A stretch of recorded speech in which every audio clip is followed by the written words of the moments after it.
So why do you participate in framing us as a Morty type? Like actively, shapeshifter. The only reason that I'm asking you, because for Ace, she was just a silent participant. She was just enjoying the show. I'm not part of it. You actually participated in it. I did participate, yes. Now, I was not, in my view, participating in spreading Jew hate. I was participating in a comedic exchange where one person was playing the role of a extremist Zionist person. And when you heard him discuss with CPO, that wants to but shapeshifter. Yeah, I got it. But when you heard him discuss with CPO, for example, yes, was it still like a comment? That's what I want to think about actually, because if there's another person that doesn't know what he's doing. There were like 20 other people in the room, Shape. Let's be honest. I know. This is why I think that you're being dishonest. No. There were 20 other people listening, and not only this, when they denied the fact that he's a comedian or like a fake, you were staying silent. Yeah, normally I do deny. So here's the thing. I'm not trying to edit out that there were 20 other people in the room. I'm not. What do you worry about? I need to think about if there's another person on there that's getting really worked up because he thinks he's real, just like some of Borat's characters really work his victims up. His victims that you don't know exactly what was told to them, and I'm sure that all those victims were told immediately after that this is not a real person, and they had to sign some kind of a document. CPO left, and many people that heard it left with this again impression, and this is what Amir's room is not, and not just Amir's room. This entire PR defaming, spreading Jew hatred, and you are part of it. So I need to think about. You bring up a good point at the end there. I mean, your first few points were not good at all, but this is you bring up. No, they're all amazing points. You are just trying to kind of save face. You don't need to do it. I'd like to. Unfortunately, you have. So hold on, Sheep. Are you a Zionist? If you use the definition of Zionism, where it's you believe that the state of Israel should exist, then yes, I'm a Zionist. You mean when you use the actual definition? Do you feel that because when you're in Amir's room, do you feel there's pressure where you can't really express how you truly feel? Because I've been in that room with you, and I've heard you say good things, and then I've heard you say vile things towards Israel. What? Okay, hold on a second. I'd like to know what. And I can't remember all of them. Oh, that's fine. That's fine. Did they threaten to blow you up, Fadi? If that's Amir, we understand. Amir, did they threaten to blow you up? By the way, everybody, would you please vote? We have a poll in the room, and I see a lot of people haven't voted. Please, this is a democracy. Please express yourself through the legal, peaceful voting process, the democratic process. I will update. Yes, I've been into Amir's room where they voted to, quote unquote, kill Norm. I mean, multiple times. I'm surprised he's still alive, Norm. Did they kill me? Well, they voted to kill you. I've got a question. Can I ask a question really quick? My question I've got a question for Shape. Yes, sir. Maybe this question has already been asked and answered, but my question is, do you think it would be offensive if this same behavior was about some other group, like the Muslim or if there was like a black person? Whoa. No, so let me explain why. The movie The Dictator, I thought was hilariously funny. I thought hilarious.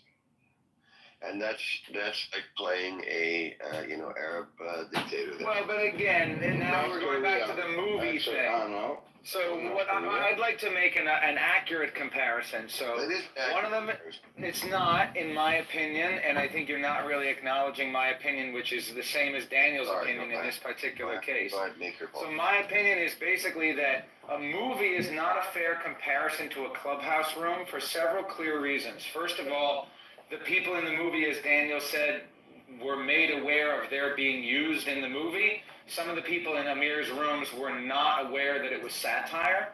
And also, in a movie, the audience definitely knows that it's satire, and some of the audience members in Amir's room did not know that it was satire. So rather than, and the intention, like Daniel said, the movie is to make you laugh, and the intentionality of the impersonation in Amir's room is to mislead people and make people think that Jews are actually that hateful and racist. So the fair comparison for me would be if there was somebody on Clubhouse pretending to be a black person and saying like, hey, all I do is eat a chicken and watermelon. How you messing up? How that? Or if there was accurate. I know, but I can't do an Arab voice or something like, I'm an Arab and all I do is have sex with goats and have sex with little girls. Obviously, it's offensive to say that all Arabs are terrorists, jihadists, towelhead, raghead, kid fuckers. Okay, not too much. Not too much. Keep going. My point has been made. My point has been made.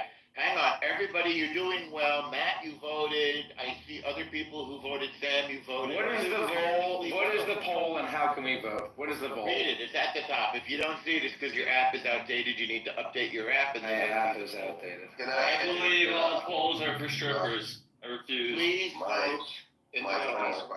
I'd like everybody in here to For the vote. record, strippers can be both ways. Democracy is not free, ladies and gentlemen. You have to fight for democracy. Democracy is gay. Yeah, even Dave them can be a stripper, and you can. Thank you for voting, those who voted.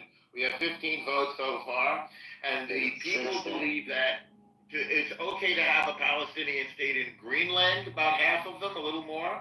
But most people feel that no, terrorists are bad. They don't want a Palestinian state. So if you have strong feelings about this, express it through the democratic process and vote. You can vote here. It doesn't cost you anything. Thank you very much. This is me, Norm, getting out the vote. You know, It doesn't cost you anything. The Jews and Palestinians are paying it. I don't mind the Palestinian state. There's zero threat to Israel, even on its borders. Oh, good for you. That's a great point.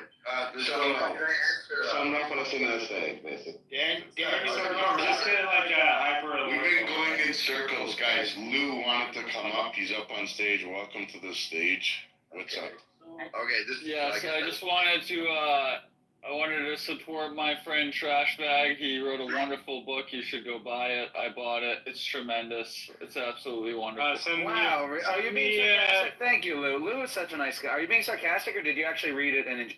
I read some of it, not a whole lot of it. Okay, great. How many stars? How many stars did you give it? So far, 5. Let's go There you back to go. the conversation, guys.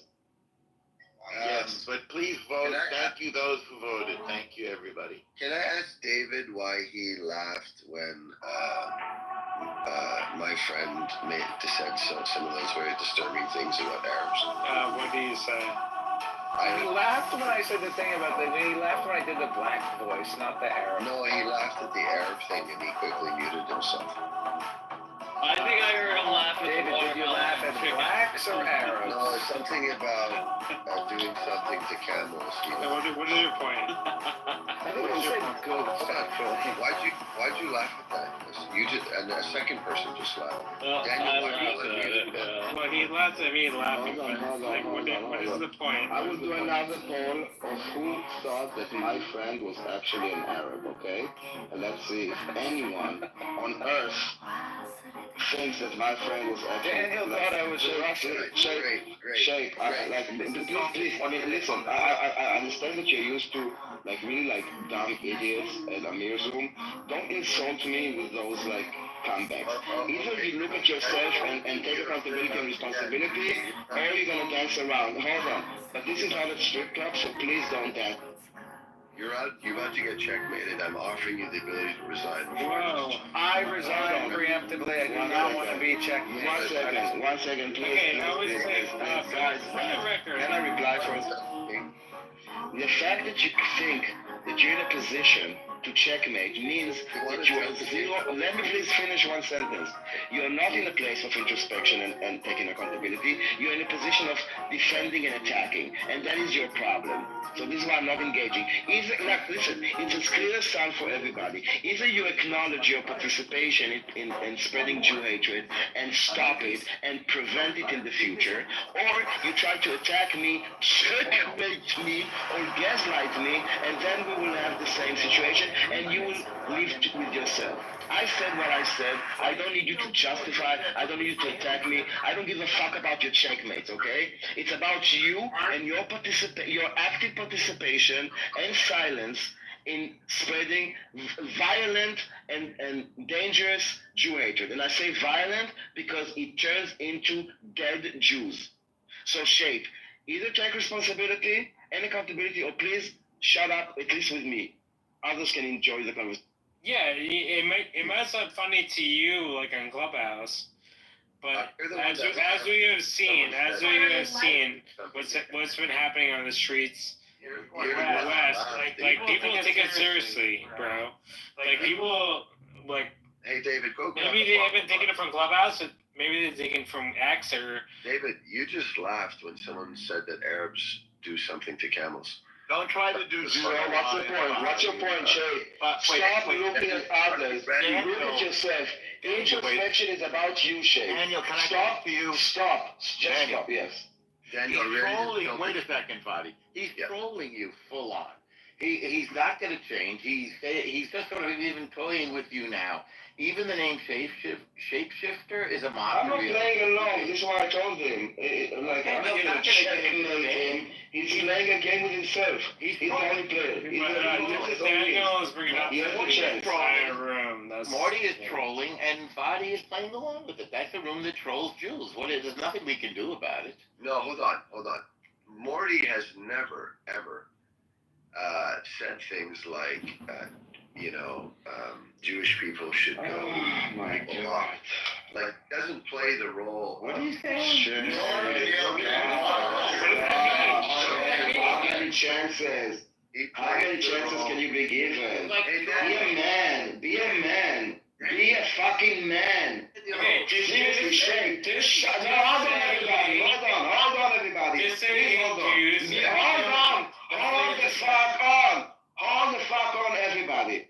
Please, everybody mute up, including Shake. Shake, take 10 seconds with yourself before you reply. For fuck's sake, I'm giving, I'm trying to be as gracious and respectful of you, your intelligence, and your capabilities as a human person. Stop. Take 10 seconds.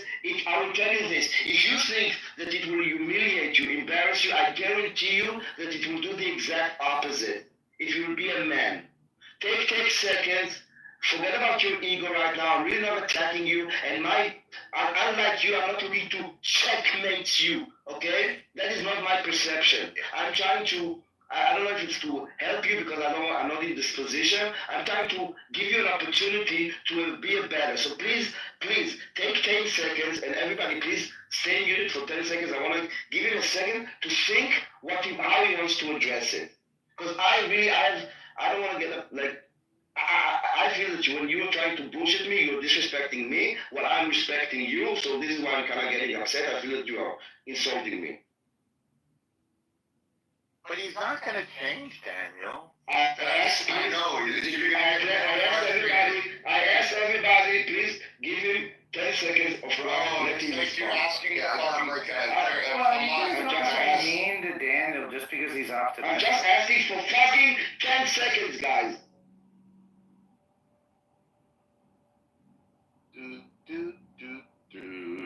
You see, he's even putting it as a fucking gift, bro. Norm is 1,000% right. We spent a lot of time with this guy. He's trolling you.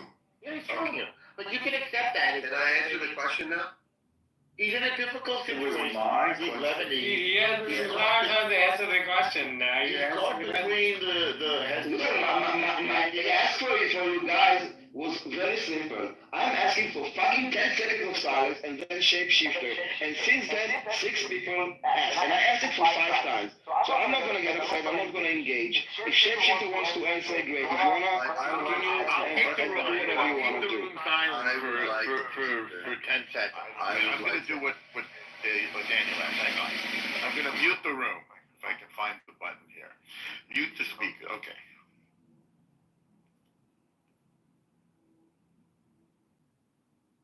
Shapeshifter, go ahead.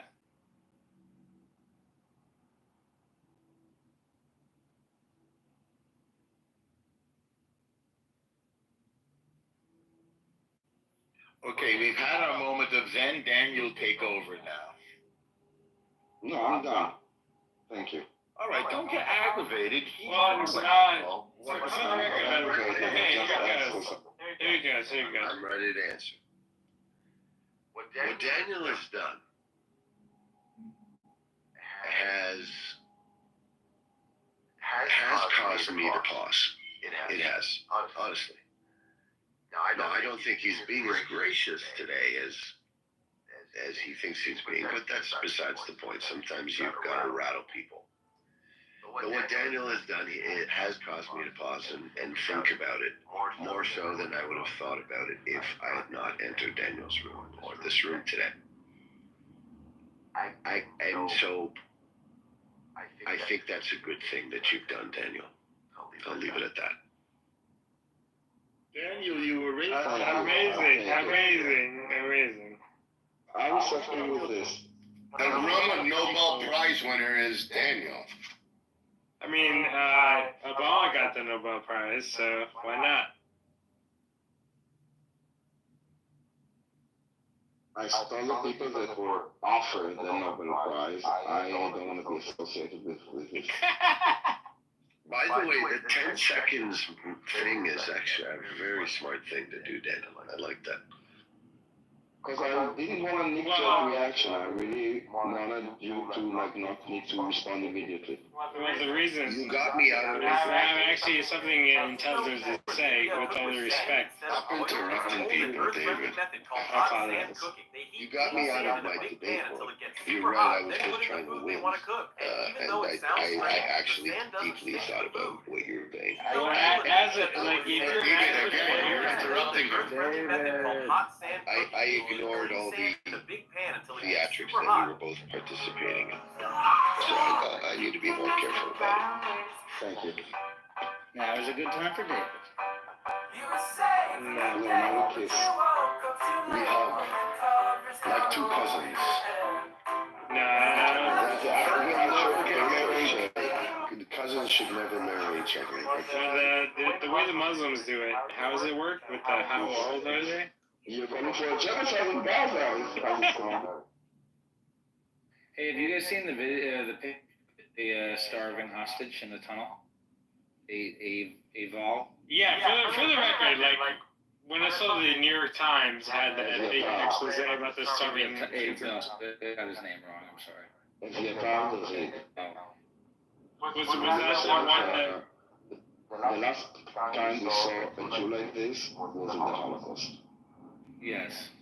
Yeah, that was Ken. Mamash Ken. And just so you know, the only starving adults that we saw from Gaza is of the Israeli, the Jewish hostages. I didn't see any anyone can you see the fat Hamas guys in the tunnel? Really quick, Daniel. Yeah, showing someone fat doesn't mean that they're not starvation. I'm just looking for one image of a starving adult. Yeah, I saw them with all the fruits underground. PTR for the fat starving man. Hold on, Daniel. Do you think there's no starvation at all happening in Gaza? I think that there is no, well, starvation in English could either mean a noun or a verb, okay? So there are people that don't have access to food. There is no deliberate or active starvation. And obviously, hold on, David.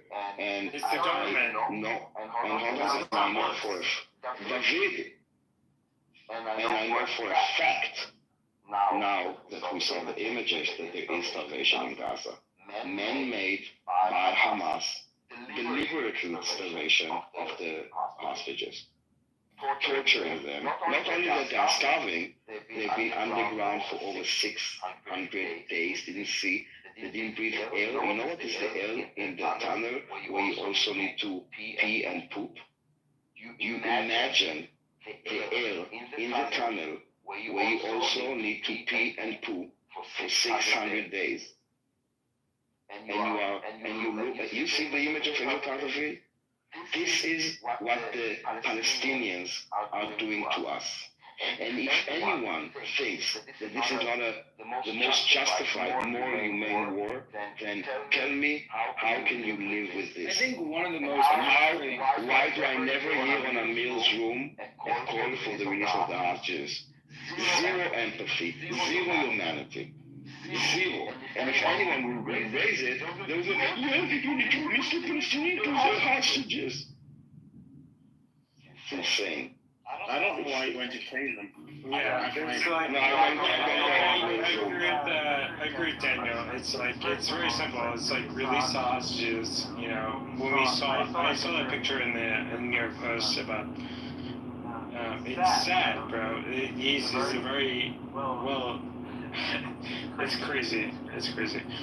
Yeah, so like, sorry, Ed? No, I cut you off. The picture they had on the front page of all the media was a kid with I think he had spinal bifida. He was in Italy. Right, that was the point I was going to make, Norm. It was like, the New York Times ran this story about the starving in Gaza, and they ran a picture of a kid, right? But it came out later, and the New York Times had to do a correction saying, we apologize.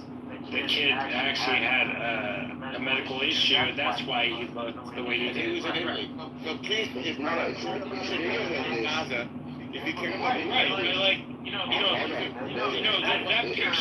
that picture went around the entire world before the New York Times actually had a correction. What is the picture? And it's bigger than this because not only the youth is a starving kid in Gaza, except he's a kid with spinal bifida in Italy. About the children of money to Italy. Right, and the New York Times apologized. They apologized like in a very small. Yeah, but guys, you said it like 3 times. You said it probably 3 times. I want to add to it with more information. They didn't know what it was, so they were asking what the picture was. That's why. I'm going to step away for a second. This guy Abdallah, not only that it was used to prove some kind of starvation against Israel, and as Norman said, he's now in Italy. He got to Italy because Israel took him and his mother and his brother to Israel, to the Ramon airport, and to Italy to get special treatment during the war. The COGAT unit is the one actually facilitating this. And then we are presented as the evil. So not only he didn't just pop up in Italy in the middle of the war, people need to ask how did he get there?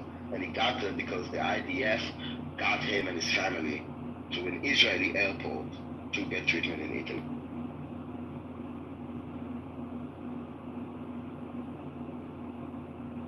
With his mother who looks fully fed. Everything that they say is a complete inversion. They say that the Palestinians are being starved to distract from the fact that the hostages in the tunnels are literally purposefully being starved. They say that Zionism is a death cult, or Judaism is a death cult, to distract from the fact that the Palestinian cause is literally founded on achieving the goal of death. Death to themselves, they get reward. Death to the enemies, they get reward. It's a complete inversion of everything that they say they are doing. They talk about ethnic cleansing, but 20% of Israeli citizens are literally descended, 20% of Israeli civilians are ethnically Palestinian. Percent of Israeli citizens are descendant from the Arabs who chose to align themselves with Israel, and when given the opportunity, they chose to become Israeli citizens. Then generations later, their children are still living in Tel Aviv and Jerusalem and Haifa and everywhere all over. So everything that they say, it's all projection, It's all an inversion, and it's a bunch of bullshit. Okay, But it's not just destruction. It's not just destruction. The destruction. What they're doing, Hamas is not fighting Israel on the ground. What the humanitarian crisis is a tactic. It's not only to hide the fact that they are starving the hostages. They don't need to starve the hostages. They create this humanitarian starvation fake campaign because the only way that Israel would stop if the international community would put pressure and sanction Israel. And those idiots are actually doing what Hamas is making them. Hamas is creating the humanitarian crisis man-made by Hamas because we already understand that everything that happened is blamed on Israel. And then, yes, Israel is getting the hammer. Daniel, I have a question. Yeah, that's a good point, Daniel. Because like you think about it, like can I chime in? Like one picture of one kid from the New York Times made Macron to say like we need to recognize the Palestinian state. What happens next is the UK is like, maybe we need to also recognize the Palestinian state. Like, where's this up now? Canada wants to say like we need to recognize the Palestinian state based on one picture that the New York Times came out afterwards saying this is disingenuous. It was not the right picture. There's not. This is about the Gaza. And this is my point about what is happening in Amir zone. It's not about fact. It's about it's layered. It's every day you tell a story, a lie, fabrication, a blood libel, and then when a day later they will never say it was wrong. Yes, the amount of people that get exposed to the correction is a fraction of those that are exposed. No one is sharing like it was wrong. Everybody's sharing the image of a child out of context. Daniel, would you agree? This is a genuine question. Would you agree there are instances where both sides have participated in this kind of intentional twisting of the narrative?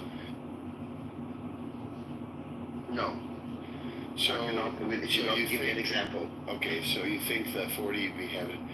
No, I won't gas that to you. Do you think the 40 beheaded baby story was real? Can I ask Norm really quick? Yes or no? Spine of well, I'd love to hear Daniel's answer. I want to hear Daniel's answer. So, in the background, answer. Yeah, no more. He asks you about the disease of the child, if you know what it is. If you know, you don't in the chat. So, the 40 beheaded babies is it's a lie that your people are spreading for 18 months.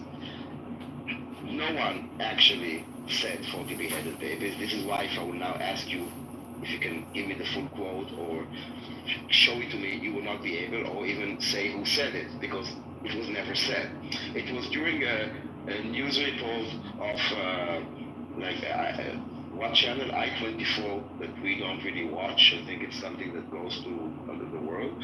And it was on 8th of October or 7th, on 8th of October, like when it was still crazy. And they basically combined two sentences of her, that she heard from a soldier that there were 40 children or babies, and then she said some beheaded, okay? And then she heard about it. And then I don't know who echoed it, and then I think on 10th of October, I will find it for you, 2 days later, Israel, the government had to issue there is no indication of beheaded babies, okay? On 10th of October. So that should have been clear.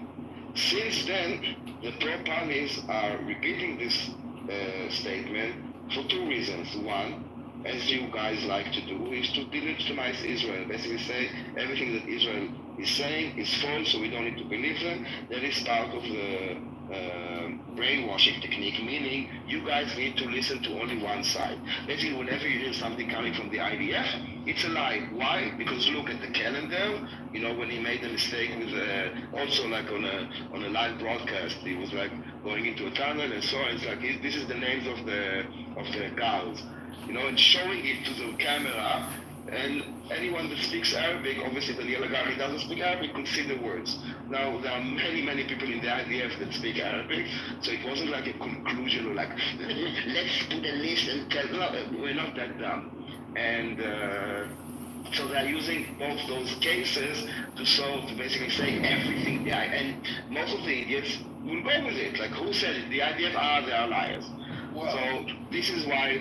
So there are two reasons. One is to legitimize Israel and say that we are liars, and the second is to try to, and this is what I don't remember who said. I think my friend is to basically to cover up the actual beheadings that Hamas actually did. Because if we talk about the fake lie that you guys are spreading, we don't need to discuss with the actual videos that Hamas took of them actually chopping a guy's head with a shovel. I do think you seem to be agreeing. I'm in out the sheep. I do think that you seem to be agreeing, though, that because you use the term like sides, so if we just loosely go with that term, that both sides have participated in twisting and lying in the narrative.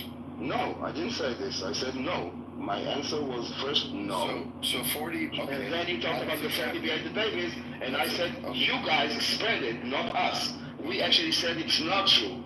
You guys are the ones spreading the misinformation. For us, you need to understand, okay? For us, it's not about perception.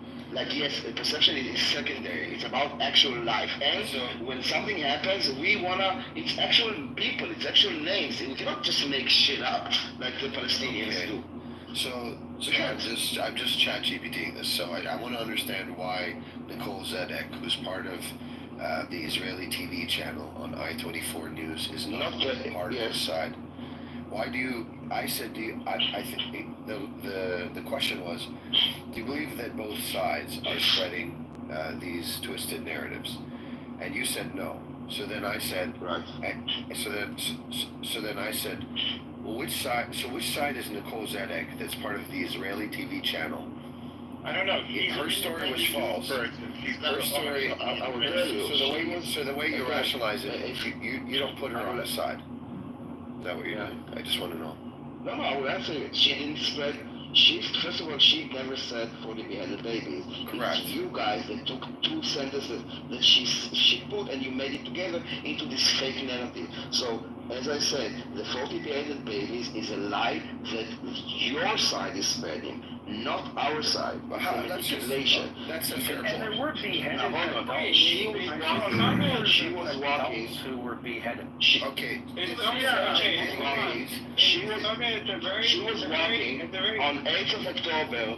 She was walking in, I don't remember where it was, on 8th of October, when you can still see behind her people running, and there were, actually on 8th of October, there were still terrorists in Israel, okay? They were like craziness, and she had fragments of things, and she actually said, I heard people say this, and I heard people say that. She didn't say, we have confirmed, hold on, let me say, because she never presented it like there were 38 beheaded babies found. No, I heard stories of this.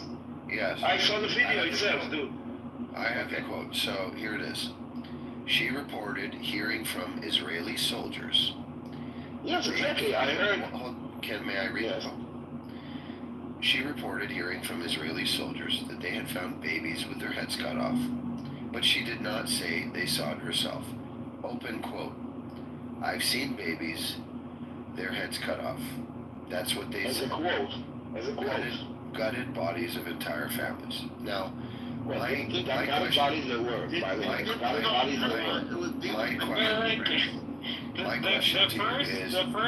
question to you is, were there any beheaded babies? Yes.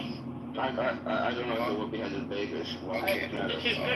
So disingenuous, Marty. So there was one baby that was shot when they were still in the grave. There was one baby that was stoned to death in Gaza. There was a beheaded baby, and hold on, there was beheaded men, and in the confusion of 8th of October, when she's talking like live about things that she heard from different people, she never reported it as news. She actually said that she heard. It wasn't reported. It wasn't issued by anyone official. We actually have names, dates. I can give you a website that will give you on each person what happened to him on this day, his face, is everything about him. They are all real people, okay? And again, this lie of 40 beheaded babies, as you said in the quote, was never said. The reason that you guys keep on saying 40 beheaded babies, because you repeat a lie. And the entire idea, same as Morty, is to delegitimize and vilify us. Yeah, So don't participate in it. Well, and The fact that you sit talking about the 48 babies and ask me for answers instead of yourself, again shows your lack of introspection and responsibility. This is not us spreading it. I don't hear any of our people say you did 40 babies for us. Only you guys are talking about it. Okay, The idea is because you want to delegitimize us. Daniel, I would like to, Daniel, charitably, coming from a good place, shine a mirror, because we all have blind spots. Just like I had a blind spot that you pointed out earlier. I would like to show you your blind spot. Are you open to that? I'm open for you trying. I don't have a blind spot. Okay. I mean, you called me out on trying to win. He's open. Yeah, but first, I would like to agree with you that you can. Okay, go ahead. Okay, can we do the 10-second thing? Sure, go ahead, but say what you want before. I don't have anything to respond yet. Okay. So you called me out personally on my lack of introspection, and what I was trying to do was get you to acknowledge if there was any twisting of the narrative on the Israeli side, and you said no. I want you to think for 10 seconds on whether that's you being introspective. What these barbarians did is much worse than anything we have said. Fixating on the babies, we know that the people who are sympathetic to the Palestinians are so ashamed of themselves and so appalled at their barbaric behavior of Hamas. I saw a picture a couple days ago, trigger warning, clog up your ears if you don't want to hear this, of a man sitting back in a car, and they had cut out his heart. I saw it in living color. His heart was cut out of his body. This is just one example of the families that they slaughtered in front of each other, of the children that they murdered in front of their parents, then they murdered the wife, then they murdered unspeakable barbarity. We had not even expressed the depth of horrors that these barbarians visited upon us. But they photographed it all. And they called home and bragged about it. Mommy, Daddy, Mommy, I killed 10 Jews with my own hands. We recorded them saying this. It defies description. So, no, not only did we not exaggerate and manipulate the narrative, it was so filthy and unspeakable that we barely talk about it. It's like those people who've been through the Holocaust or World War II or any war. They just don't speak about it. It's not something you can even say in polite company. It's true, Norm. Right now, I'm looking through my photographs because I could have sworn that on October 9th, I saw on Telegram a bunch of disgusting photos, including photos of people in the streets of Israel. And I'm looking through my photos to find them, and I can't find them. I must have, Norm, knowing myself, I must have deleted these photos because they were too disturbing. That's the only reason, because I can't keep that shit. So no, it was never made public. That's the only, no, I saw not on Telegram. I had them saved, but I deleted them. It was only for. I don't save nude photos either when people send me nude photos. By the way, got to delete. On October 7th, my photo, my friend. On October 7th, I cannot imagine what you guys went through watching this. And 8 and 9 and 10. But what I can say is I was to my core disgusted, angry, and so when there was a suicide bomb before October 7th, killing people, what did you feel then? In complete disgust and shock that this is what's happening in modern times. So, you know, I just want to make it clear. Why did it take October 7th for you to realize that? Hey, David, you're just on the verge of like annoying me, and that's hard to do.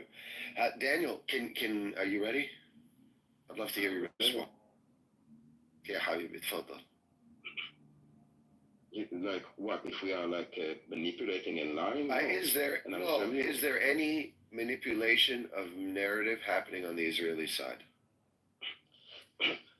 No, and I tell you why I'm saying this. Okay, when you're talking about, first of all, I think it matters to, and I hope that you are okay. Since we are not in a mail Zoom, I am trying to do this. Talk about nuances, and in nuances, there is a difference between like, for example, manipulation, meaning that you know that you are kind of faking it, and for example, making a mistake, right? So if, for example, I will tell you, I don't know, that I got the delivery at 2, but it was a 3, I wouldn't try necessarily to manipulate you if I actually thought it was 2, but that doesn't really. So what I'm trying to say, there's a difference between a lie and a mistake. For example, the calendar thing, I'm just trying to, do you think that that was a manipulation or a stupid mistake? Like, what do you really think happened there with this calendar? Well, it's hard for me to get in the... Yeah, you don't know. I'm just asking what you think. You saw the video, right? Yeah, I saw the video. Do you think it was a manipulation, a planned manipulation, or a stupid mistake? Let's do a quick recap on what I believe to be the facts. Number one, it was the spokesperson for the IDF. Right. Mm-hmm. Right. Number two, it was, obviously during the heat of the most tense moments in October 7th. Right. In Gaza. No, it was a few after. It was in a tunnel in Gaza. Yeah. I think under El Shifa, if I'm it was in the hospital, right? It was in the hospital. Yeah. It was in the hospital. It was in the hospital during some of the most tense. I think El Shifa. Yeah. Gaza City. Yeah. Okay. So right. He was a spokesperson. It was in the hospital. There were news cameras. Not news cameras. IDF spokesman camera. IDF spokesman camera, and it was broadcast on the news. Right. And he took the paper and waved it at the camera. And he said, "No, he pointed at the. No, I think it. No, it was static on the wall. No, it was on the wall. It was. Are you sure? Because I remember him walking in the room, and it was on the wall. We can check this.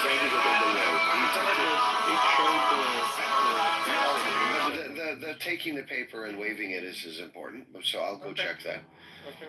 So he took the paper and waved it at the camera, and he said these are operational plans. These are operational plans. No, those are no. He said that those are the schedule of the guards. This is what he said.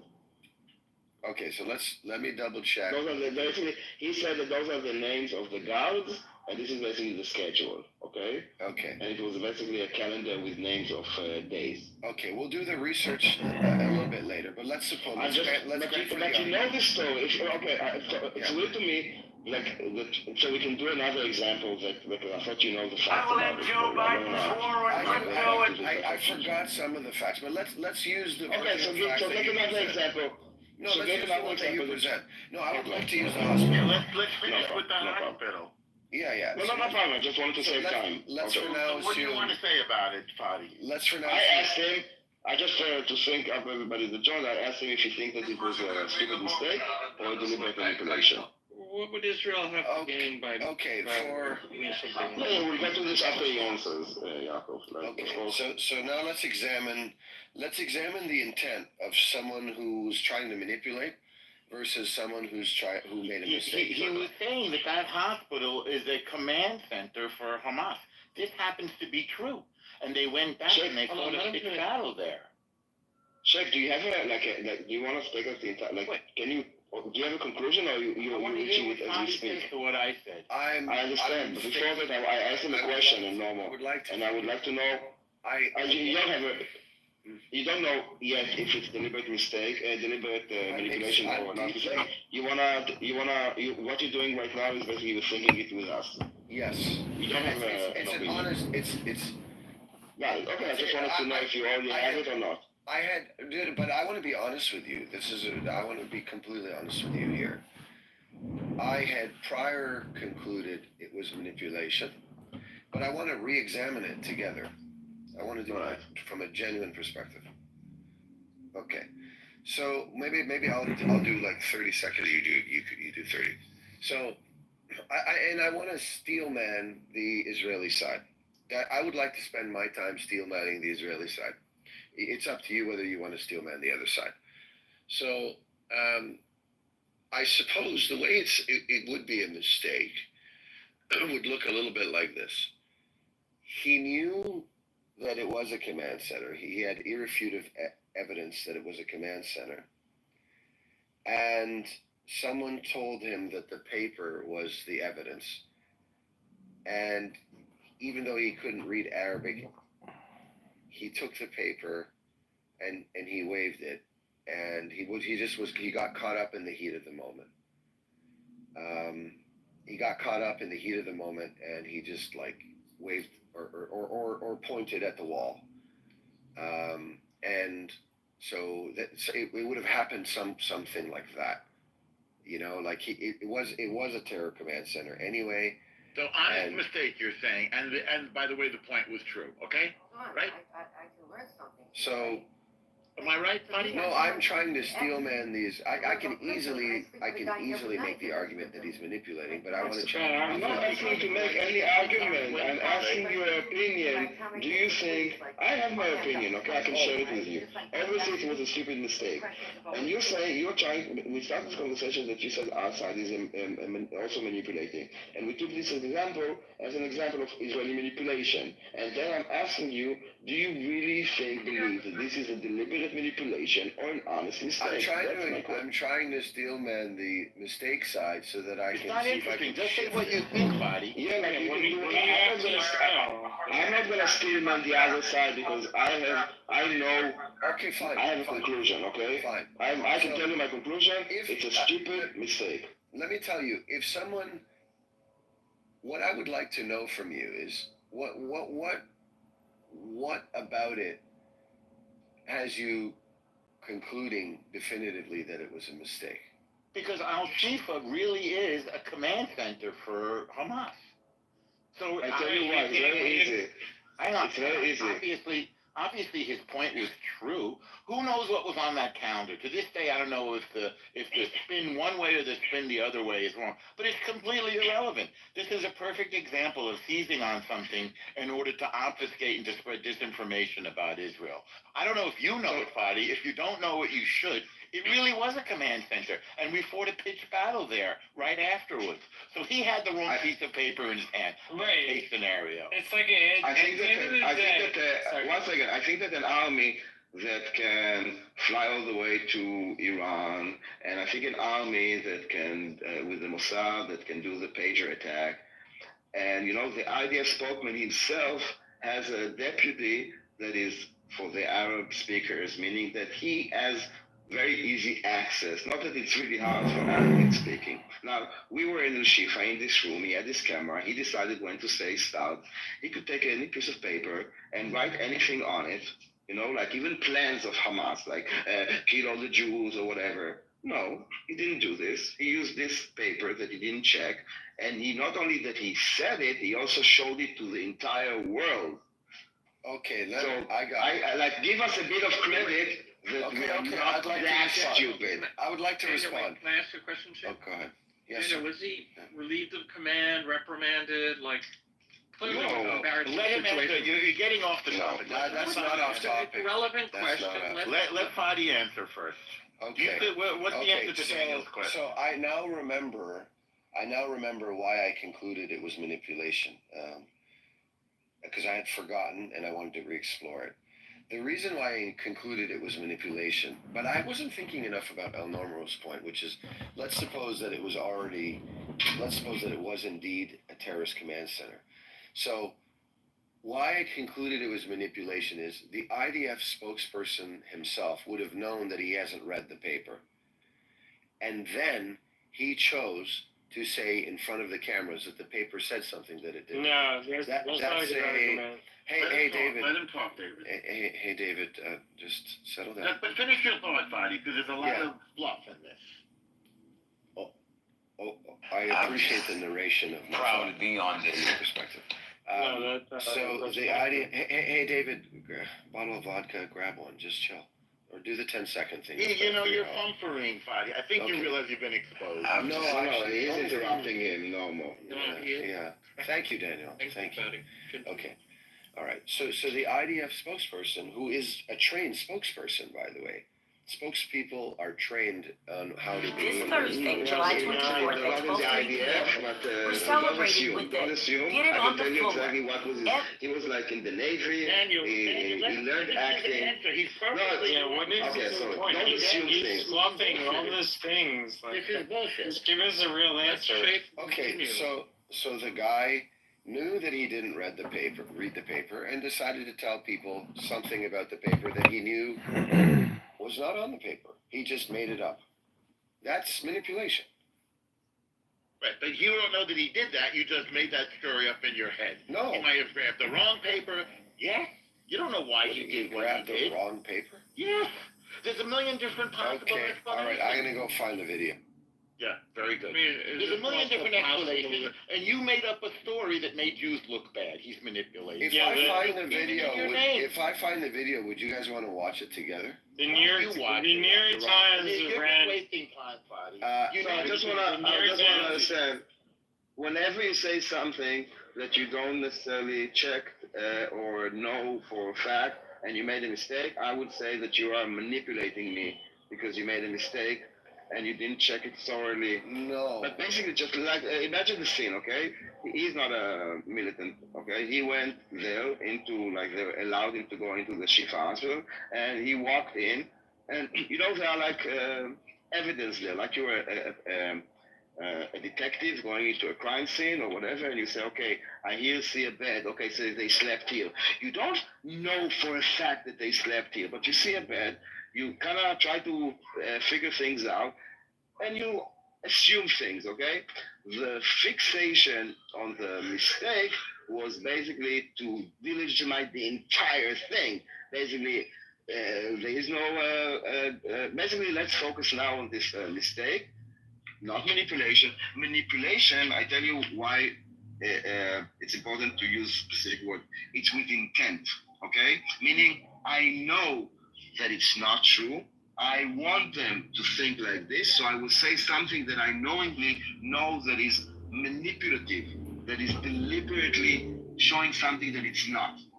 And that is something that I think that you are attributing to Daniela Gari, which you wouldn't attribute to anyone else in a similar situation. And then you can you assume sinister intentions. Right. I give you a perfect example. The New York Times apologized for using the picture of the kid who had other issues going on, and they said existing health conditions, spinal. Correct, right. But when they issued that correction, that happened way after, like, every single newspaper around the world threw that picture up and said, like, this is what's happening. It's fine if you're not fine, but it's okay if you're saying, it's like, well, we didn't mean it, we were trying to figure it out, we need to figure out, facts. But at the end of the day, like, if you're going to position say, like, this is what's happening, you either have to know it and have to be forceful about it, or it's not right. It's not right. Without speaking. Okay, I put the video in. Ignore the commentary in the beginning from some influencer, but it was static on the wall, and he walks up to it and points at it, and you can look at the video. It's there. Okay, yeah, I wanted to use a non-biased one, but just ignore the stuff in the beginning. You're confident it wasn't edited like? No, it's just a video. Okay, all right, yeah. I'm gonna go watch it. Thanks, Yaakov. Yeah, I mean, to be honest, I don't know what anyone would have to gain, and that's the important thing. Manipulation is, in my mind, is what does someone gain from the manipulation? And if there's nothing to gain, meaning if they come out looking really stupid, there's nothing to gain.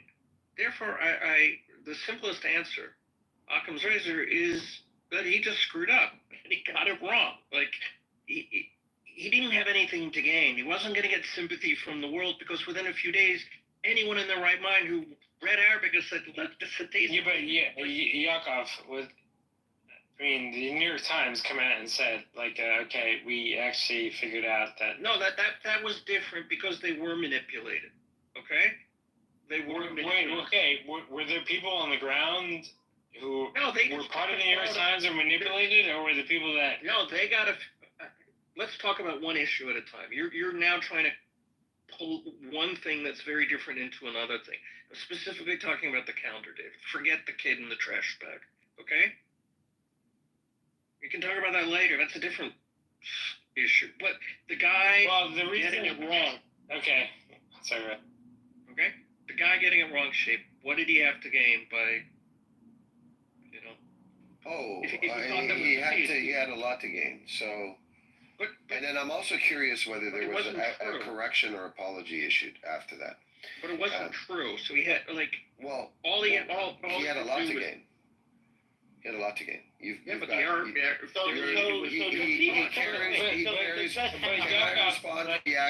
I respond to Yakov? He did ask me a question. Yeah, what I'm saying is... He did ask me. Hang on a second. I just want to make something clear. The story is absolutely true. The evidence was a mistake. The story is correct. So by criticizing the evidence and pretending once again, the Jews are liars. The Jews are liars. They can't even read Arabic. I haven't even seen the translation of what was on that sheet, but the point was that Al-Shifa Hospital, which was the story, was a command and control center for Hamas. The IDF went there and fought a battle for 2 weeks in Al-Shifa Hospital against Hamas fighters who were in the maternity ward. Why are Hamas fighters in the maternity ward? That's the story. Why are the hospital fighting? Why they were in the emergency room. Why are Hamas fighters in the emergency room fighting IDF soldiers? And Israel did that with no death to the non-combatants. They evacuated the non-combatants. So the Hamas, there's no moral equivalence here. Hamas wants to say, the Jews lie, Israel lies, the IDF lies, when in fact they were telling the truth. And then, when they say, the story that they're using kindergartens and schools and hospitals as control and command centers, they get you to move past that story. They want you to ignore that. When in fact, there's ample documentation of it. I don't think it was at Al-Shifa Hospital. It was Al-Shifa. Are you sure? The idea is that we will talk about this mistake. Definitely. I just want to say, Fadi, I'm not fooled by all this sort of tiny minutia obfuscation. You know very well that there are command and control centers in the hospitals. If you don't, you should. All you have to do is read the New York Times. The bigger picture is now that we are still 18 months into the war, discussing the supposedly manipulation, but actually a stupid mistake was done I don't know how many months ago, but we are not discussing the constant fake propaganda that is coming from the Palestinian side, including this fake starvation campaign that is going on right now. We are not discussing this. We are not discussing the starving hostages. For some reason, they are making us talk about us and about this stupid mistake instead of this is the insanity. This trying to create this there are two sides that are doing the same things. Taking one mistake and comparing it to a full-blown campaign against Israel, it's insane. A fake campaign. Yeah, I would like. I just need. What, buddy? So this spokesperson, who's trained to be a spokesperson, right? Went. No, not right. Where was he trained and how and when? Do you know? This untrained. Do you understand how it works in the military? This untrained media spokesperson. No, it's not untrained. He's maybe was trained, maybe was not trained media spokesperson. Okay. Walked up to a wall. Pointed. We know what happened. I don't know why the dramatization. Pointed at a document that he had no idea what it said, and decided to make up in He detail didn't know by that stuff pointing happened, Fadi. by He didn't pointing have no from idea left what to it right Wait a second, that it Fadi. was the list Fadi, of wait a second. names. You're lying again, Fadi. No, the When you lie. Hang on, Fadi. The person that lied was the Hang on a spokesperson. second, Fadi. Fadi, wait a second. He didn't lie. He made a mistake. Okay, so He was wrong. he read the information wrong. that He walked up to a document, a piece of paper. Have you seen this document, Fadi? It's on video. Yaakov provided the clip. No, I didn't. He walked up to it. Hang on. He walked up to it and he read the wrong. He confused the days of the week. He made a stupid mistake, Shape. That's what we're saying.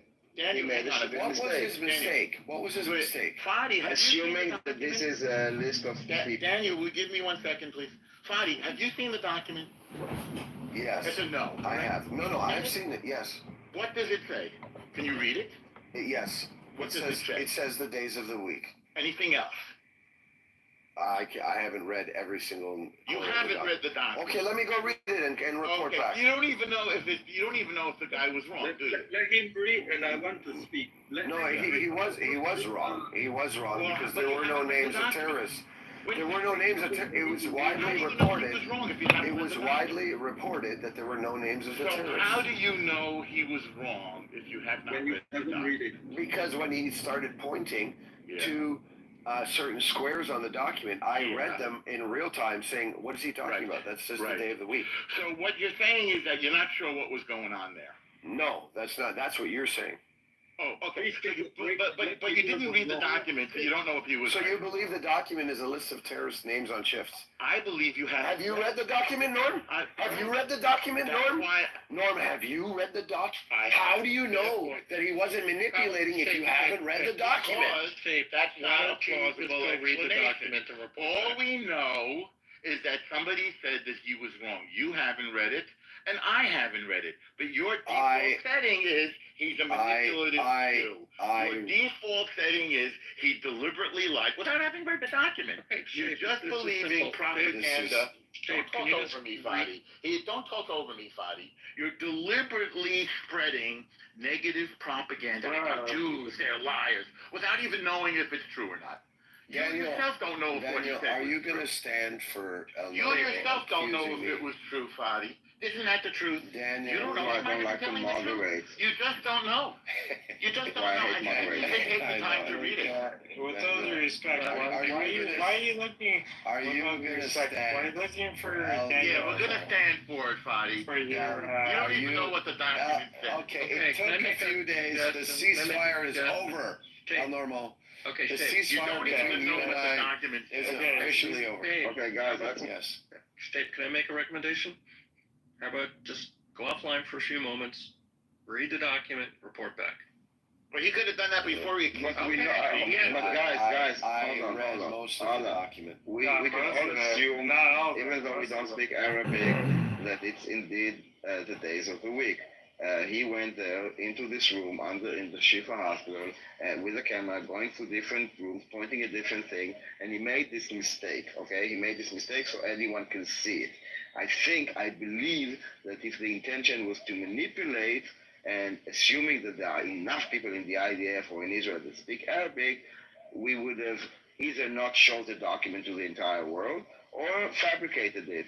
I think it's very obvious to anyone with like a grain of it's very obvious it was a mistake. And I think suggesting otherwise is stupid. And I will tell you another thing, that even if the entire clip was without this calendar, it would be the exact same. It will be the exact same clip.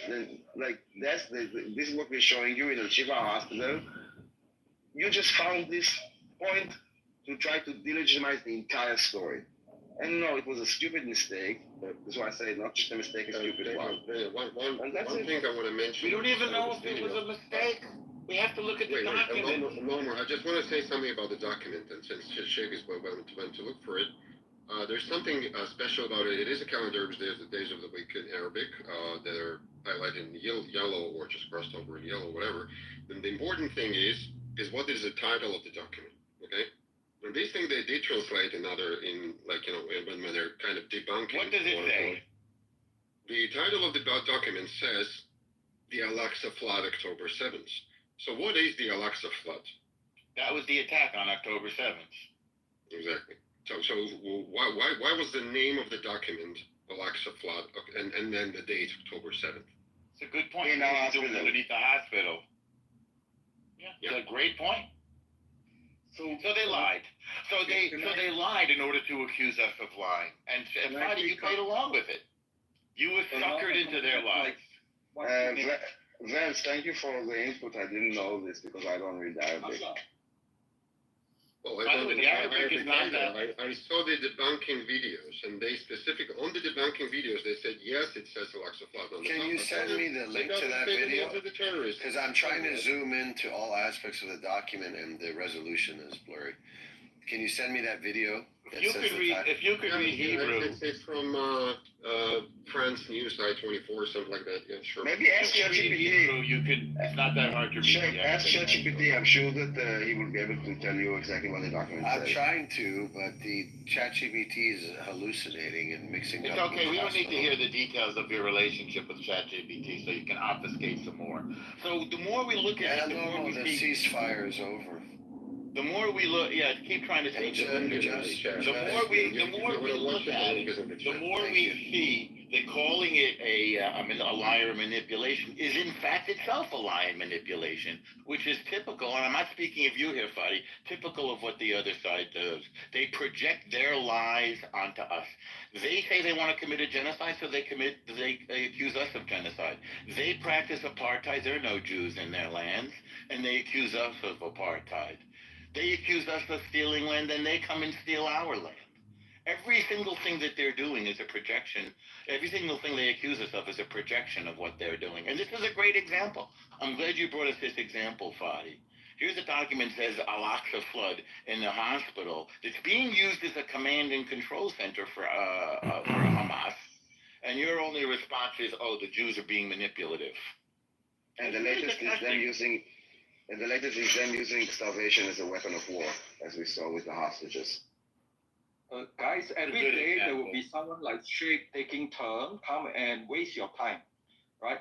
And come and say something ridiculous, and then you'll waste our looking for a way to debate, and you're enjoyed about it. But the whole point is you do not know what is the motive that every day someone like Fadi come here. There's a bigger problem coming, and you'll miss it just like October 7th. I'm still...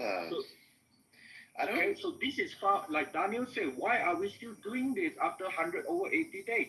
Because the next October 7th is coming, and Fadif are here to make sure you don't see it, right? So what is the next October 7th?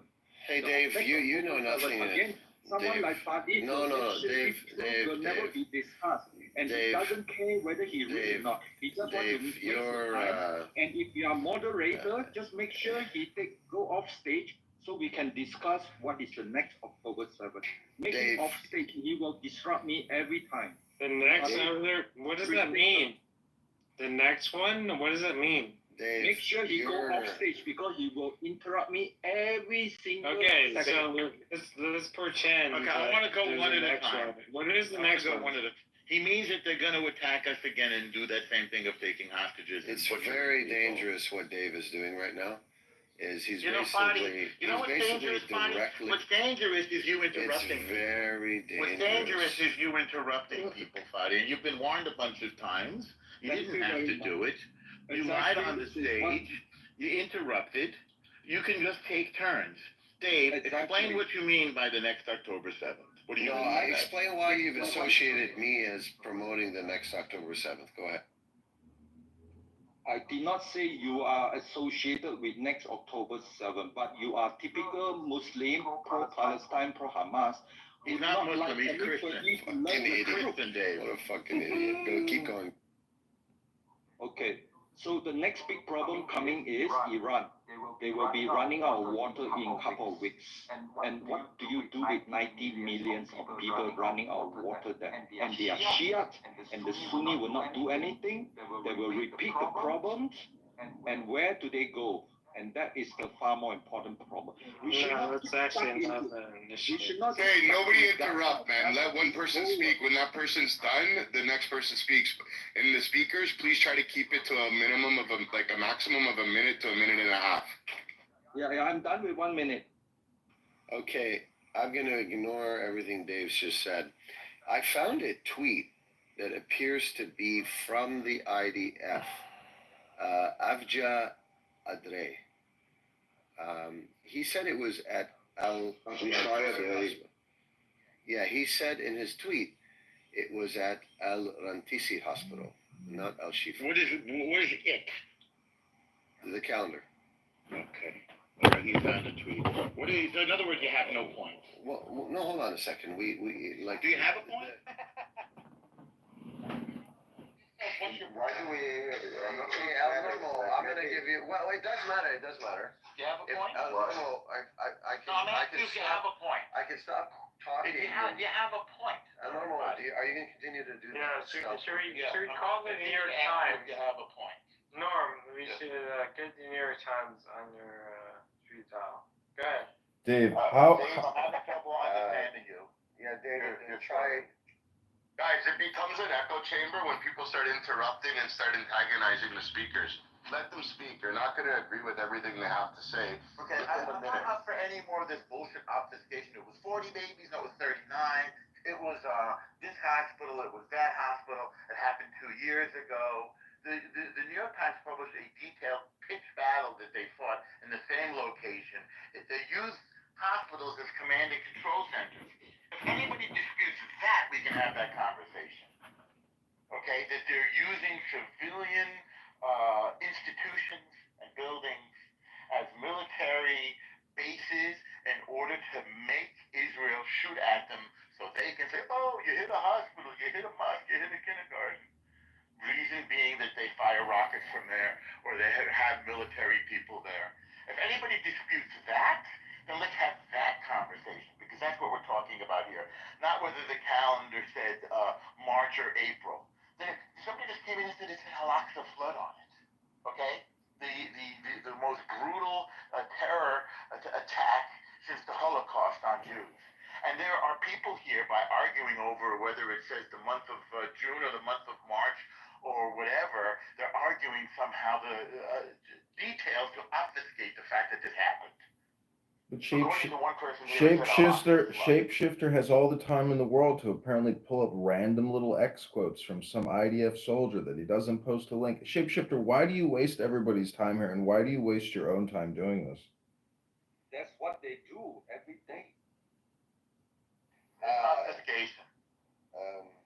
Deliberate obfuscation. I'm just trying to figure out. Hey, Norm, would you like me to leave the room? Why? Please. No, don't leave, guys. I'm sick and tired of being around people that talk only. Why would you leave the room, Fadi? I'm just wondering, because Why every would time you I leave try the and talk, you just interrupt. Why would you leave? Well, because you're interrupting. Why would you? Are you interrupting? Again, you're not making any points. You're just being a pathetic little child, Shapeshifter. Why don't you say something interesting? Don't attack him personally, please. Don't attack him personally. Well, thank you, Norm. Ceasefire's back on. Yeah. Okay, so I thought it was important to explore which hospital. Wow. Okay, whatever. I don't want to keep going down this road. I don't think you deny, and I don't deny, and no one can deny that Hamas uses hospitals as military assets. If you deny that, we can have that conversation. I want to ask you a question, Shape. Why do you think it's important? Ceasefire's back on, guys. Congratulations. What's that? Why do people have this tendency to fucking interrupt with this stupid little rhetoric? Stop, man. Fucking trolling. It's like a fucking disease. Yeah. Stop interrupting people. All right. So, number one, I assume Fadi did not deny that Hamas uses hospitals. Could I respond? Well, you don't deny it. If you deny it, respond. If you don't deny it, just stay quiet. I agree that Hamas does use some hospitals as command centers. Okay, so you didn't have to respond, as I said. So that's the only thing that we're talking about here. We're not talking about what the calendar says, and we're not talking about whether it was Al-Shifa or the other one that you mentioned, Al-Rimsi or whatever it is. And when you start to get lost in the details like that, it's deliberate. As Dave was saying before, in order to obfuscate the bigger point, that they do this to weaponize our humanity. they can point to the world and say, look at how bad the Jews are. And Fadi, I'm sorry, you participated in this. You do it on a regular basis, and that's why I lost patience with you, despite your reasonable tone. Yes, you have a reasonable tone, and yes, you're a Lebanese Christian, so you're caught in the middle between two opposing forces. An army that wants to wipe you out, frankly, which is Hezbollah, and an army that wants to prevent that army from wiping you out and wiping us out, and that's the IDF. But your positions are problematic, Fadi. Like wanting a terror organization to join the Lebanese army. That's problematic. And by, regularly going into Amir's room and mocking Jews. When you go into Amir's room and mock Jews, that's bad, Fadi. It's anti-Semitic. I don't know why you do it. You seem like a nice guy, but you also seem like you hate Jews, and the stuff that you say and do contributes to Jews dying. And that's where Daniel was coming from. We don't like it when you contribute to Jews dying. I'll land it there. Okay, thank you. May I respond? Okay, great. A lot of things said there, Norm. I would never accuse you of hating Arabs. I'll never do that.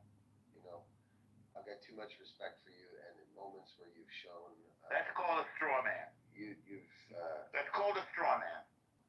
Hey, Bibi, so what is your point? Should I keep dealing with this, or what do you think, man? One Torontonian to another, Bibi. Should I just hunker down? No, stay and do your thing, guys. Honestly, no one has the right.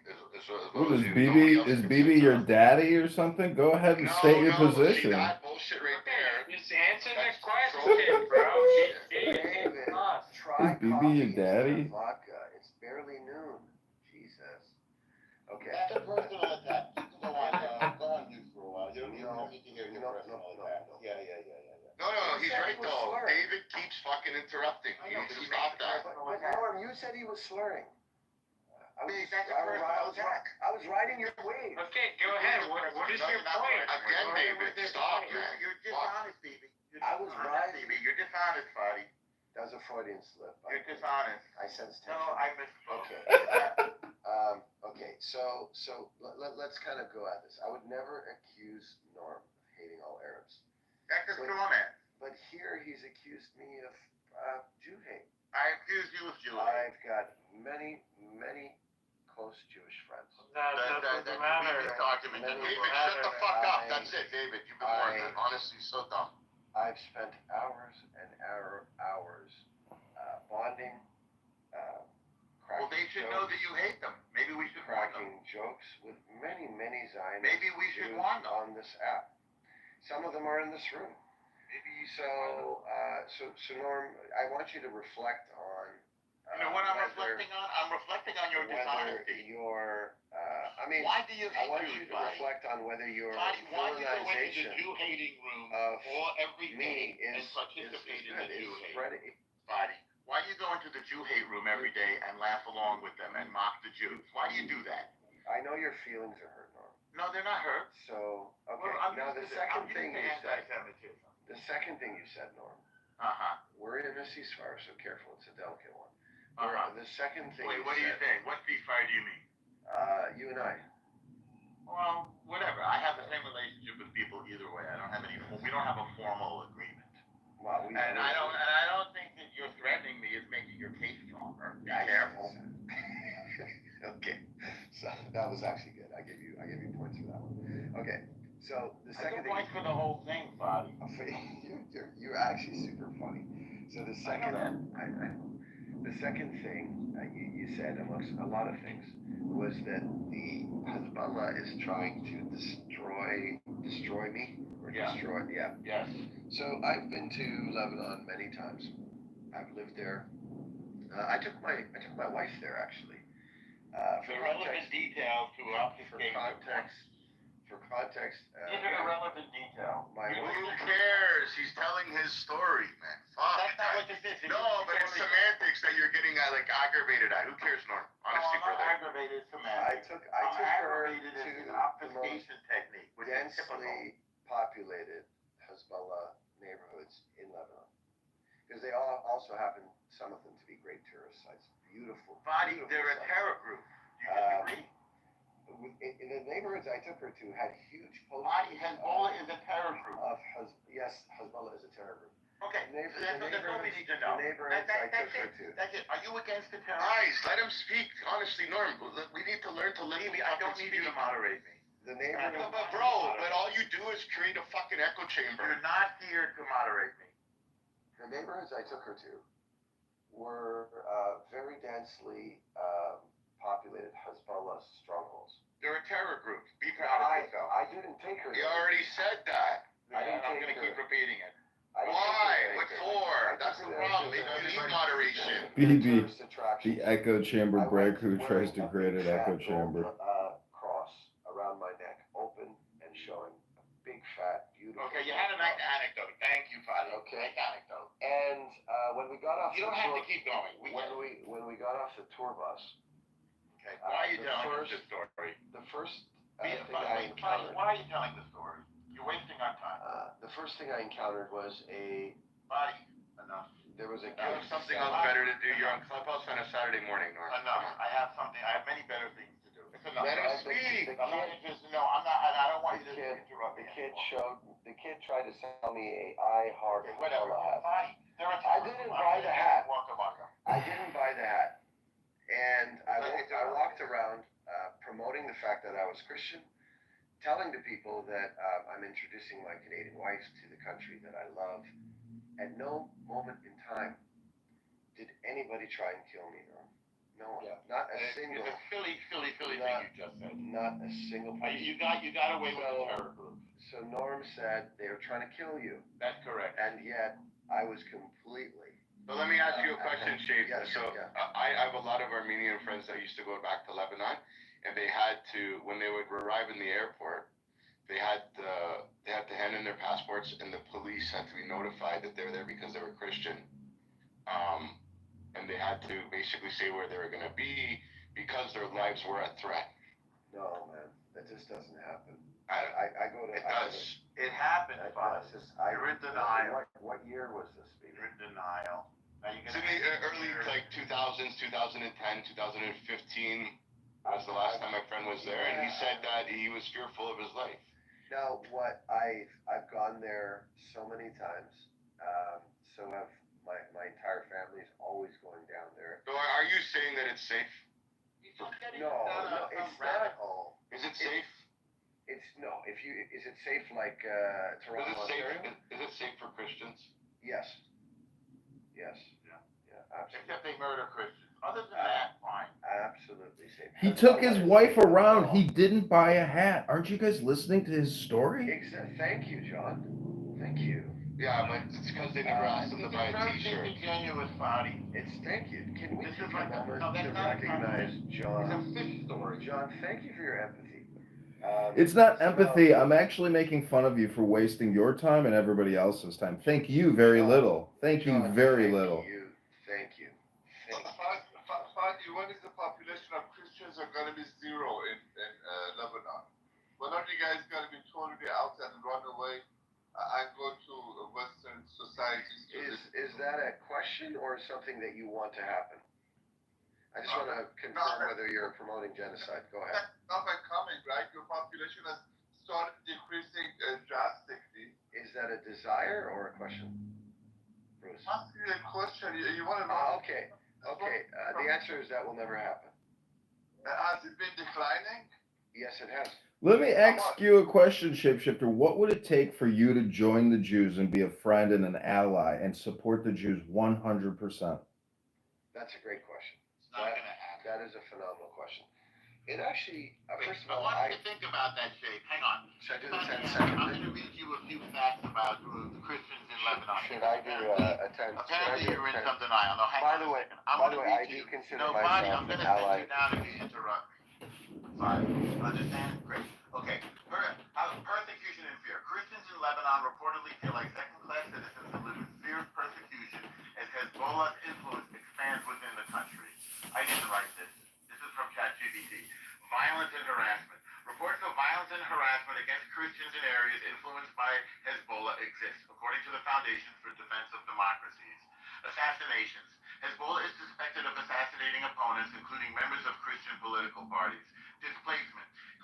between Hezbollah and Israeli forces have led to the displacement of thousands of Christians in southern Lebanon, forcing many families to flee their homes. While some may downplay, Fadi, we're talking to you here, the threat of Hezbollah poses to Christians, the evidence suggests that the group's actions contribute to a climate of fear and insecurity for Christian communities in Lebanon. Hezbollah's operations have been observed to put Christians areas at risk of retaliatory strikes by Israel. So there's an actual answer that doesn't have to do with buying a hat with somebody that you love. There's a real engagement with the question. May I respond? You don't need to. Is that a yes or a no? You don't need to. Okay, so I'll respond. Say something. No, you're not reading the room now. You're supposed to be diplomatic. Instead of that, why don't you add something to the conversation? Hezbollah is a terrorist group. We both agree that they should go away. You want them integrated. Yes, I do. I want them to lay down their arms. I want exactly what the president of Lebanon wants. Great. Which is no institution or group carries arms in Lebanon other than the Lebanese army. Right. In the last 20 years, I wish we could hear you guys talk about it. We Lebanese have failed, and we have failed. I agree with you, Daniel. I'm very critical of Lebanese society and the Lebanese. I want nothing more than peace with Israel. I honestly do. I want nothing more than peace with Israel. You've even changed what you said since we defeated Hezbollah. You've changed your tone. No. Yeah. You used to say that you wanted Hezbollah to join the Lebanese army. Hezbollah never should have attacked Israel at any moments other than when the IDF had occupied southern Lebanon. All other attacks are completely unjustified. I'm sorry, when the IDF was in Lebanon, why do you support the fucking terror group that is taking advantage and spreading like cancer in your country instead of having your Lebanese army deal with this? Because the Lebanese army was effectively dissolved. The Lebanese army was not allowed to carry munitions above a certain grade. War. Exactly, which is a problem. They operated above the Litani River, which in violation of the agreement. And the Lebanese army engaging with Hezbollah would have returned us to a civil war that caused me to leave the country. So your decisions have consequences. And when you allow and you even justify a terror group using your land to attack, you cannot then cry while Israel is occupying. Yes, we are occupying because you're not doing your job of keeping those jihadi terrorists away from our borders, so we have to do it. If you would control the sovereignty of your own country, we didn't have to do it. Well, Daniel, it's not that simple. What Fadi is saying is correct. The thing is, Lebanon is also occupied, and you can understand this. There's nothing Lebanese they can do, you know. I said it. He's just stating the I'm just saying, presenting it out of context, like they like to do. Israel is occupying, ignoring.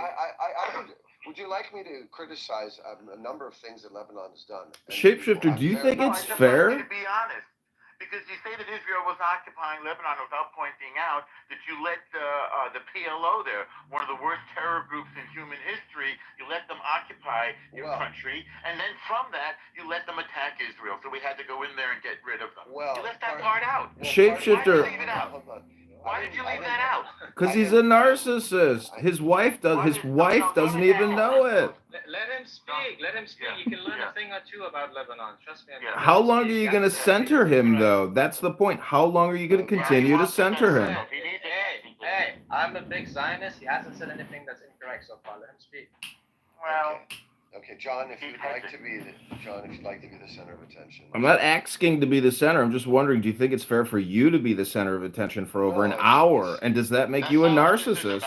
It's not what this is about. It's not fair. So I would like to stop the injustice. Go ahead, John. You've got the room. And I would like to be the center of attention, please. So, Fadi, how come when you say that Israel occupied...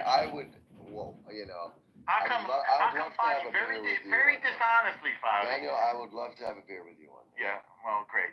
Fadi, very dishonestly, he'd be a great guy to hang out with. Fadi, very dishonestly, you say, Israel occupied southern Lebanon without mentioning that we went there I will accept. Wait, you didn't let me finish. You didn't let me finish. Go ahead. You didn't let me finish.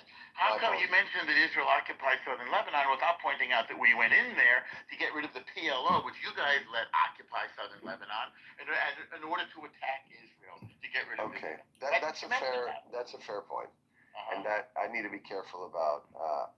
I'm trying to control how much I talk, but you are absolutely correct that the Lebanese were implicit in the situation. But why didn't you mention that? Because part of me wanted to control how long I go back into history, and I suppose the other part of me wanted to maintain some high ground in the debate. So what is the high ground that you get from that? You've called me on it, and I'm accepting it. And let's go down history. I like wait, Fadi, don't you think the reason is because you were in an anti-Israel room, so you wanted to add fuel to the anti-Israel fire? No. Well, how come everything you said was anti-Israel in the anti-Israel room? Actually, that's not true. I do believe Israel's gone too far. So do you want to talk about? What? On a number of occasions. Well, no, I'm asking. In the number. Well, name the top one. What's the top one? The number of Palestinian deaths. Okay, where? This is Hamas, not on us. In Hamas, like, why are you blaming Israel for this? So in most wars, Fadi, in most wars, do you try to minimize the number of deaths? Is that how you fight a war? Or do you try to maximize it? It's a decent way to fight a war. Israel is doing whatever they can to minimize, while Hamas is doing everything to maximize it. So feel to me that a shapeshifter, that if you really care for the Palestinians, you are like gaslighting them. Well, no, I said 10 minutes ago. The responsibility of the Palestinians is on the Palestinians. Okay, not on us, dude. They can end it tomorrow. Okay, I agree that all the hostages should be released. I agree.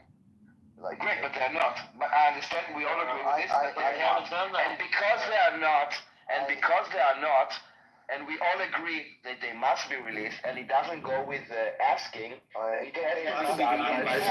Unfortunately, I agree that there are problems. Yeah, but it's fine that you say you agree, but you realize the complications when you deal with somebody who has hostages versus no hostages. Do you realize so, like, how can you? So I agree that there's huge problems in Lebanese society and Palestinian society that have caused the problems that we have today in the Middle East. You know, it's just not even debatable. And I think. Yeah, but okay. But the reality is, you're saying that there are too many deaths, but still, the Palestinians, which obviously don't think like you, because they could say, okay, too much death, here are your hostages, back, we're putting down our guns. So maybe you think it's too much. For them, it's not too much. And if you have any complaints, you shouldn't present it to us, where we are fighting something that you said is completely 100% justified. Yeah, Daniel, I want to ask you. If you ask the person on the ground, like in Gaza, they would say, like, we just want the end to the war. We just want to live, right? That's their prerogative, right? But what's stopping that? It's not Israel that's stopping that. It's Hamas. So what I don't get is, like, he says that he already agrees that Hamas is a problem, right? Which is obviously good. But then he should also understand that Israel has every right, and also it's their obligation to eliminate a threat. So the question is, like, why would you expect Israel?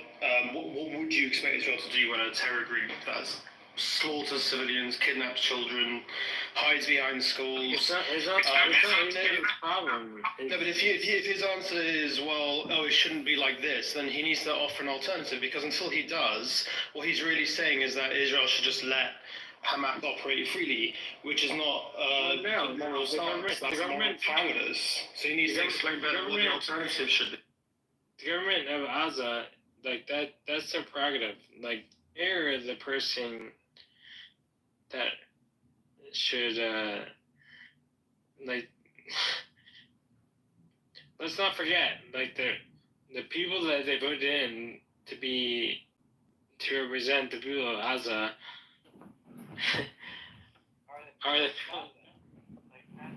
Yo, David, I hate to break it to you, man, but you need some serious help, dude. You can't keep coming on this app stumbling your words. You sound totally inebriated, David. You need to get some professional help, dude. I disagree with what John said. I think that's his opinion. But I agree with Lou about his opinion on my book, but I agree with John about his opinion on David.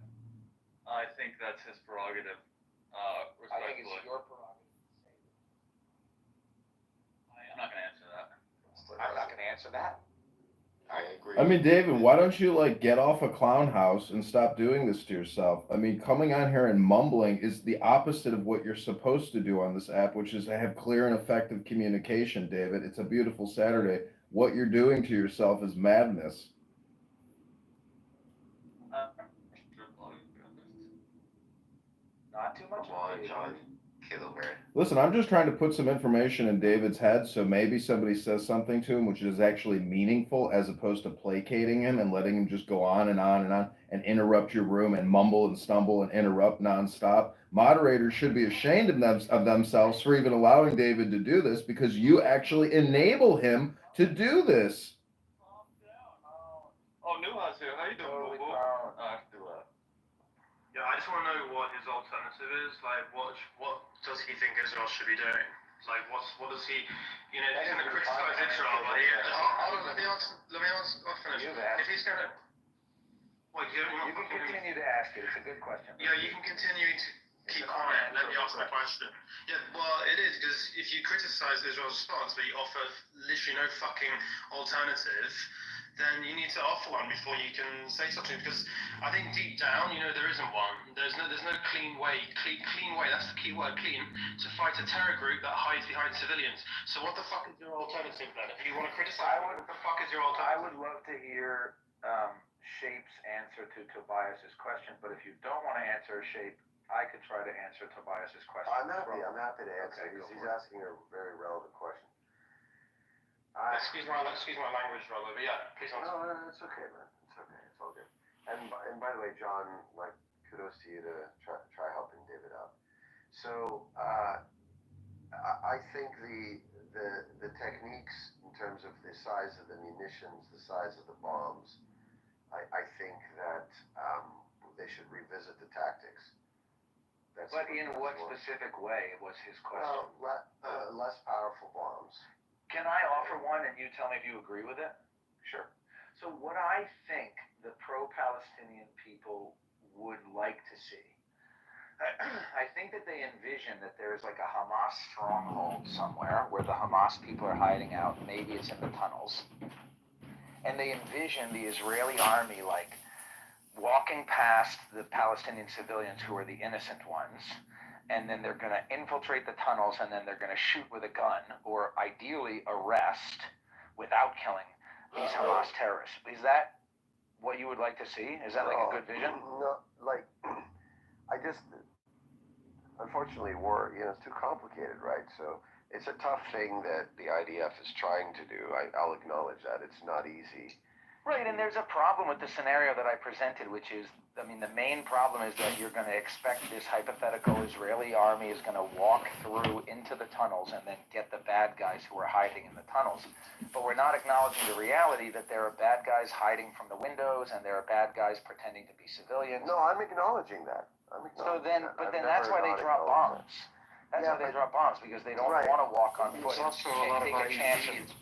Every building. Right, everywhere's IEDs, so they don't want to walk through the road. They're just gonna fucking drop a bomb. It's 2025. We got bombs. Yeah, but let's take an example, right? When Osama bin Laden was in the compound, the U.S. did not drop a massive bunker buster on the compound.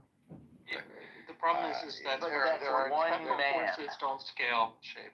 But that's one building, one guy. Okay, it's just an example to I know. try. Well, it is a good It's a bad example, though. We're talking about a war in an urban welfare where Hamas embeds himself in every part of Gaza. Yeah, right. It's not a bad example. It's a fine example, but it's only one man. So I agreed, of course. But the problem with Hamas is it's thousands and thousands of men and women and teenagers. It's a very complex, non-trivial situation. I still do think that the size of the munitions and bombs being used. Well, I needs hear to be you there, revisited. but what's the alternative? The alternative that's is interesting. using Can you tell me just your military experience of you understanding ammunitions when you know the fact of which munition fell where and what is the reason that it fell there? I have a few other points. I think the siege was too aggressive. So that's the second point. Well, we've heard that, but it's not a response to Tobias's question, which is what's the alternative to the I'm aggressive giving alternatives. Is it too aggressive? Is it too aggressive or is it not aggressive enough? Because there was a siege, and despite the siege, you're talking about the blockade or the siege? Hey, Tobias, can I take a minute to respond to your question without interruptions, or would you prefer everyone interrupted me? I mean, I think I'd like to respond to your bombs idea. I haven't finished. You brought up. Okay. All right, so a minute, or would go ahead. Bro. You spent 5 minutes to talk about 20 different points. Go ahead. Yeah. I'm surprised you guys are still like centering this. This is like 2 hours. This has been going on. Okay, I haven't been here for the. I'll stop responding to the questions directed to me. No, I'd like to hear the response. Let's see if my best. Okay, so the first thing is reducing the size of the munitions and being a bit more tactical with the strategy. The second thing is being a bit more proactive around ensuring that the children and women have food. The third thing is being more aggressive with the peace negotiations. So those are 3 things. Those are 3 good things, but to all 3 things, I would love you to, if you could, expand on specifics. Let me try to remember the 3 things. Increase peace negotiations, how specifically? Reduce the deaths of women and children, how specifically? And what was the first point? Something about like more precise munitions, but how specifically? So let me just use fewer words. First thing is less powerful bombs. But how specifically? With using a rifle? No, just rather than like the bomb is based on the target. If you need to go and destroy like a tunnel system, you use a strong bomb. If you need to, like it depends on like it just. I mean, this is why I have to have military experience. Every single ammunition that drops in Gaza goes through a series of approval, including, by the way, legal, to make sure that the target and the munition and the angle and the intelligence fit. Yes, there are mistakes. Obviously, it's war. But just say, like, use, like, softer blows. I don't think that you understand what war is. We have a goal, and the faster we achieve the goal, the better. I mean, I've got some first-hand experience in war. I haven't lived in one. So what do you mean about softer or like less powerful munition? Why? You need to understand if you think that they are like using munition that is too powerful for the intended goal, but I don't think you know for each munition that is dropped what is the intended goal for the target. Yeah, I want to say to Shay, I think like you don't send soldiers into a heavily like fortified booby-trapped urban war zone on Earth and say, hey guys, let's scale down the firepower so it looks better on TV. That's not how it works, man. Israel is targeting like underground bunkers, like tunnels, right? That have been like intentionally put there by Hamas. A small bomb means you'll fail to destroy that, or you have to hit it like multiple times. That's literally. I don't think you understand how warfare works. I do. I've lived in one. And how can you say something as stupid as they should have smaller bombs?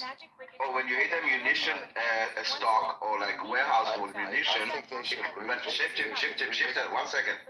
Shifter. When you throw a small bomb into a munition storage, okay, where they hold rockets, there will be big explosion even if I use like a very small detonator. You do understand why. When you put weapons everywhere in Gaza, and let's say there's a building that is completely like booby-trapped, why would we send like a smaller bomb, crash the entire building, destroy the fuck out of this building? But we, as you know, evacuate the population. This is why 75% of Gaza is conquered, and you have 50,000 deaths or 60,000, out of them about half are Hamas, showing the IDF is being very careful. Despite Hamas's attempts to maximize civilian casualties. Yeah, I also want to point out. Sorry, I just want to say that. What happens if you miss? You hit the wrong part of the building. You'll cause only a little bit of destruction instead of entire neutralization, which means that the Hamas fighters might survive. The commanders could get away. The weapons might be recovered. So you got all these problems if you start using weaker ammunition. So then Israel has to come back and hit the same target again and again and again, and this time with troops on the ground, because that's what would happen, right? The troops would be on the ground that time, which puts its own soldiers at greater. This is what I'm saying. I don't think you fully understand how warfare works. I mean, I don't think any of us are deep military experts. I think that criticizing. Some people here are. I want to ask you a different question. Do you want Israel to win this war? That's an interesting question. I would like Hamas defeated. Do you want Israel to win this war? Nobody else is fighting them. Can't you just say yes if you want Hamas to be defeated? John, two objectives to the war that you are supporting both of them, but it's very hard for you to just say, yes, I want Israel to win. Winning meaning getting our hostages back and demilitarizing the Strip, which you are both supporting. Just say I support Israel winning. Every Western civilization has Hamas as a terrorist organization. Why would you support them? He didn't support that. He didn't support that. Yeah. He didn't support Why would that. you even He never said he supported them. I'd like to give David, wait a second. Do you want Israel to win this war, Fadi? If that means that the Palestinians have a free autonomous state. No, it doesn't mean that. It means the objective of the war. If the objective of the war are met. I would like Hamas to be defeated. What a waste of time. To the war, okay? One is to release the hostages. Second one is to demilitarize the Strip. Do you support those goals and you hope that Israel will be able to achieve them? Yes or no? We're not talking about anything like a Palestinian state. That is not an objective of the war. Okay. Regardless. So, but you're in a quagmire, right? Sound bites are important. We got people that actively recording these rooms. So I support there's an important caveat I'd like to point out before I answer. Now, there's a caveat that was following. So for all people that might be recording this room, just note that. Okay, and get ready for your editing techniques. Wow, you're gonna make some big genius point. I support. No, he's doing it because they're actually doing it. I now heard that someone is, I don't know, spreading something that I said, which I actually never said, but they're saying, and it's not that they said that I said it, so which is not true, by the way. Exactly. So, do you want Israel to win this war, Fadi? Hamas. Okay. Yes. Second, there should. To your point, Israel, right? Okay. So Hamas should be defeated by Israel. Okay. No more. Let him finish. Okay. Second, I do support a temporary. So number one, that's a yes. What's number two? I do support a. No, please let him answer. I do support a temporary demilitarization of the area, followed by of the area of the Strip. Now the Strip, you mean? Of the Strip, yes. Followed by a genuine effort to help the Palestinians stand up on their feet, including having their own military. Again, but that is not the objective of the war. Already. The objective of the war and creating a Palestinian authority or an autonomy is not an objective of the war. Okay, the objective of the war, if I make a mistake, not like it seems like that. You've rightly with all due respect, have you seen the three? David, hold on. Daniel, I would like to play by the rules that you set down, and some of them are nuanced, right? So just trying to pin me on everything being binary, I can't do that where the nuance is important. So Israel, you're saying now, I'm trying to put the third point. It's not nuance. It's not nuance. It's nuance. No, it's not nuance. It's not, dude. It's. I will repeat it again for you. Maybe it's nuance. Maybe I don't know what. There are two objectives to the war declared on October 8th. One, getting our hostages back, and two, demilitarizing Gaza Strip. If we achieve this, Israel achieve the goal, meaning they won the war. And now you're saying, I want also like $1 million for every Palestinian, and you're adding demands. Those are not. I'm not negotiating. I'm asking you if you support. No, it's not nuance because you're not the decision. You're not the decision maker. Who's talking? Can you hold on 1 second? It's not nuance. You are not a person that makes any decisions here because Israel. That's correct. Israel declared the war. Not you, not me. Israel declared the goals of the war. Israel, if they achieve the goals that they set, it will be considered a win. And Normo asked you if you support Israel winning the war that they declared, not what you want the war to be, not what I want the war to be, not even what Normo that asked the question wants to be. Do you want Israel to achieve the goals that they set up to this war? Those two goals. Not what you imagine, not $1 million for the Palestinian or whatever you want. Those two goals. Because this is what we decided.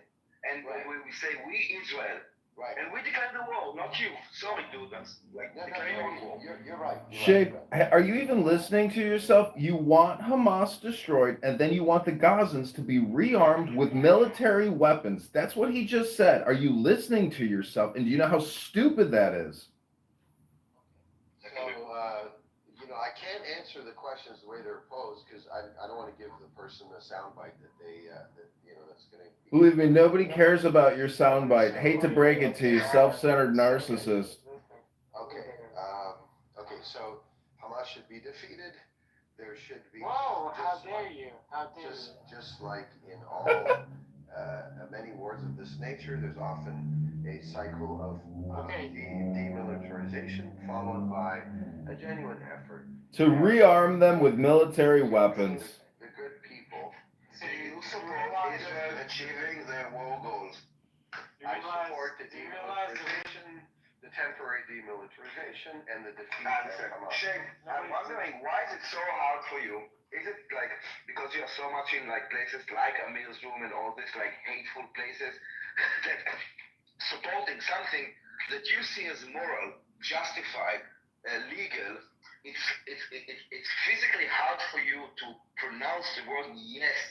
I fully, 100% support the legitimate, legal, humane, and moral objectives that Israel set up for the war. And I'm 100% behind them because you know what? You are. This is why I even try with you. Because I do sense that there is humanity or morality there, but you are so wrapped up in this fake world of like propaganda and hate that it's normalized to just be against Israel, even if you fully support it, which you do.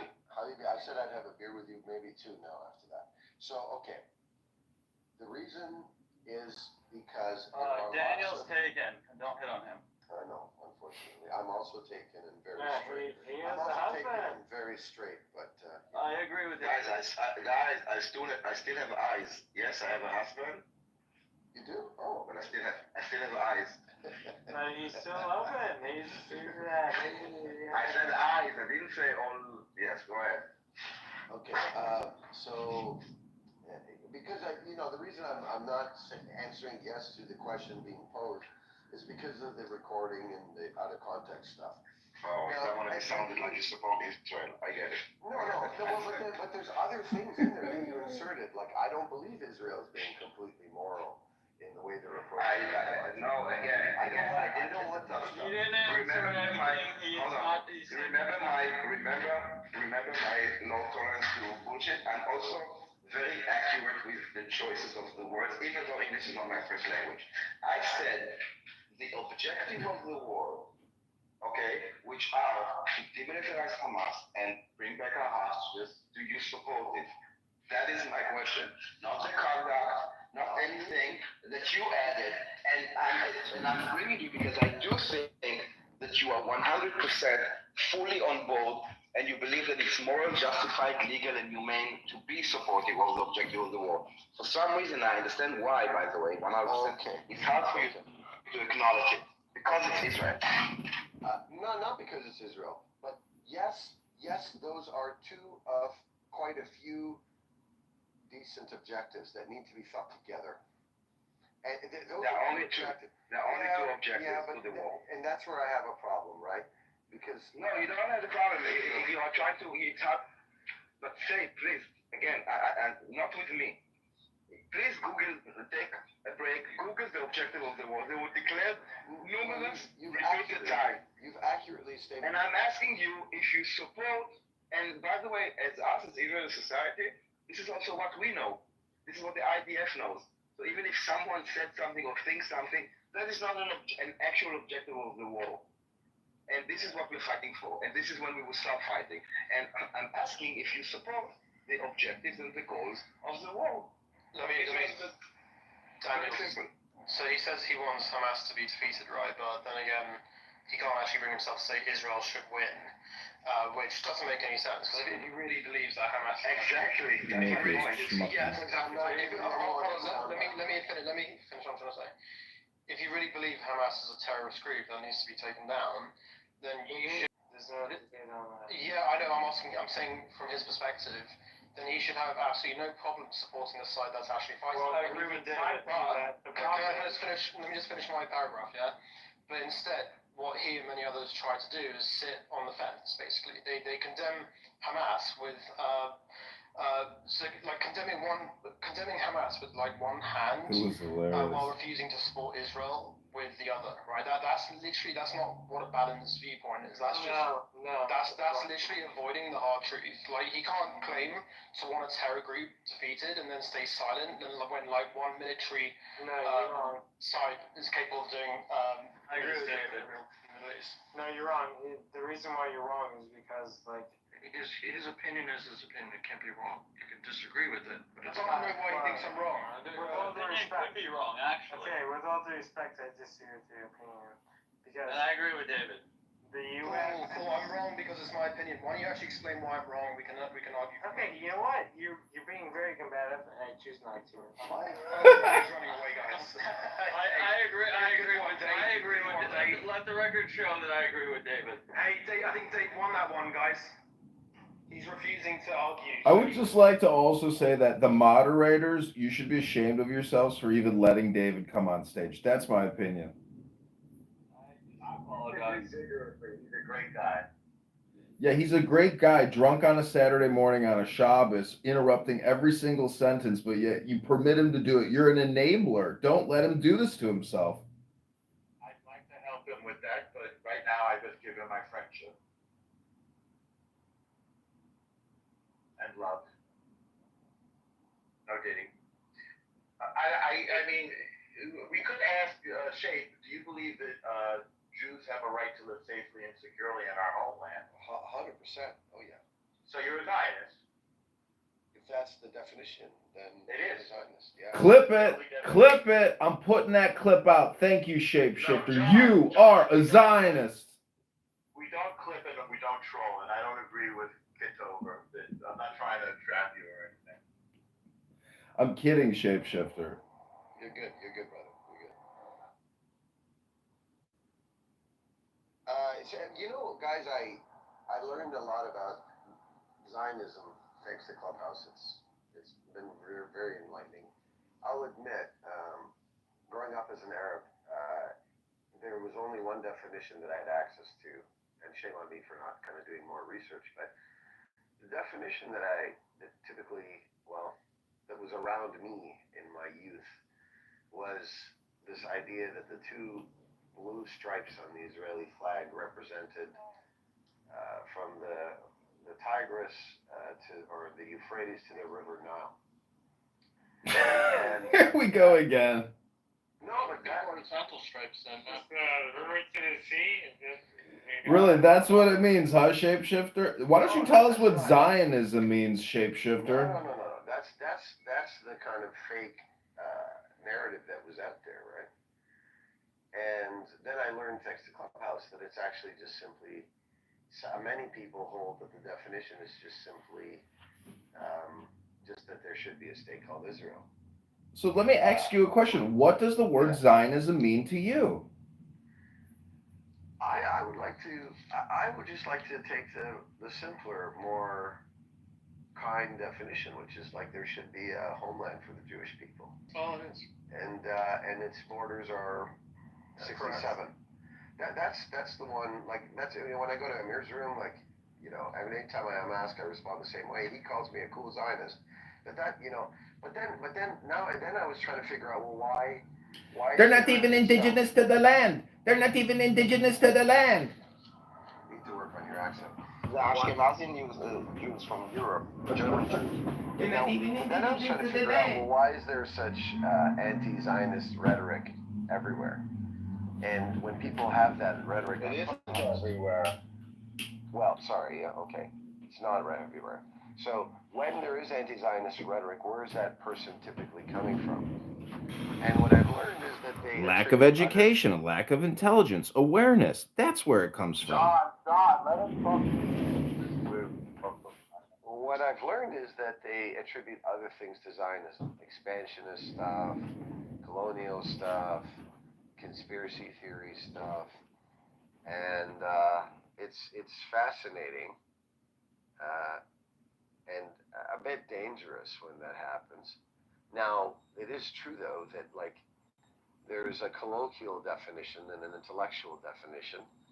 And you realize like it was the king and the queen that decided those borders, right? King and queen. Yeah, I agree with David. So like, why would you blame Israel for that? Anyway, so. But that's also a very modern academic left-wing view of. Like I think even like, correct me if I'm wrong, extra definition around Zionism. Yeah, didn't the queen didn't she apologize for like what she did in the Middle East? Victoria? Elizabeth? Elizabeth, yes. Elizabeth II. Yeah. She apologized because like she realized like You guys totally interrupted Shapeshifter, and he was just getting to the colloquialism part.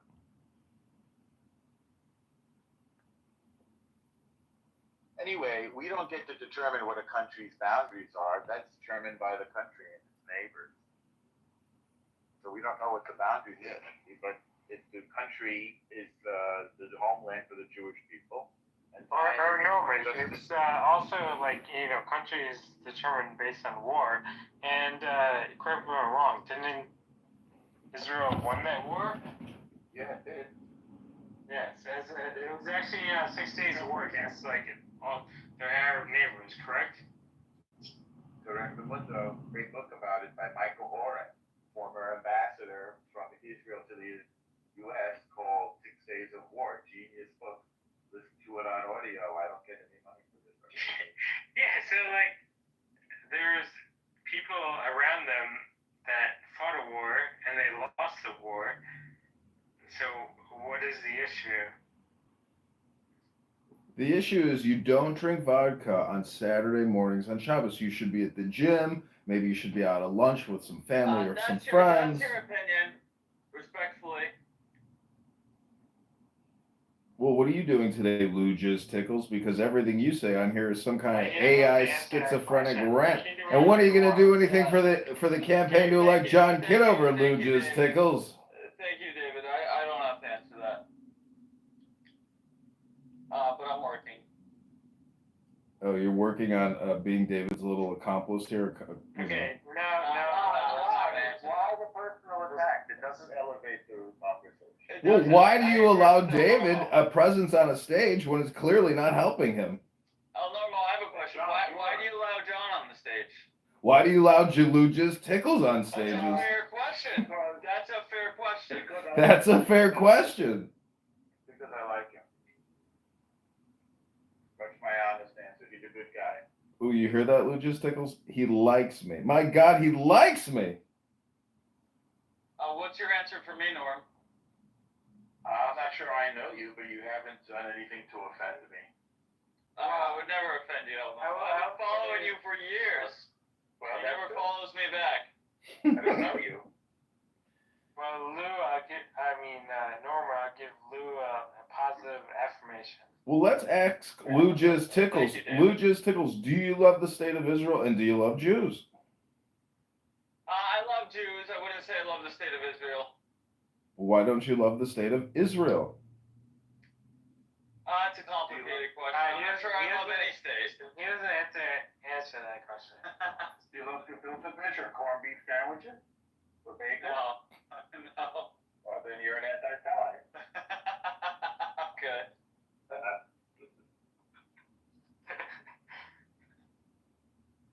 I do love Chompies though. It's a great they have Jewish sliders. It's like a deli out here in Arizona. It's a phenomenal restaurant.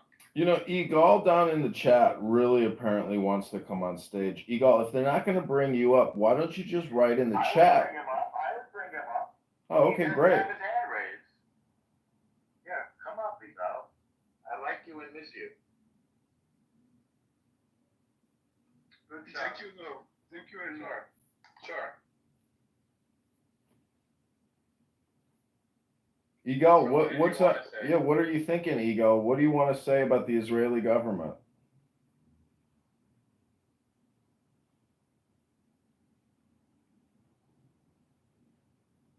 That he has no strategy.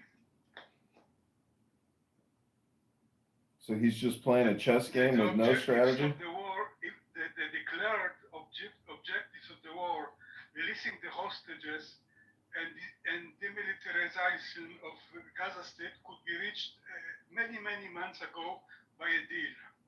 But seems that some fraction which leads to the government have another objectives beyond those two of replacing dismantling Hamas and releasing the hostages.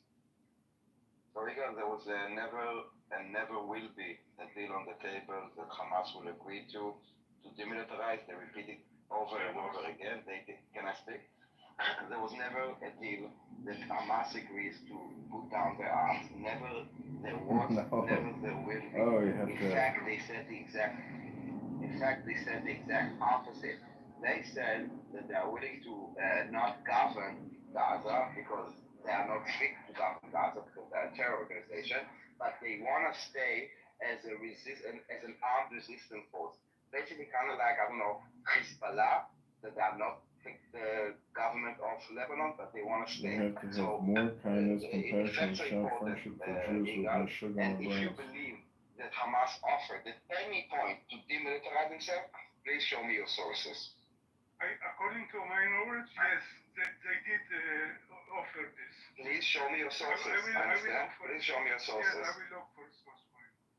And not that they are willing to step down. Not that they are willing to step down from governance. That they are willing to put. Yes. Yes, they definitely were ready to disarm for the end of the war. Show me. Okay, I will. Thank you.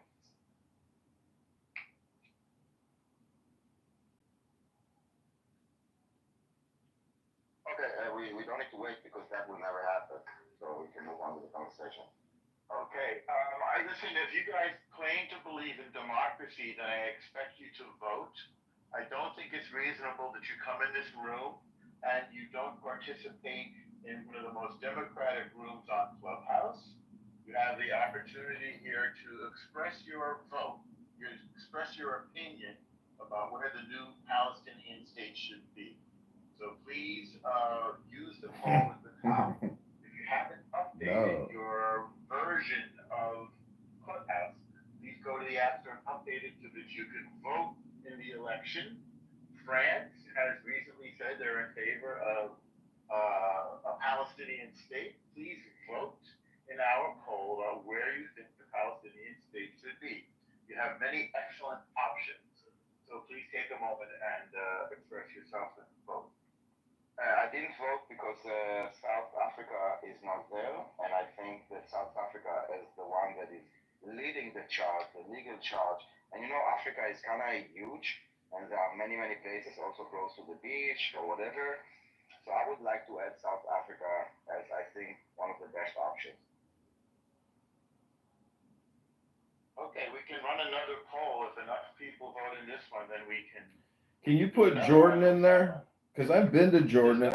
I've seen Palestinian towns and cities that have sprung up in Jordan, and there's a network there. There's plenty of land. There's plenty of resources. There's plenty of construction opportunities. Jordan is the place to send these people, and the king of Jordan will have to relent and allow this to happen. This is where they should go, in my opinion, and maybe Egypt and other places. But give them 2 options. Give them 3 options. But they have to go. They can't continue living like this. Have you seen these photos of these aid distribution sites and the swarms and the crowds? Where are these people living? How, and what is the problem with going in there now and start removing?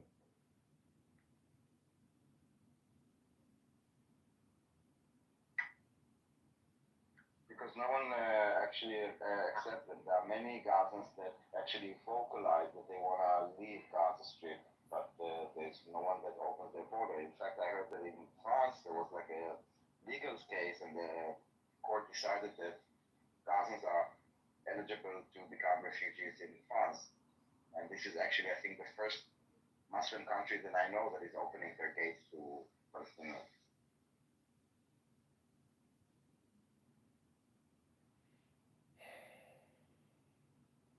I think this is when Marine Le Pen will gain 90% of the votes of the French people. But good afternoon, everybody. Good afternoon, El Normo. I just wanted to add something because at least across here in Italy, the discussion has been pretty heavy on the media about this idea of genocide, and I've been obviously saying that it's not a genocide, it's a war, and a war has casualties. There was recently one of our member of parliament, she's a senator, her name is Liliana Segre, and she's a survivor of the Holocaust. And she was trying to explain that the word genocide in itself brings a lot of hatred. And I completely agree with her because wanting to label this as a genocide will carry a great deal of hatred towards Jewish people. So I just wanted to point out that I've been trying to talk to many people, and including members of my own family, about the fact that, for example, during the Second World War, United States dropped 2 nuclear bombs on Japan and killed civilians, but nobody was calling a genocide of the Japanese people by the Americans. It was the end of the war, and luckily it ended. So, it's a war, and a war unfortunately affects civilians like it did in the Second World War. Thank you very much.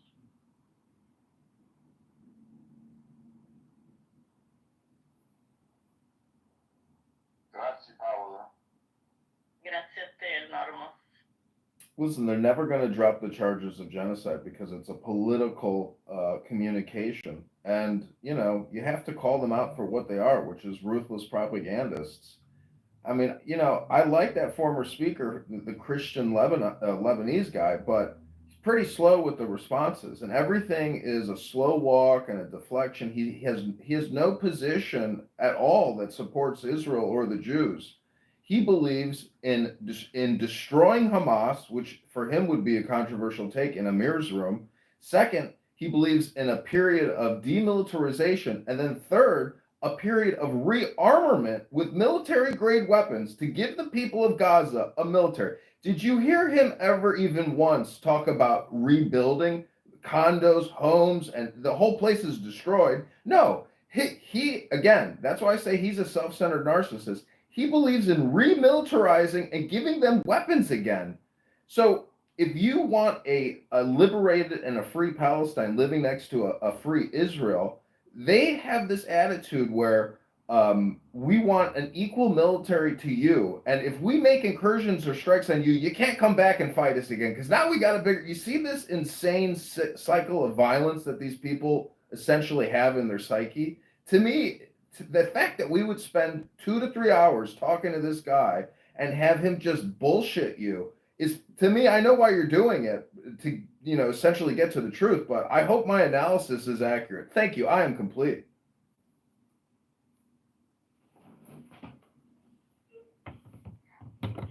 They're not interested in breaking the cycle of violence. That's what's happening. Pro-Palestinians are not really pro-Palestinians. It's a misleading term. It's anti-Israel. They are using the Palestinians as a weapon, and they don't. This is why no one is advocating or calling for. When the Ukraine war started, all the women and children of Ukraine fled, and almost all the countries in the world opened their gates.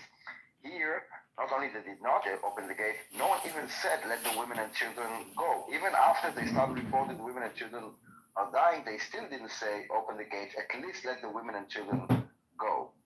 Because the more dead in Gaza, this is the Hamas incentive, this is the pro-Palestinian incentive. It brings more support to the pro-Palestinian cause, which is the anti-Israel cause, and it defends Israel, it legitimizes Israel. Even right now with the Salvation Campaign, this is what Hamas is doing. He is using the Palestinians in order to make the world pressure Israel to stop the war. This genocide claim, the ethnic cleansing, all those things are fabricated in order to push Israel to stop the war, because they cannot win Israel militarily, only with international pressure. The thing is, what the world doesn't understand is that perception is important, but it's not the most important. Our lives are more important.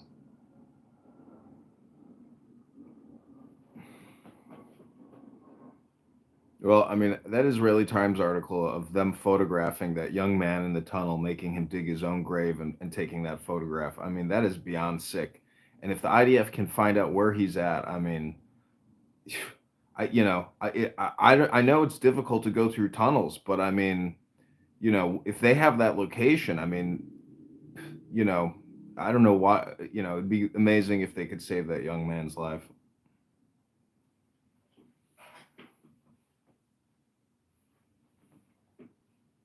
It's very sick. It's hard because they said that if the IDF will get close, they will execute. And I see the so-called pro-Palestinians, they don't care about the hardship. They actually, not only do they not care, they support either bringing them in body bags, this is what I see people say, or just keeping them.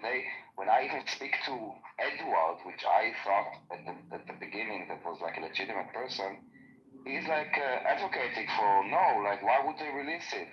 You should release this. They need them. Like, this is like a person that used to be a human being. Who are you referring to? Edward.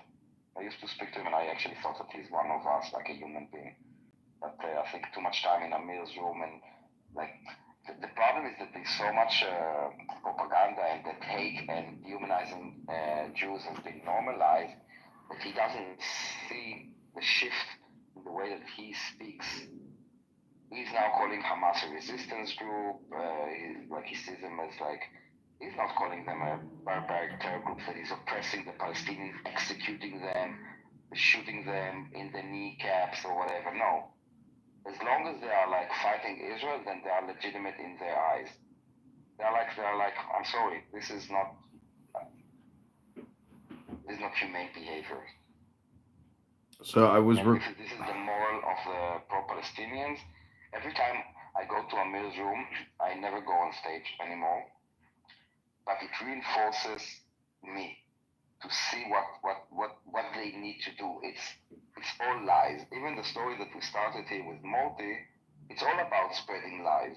Lies, manipulation, deception, hate, propaganda. I suggest no one will go on stage because it's without vaccination, without the proper vaccination. It's really like swimming in the sewage system. It's very toxic. Yesterday he had an Indian. Can I challenge that point of view, Daniel? Sure. Try. I think where necessary, facts need to be brought to the table. And there were, yesterday, I don't know what. They were talking about the Ben Gurion Canal. right? I think it was. Is that what the name of it was? I actually have a map that shows where it is, and when it was designed, it was to be between Ashdod and the Gaza border because that was Egypt at the time. So, but Yaakov, you're so sweet, and I wrote you also in the chat. I saw that, but you write. Hold on. They're saying, and again, the room is about deception, hate, propaganda, and fabrication. And you and I really think it's really sweet. One second, I gotta take this phone call. I gotta take this call. Okay. Okay. It's so sweet because even one he wanted to correct me, and he's right. Yeah. Facts do matter, and he's trying to put facts. I used to go on stage and try to have like a debate, but it's pointless. They just make stuff up. And Yaakov is correct. Of course, facts important. The most important, truth is what we should be looking after. I'm just saying that Amir's room and the Amir crowd, the pro-Palestinian crowd, they're not interested in introspection, in challenging their thoughts, in knowing the truth. They want to hear voices that will reconfirm them. And unfortunately, there are enough voices, not just from radicals like, I don't know, resistors or Amir or even Edward or like whatever. It's like you have like, your hand this and special rapporteur this, like they are clinging to something, but this room is not about nuances or facts or truth. It's about, as I said, hate, deception, propaganda, hate again, dehumanizing, violence, and again hate. It's a lot of hate. Yeah, Daniel, it's the opposite of bringing facts to the table, isn't it? Because if they want to bring facts to the table, then they should be honest about all of them, not just like ones that make Israel look bad, and there's one big fact in all of this, which is that Hamas started this war. That's the biggest fact of all. And most of them don't want to acknowledge that, despite what happened on October 7. That's a fact. And the war didn't begin, it wasn't random. It was a planned terror attack. So if they should be starting, the starting point, that should be the starting point, right? And if they skip over that fact, then they're not actually dealing with facts to begin with. They're just pushing a narrative. That's the problem. And sometimes it's like even a brainstorm room. So one person will come up with a story that he literally just made up, and others will add to this. They probably did this. I see what they tell about me, okay? They would just make shit up. Edward would say, Daniel was just in a different room supporting the death of children, and they're like, oh my God, yes, Daniel is this. Like they just make shit up, and I have like different standards for people that I consider intelligent and with a sense of humanity, like maybe it's hidden, to like the thugs and the bullies and the idiots. And even the intelligent or the so-called intelligent people are silent when all those lies are being. They don't say, like, when someone says something, yeah, we correct them because truth matters. There, it's not about truth, it's about narrative, it's about agenda. And it's about spreading hate to Jews. And they work in it, literally 24/7. So that's why I put a link to the map, because the maps don't lie.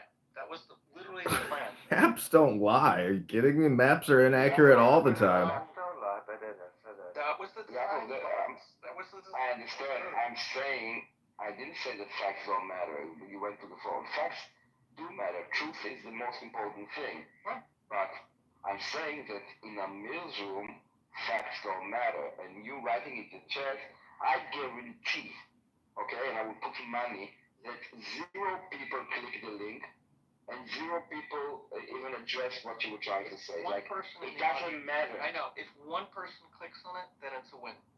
I could. But it's not. But not even one person would change their mind. And Okay, that's the thought. You don't have data to prove. No, it's other thought. Even if Shapeshifter, and he will speak now, read the link, he never said, hey guys, what you said is like, no one is confronting them, because if you're going against the narrative, then you are automatically labeled as a Zionist, Jew, whatever.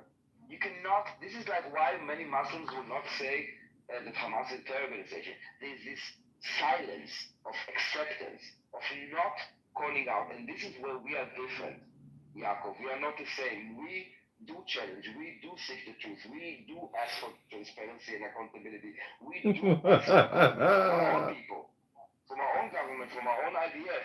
We want people to be prosecuted if they make crimes, not to turn them into heroes or to give them excuses. Yeah, Daniel, I went into Amir's room once, and I was kind of speaking on the back channel, but I didn't actually go into the chat, and I didn't say anything particularly, specific. And what I heard in that chat, I was like, can I possibly go in there? They were like, literally, like being outright like anti-Semitic to people. They called me a son of a bitch. They said how much I hate. Yeah, it was like you. What do you mean by that? Do you think that's a hold on. Do you think that's a mature way of dealing with it? No, sort of it's not nice. So why are you undermining that point? No, I don't mean to. Oh, sorry, I didn't realize you were speaking. I know you're joking. All right. Yeah. Anyway, it was too immature. I couldn't go in and discuss with them. It's like they're just being fucking rude. They're being they're not taking the conversation seriously. They're getting offensive. So it's not serious conversation with these people. They don't know how to discuss this topic. I have no interest in going into that. Tobias, if I may make a serious response, that's what I've said, and I've said this many times in Amir's room, and they don't seem to understand this point. But basically, this is the reason why Palestinians are suffering, because there is an inability and who was it, Shape earlier, a while ago, you were saying we need to increase the peace talks, increase the diplomacy or something like that. But they are not interested in diplomacy. There's nobody who wants to come to the table. They have said repeatedly that they will not accept peace with an Israeli nation. And so because we cannot enter the realm of conversation, because we have left the realm of diplomacy, then war is inevitable, right? So what I say to them, Tobias, when they start yelling and screaming and moving me to the audience and proving to me that they're unwilling to engage in respectful discussion, I try to make this point. I say, look, the mentality that you guys are expressing right now is the reason why the innocent Palestinians, the babies and the women and blah, blah, blah, that's why they are suffering, because we cannot enter the realm of discussion and neither of us are willing to budge on the conflict. Then the only option left is war or armed conflict or fisticuffs, and I'm complete. I'll land it there. No, you're right, man. I'm sorry, I thought you were somebody. I was just joking. No, I know who you are. I thought you were somebody beneath. No, you said in a very British manner. They called me a no, I get it. I know. We've spoken a million times before. I know who you are. I thought you were somebody else. My bad. But he acts like he's standing for people like him. They act like they're standing for some sort of truth position. But I just think that the way people like him treat people in his rooms just kind of it shows something very different. Especially, very, very rude. Yes. I'm going to speak like Christopher Hitchens. In Amir's room. People are dying, suffering, and grieving. Okay, I'll stop now. In Amir's room, he had an Indian on there 2 days ago, and I live stream his rooms every night onto YouTube, and I report him to the FBI. And he had this Muslim Indian who said he would rather defend India and fight Islamic terrorist bastards like yourself, Amir. And Amir, this was the roast of Amir, and honestly, I couldn't stop laughing because Clownhouse and reality has a way to bring the opposite of your position into direct conflict with yourself all the time. And this was like a perfect example of the universe, spitting back into Amir's eye, spitting the racism back. Amir is a very sick old bastard. And, I know we don't like to do personal attacks here, but that room is a breeding ground of potential terrorists and terrorist supporters. And the best way to interact with that room is never to come up on stage and never speak with them. Just record their hate, publish it, notify the Jew hate database, notify AIPAC, notify the AJC, notify Netanyahu, notify the IDF.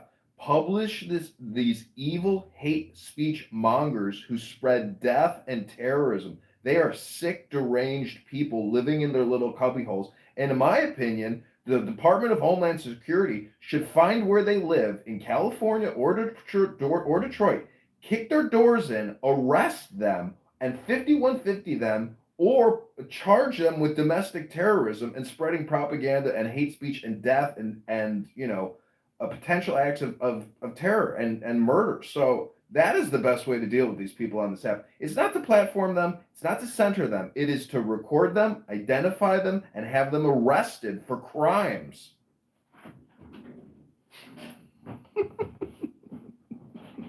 I love those sound effects. What sound effects? You didn't hear any of them? No, you need to be on YouTube on the plus. Are you guys not hearing the fire anymore? No, you need to be unmuted in order to hear the fire effect. Now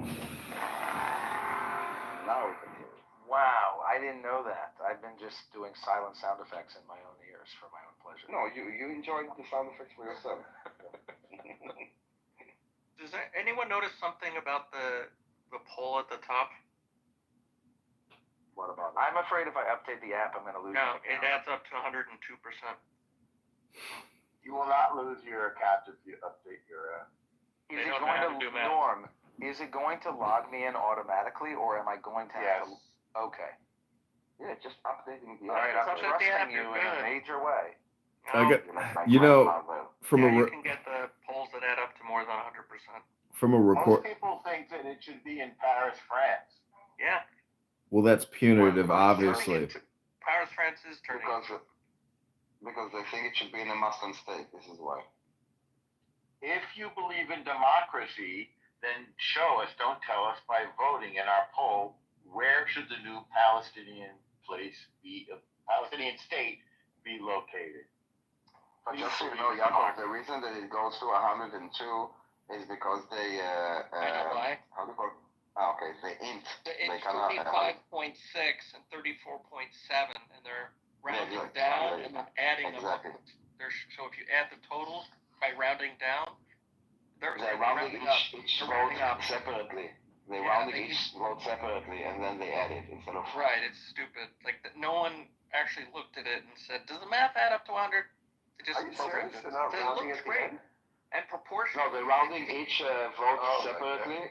And then it goes up to more than 100. And more. We learned this in high school. Proportionally is 2/3 of 40%. The bar it should be a lot shorter. You know, going back to Amir's room, you do realize he says that he will issue personal fatwas and that he will identify you as a kafir. So his fallback is always Islam and the Ummah, and you know, so. How do you deal with people like that who are willing to always keep going lower, and then the final bastion is Islam? And you know, how do you argue with all or nothing people like that? I don't think you can. The government should take care of it.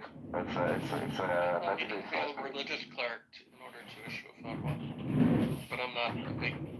Yeah, I think Amir in his grandiosity thinks he is a cleric of some sort. And, you know, I've recorded his room daily for months now, and the guy is insane in my opinion, and he's a real scummy little bastard.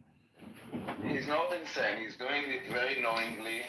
It's not insanity. It's a plan. It's not the only person doing it.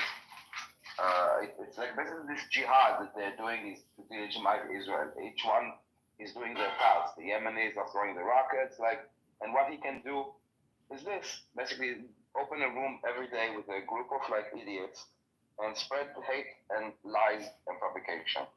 That's his role in this. This is his jihad. You say that the government should the thing is obviously people who openly support or enable, want to enable groups like Hamas should be absolutely investigated.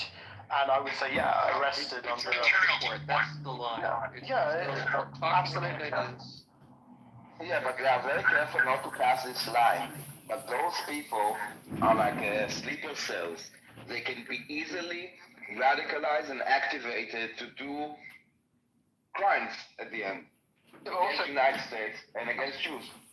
Absolutely. The problem is, I think, Western governments they're just too weak and hesitant to act decisively on this stuff. And obviously that comes from political fears about being labelled certain things like biased, etc., leading to tolerance of these sort of extremist views. But you know, it's dangerous propaganda, man. It's fucking dangerous. I agree. I think people like him should absolutely be investigated. You know. It's like this tolerance to intolerance. That is the problem. If we are tolerant to intolerance, that is like self-destructing ourselves. Massively, yeah. I'm sorry. Like, what country is he talking about? The Western governments. What are we talking about? Which country are you talking about? No, we're talking about people like Amir who openly support and want groups like Hamas to be enabled, and the lack of people like him being investigated as a result of the Western government that he lives in, that is often too weak or hesitant to act decisively. Do you understand? Well, I hope that they will wake up before it's too late for them. What's hard to understand, Dave? Well, I heard you're, with all due respect, you're the people that represent the more liberal part of your country. I don't know why it's funny, but they actually are pro-Hamas. So, like, what do you say about those people?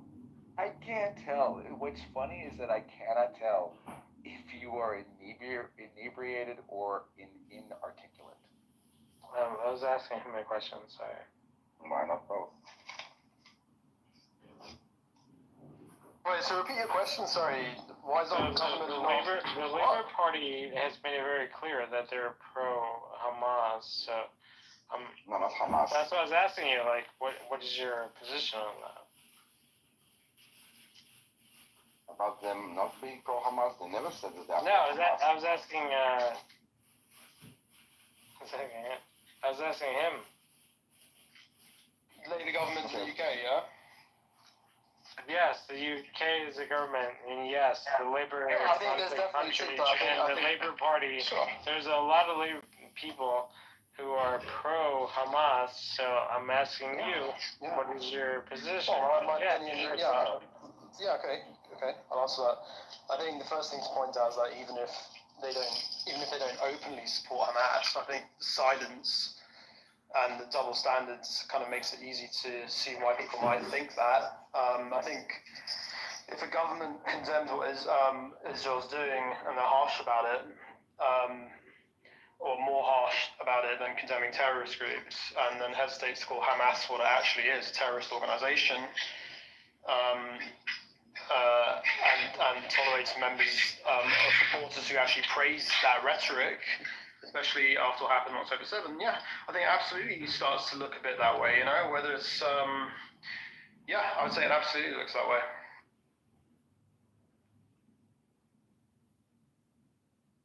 Yeah, you know, it's fair enough, right? But the fact that, you know, Keir Starmer, with all due respect to the Prime Minister, is in the wrong side, right? Because if you ask him about, like,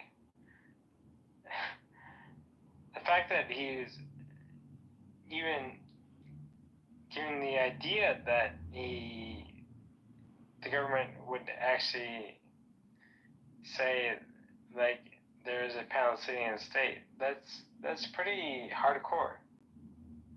I don't know how many people in the UK would actually agree with his statement. Do you have an opinion on that, or no?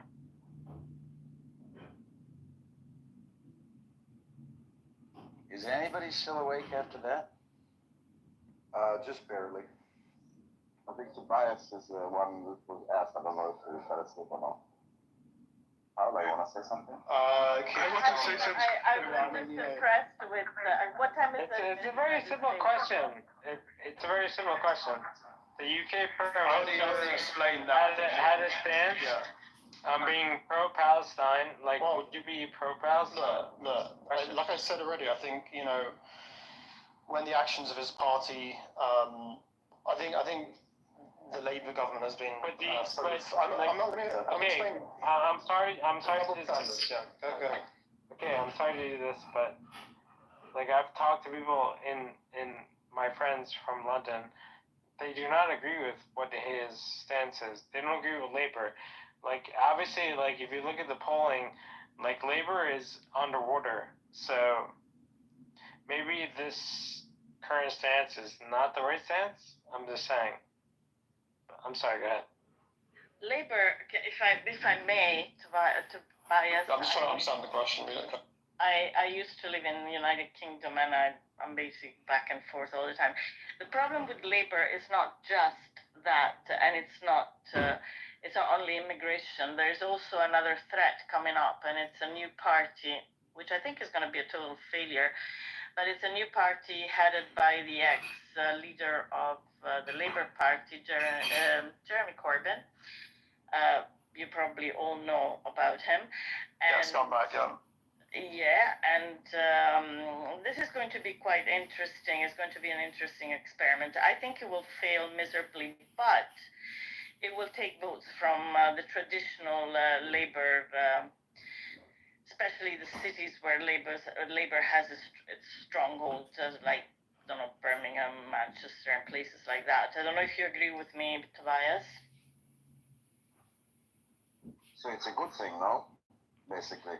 For the record, he is an I think he's admitted anti-Semite. He actually ran his party based on anti-Semitism, correct?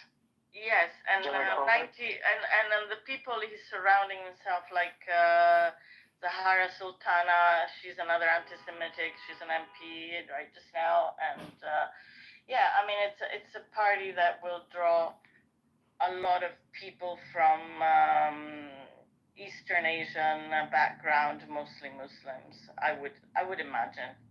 Yeah, he reminds me a lot of George Galloway, actually, Jeremy Corbyn. Yeah, he's really. I mean, yeah. He's scraping the barrel, basically. Come on, let's face it. I mean, again. He's got a very troubling worldview. He blames the West on everything, criticizes Western democracies for everything. It's not a principle. It's just reckless and dangerous. I think people like Corbyn aren't interested in real solutions. They're not interested in real solutions. They're just more invested in being sort of critics, no matter what, you know. Well, this is happening quite a lot right just now in the United Kingdom. I mean, I haven't seen, mind you, the rest of Europe is not faring too well, but I haven't seen an idea from the left in, I don't know, maybe 20 years. And also this, I mean, right just now, I don't know if you're probably aware of what's happening in Scotland. I mean, Scotland is the country where I live the most. And, you know, all the situation with the SNP and the transgender bullshit and so on and so forth. It's basically creating a total mess of the left. The left has no touch with reality and the real problems of people right just now. And I think this is going to be pretty bad next elections. This is how I see it.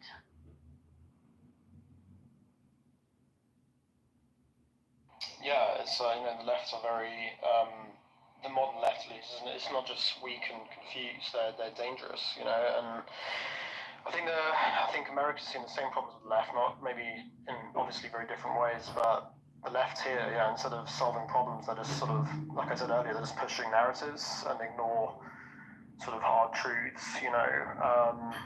And yeah, Scotland, I don't know too much about, but I know enough about it. I know they're obviously obsessed with this idea of independence. Well, that's not going to happen for a start. Yeah. Also, the Prime Minister before Sweeney, Hamza Yusuf, is the biggest racist and anti-Semite I've ever seen. I mean, if you go on his Twitter, he's insane, absolutely insane. He's married to a Palestinian woman. And he's pushing for Scotland to recognize, I mean, as if Scotland could recognize another state. I mean, that's up to the Westminster government. But he's pushing the Palestinian agenda to the point that is almost sickening. And I would invite all of you to go and check his Twitter. don't like it, but obviously you won't. But I mean, just go and check how much hatred he's fueling. With all due respect, like Scotland voted pro EU, right? Scotland, yes, predominantly voted for Remain. Yeah. Yes, yeah. They voted to remain a part of the UK. Well, but it 51 49 with all due respect, right? Correct? 51 counts. It was very close though, but not good enough, as they say. Yeah, but people in Scotland, they have a very, very, very hard position when it comes to what they feel when it comes to the UK.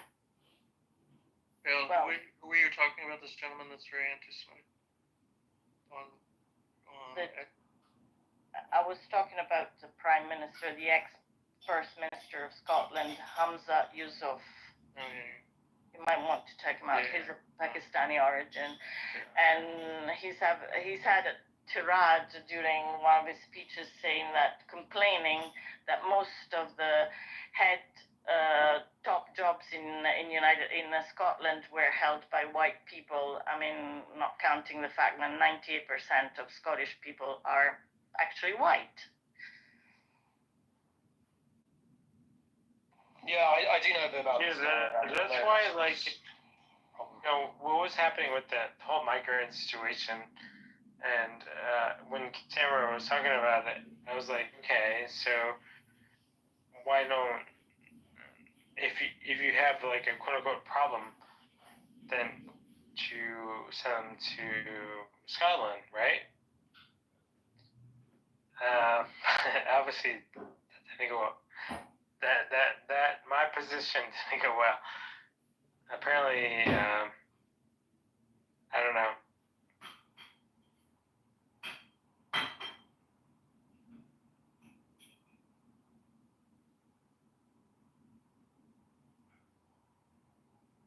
Yeah, I know Hamza Yusuf has said a lot of bad things about Israel. I didn't know his wife was Palestinian. That's news to me.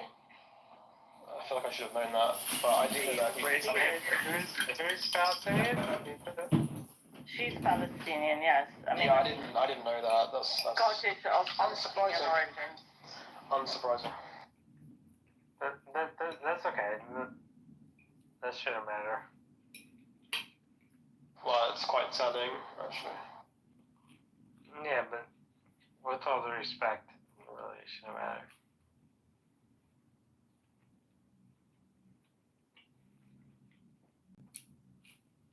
Like if you represent, whether it's Wales or Scotland or England, your justification is to represent the people of your country, right?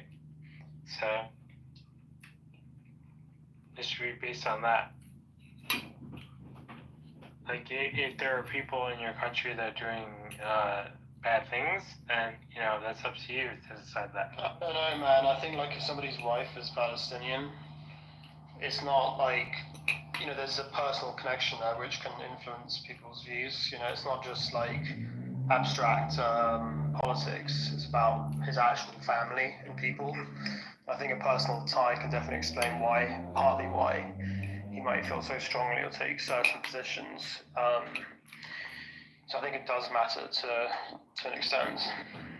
How do you support terrorism? How do you support murder, lawlessness?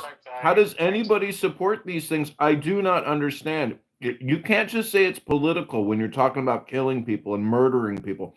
These are subversive ways at trying to. It blows my mind that people do this on digital communication, but it's even more crazy that people do it in the real world.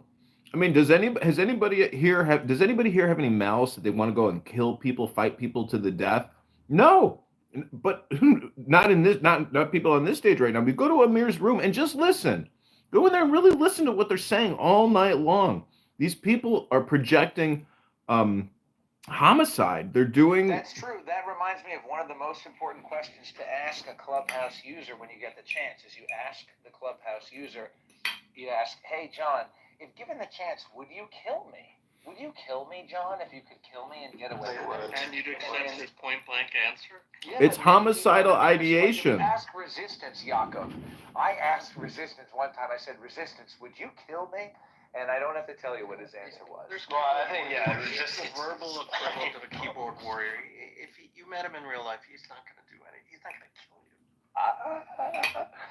Well, you gotta take. He talks a good game. You might be right. The thing is that when you normalize, but Yaakov, when you normalize, when you hold on. When you normalize, wow, my God, can I say one fucking sentence? When you normalize attacking Jews, even as a joke. So yes, one person will say it and others will laugh. The other said genocide. The other one will say nuke Tel Aviv or bomb Tel Aviv. There's even a song about it. And then one crazy person goes and does it. That's the problem. Not that no one thinks that resistance. He's a criminal. Yeah, but he's part of it. He assaults people all the time. Yes, part of it. It's part of legitimizing that it's a normal thing to say. No, he's just. Yigal, did you find the what? Yaakov, you're being naive. I wanted to. Daniel, may I answer, Daniel? Yes. Yeah, go ahead. Yes, Daniel, you are right. I want to say that you are right. Yes, I was mistaken. No problem. Yigal, just one second. You asked me. I will just update.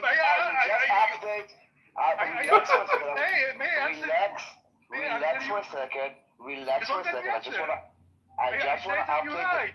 My God, can you relax for a second? Can you stop for a second? Can you stop for a second? I want to update the stage of what I understand this. I want to update the stage what I asked you so they can understand your answer. Is that okay with you? That I will tell them what we're talking about? Thank you. So Yigal came with criticism to the Israeli side, saying that we could have achieved the objective of the war months ago of demilitarizing Hamas and getting our hostages back. And I told him that it's incorrect, that there was never a deal and there will never be a deal that Hamas will agree to put down their arms. And then he said that he will show me, and now he goes and he says that it was never on. You're absolutely right. I was mistaken. Hamas did not declare anywhere that he is ready to disarm. But they did say, according to several sources, they are ready to step down from governing Gaza. It's not the same. I agree. It's not the same. But that's the source of my mistake.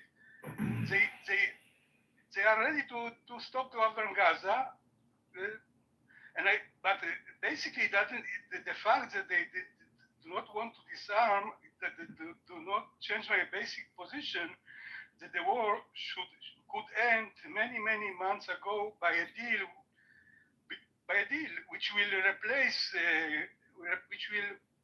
which would replace Hamas with another power ruling Gaza. And a deal with who? A deal with Hamas, that Hamas will agree to disarm? No, not Hamas. Hamas Hamas, as I said, Hamas won't be the part of the deal. But the deal is with Hamas, honey. I mean, yes, who will sign the deal? But I say it again, Hamas will be not part of the governing. Yeah, but that's still up guns. I don't give a fuck about the government of Gaza. To be honest, I feel. This is in my opinion, this is the critical thing. Who will run Gaza? No, with all due respect, no. The objectives of the war, and you know them. The reason that, let me say for one sentence without interruption. Our problem is a threat, okay? Hamas, when we imposed a blockade on Gaza, was after Hamas was elected and said and declared that their intention is to destroy Israel. And the fact that they're not governing Gaza, but they want to stay as a militant force in Gaza, resolves nothing for us. Yes, they shouldn't be also in the government of Gaza. It was after the threat when they started actually coming into Israel. There was a period of time before the fence went up. Someone explain to Igal. May I answer? I want to explain something to you after. Yeah. I think that the objective of completely disarm Hamas is not possible. Very simple. If you want, why not? If it will be endless war without forever. But it's justified. Do you agree that it's a justified cause? That you would not have a genocidal army saying that they want to do 7th of October again and again and again 1,000 times? I think that Hamas is military is very much weaker. So we should continue. What you're saying. If that's I want to explain to you guys. I tried explaining this the other day. But the price. Forget that. Just a minute. Just one second. I'm not talking about. Just one second. The price for the continuation of the way we are going now is one, the death of the hostages. Second, the political situation of Israel in the world is going worse and worse. And actually, politically, Hamas is winning this war because of this policy. They are not winning the war. And of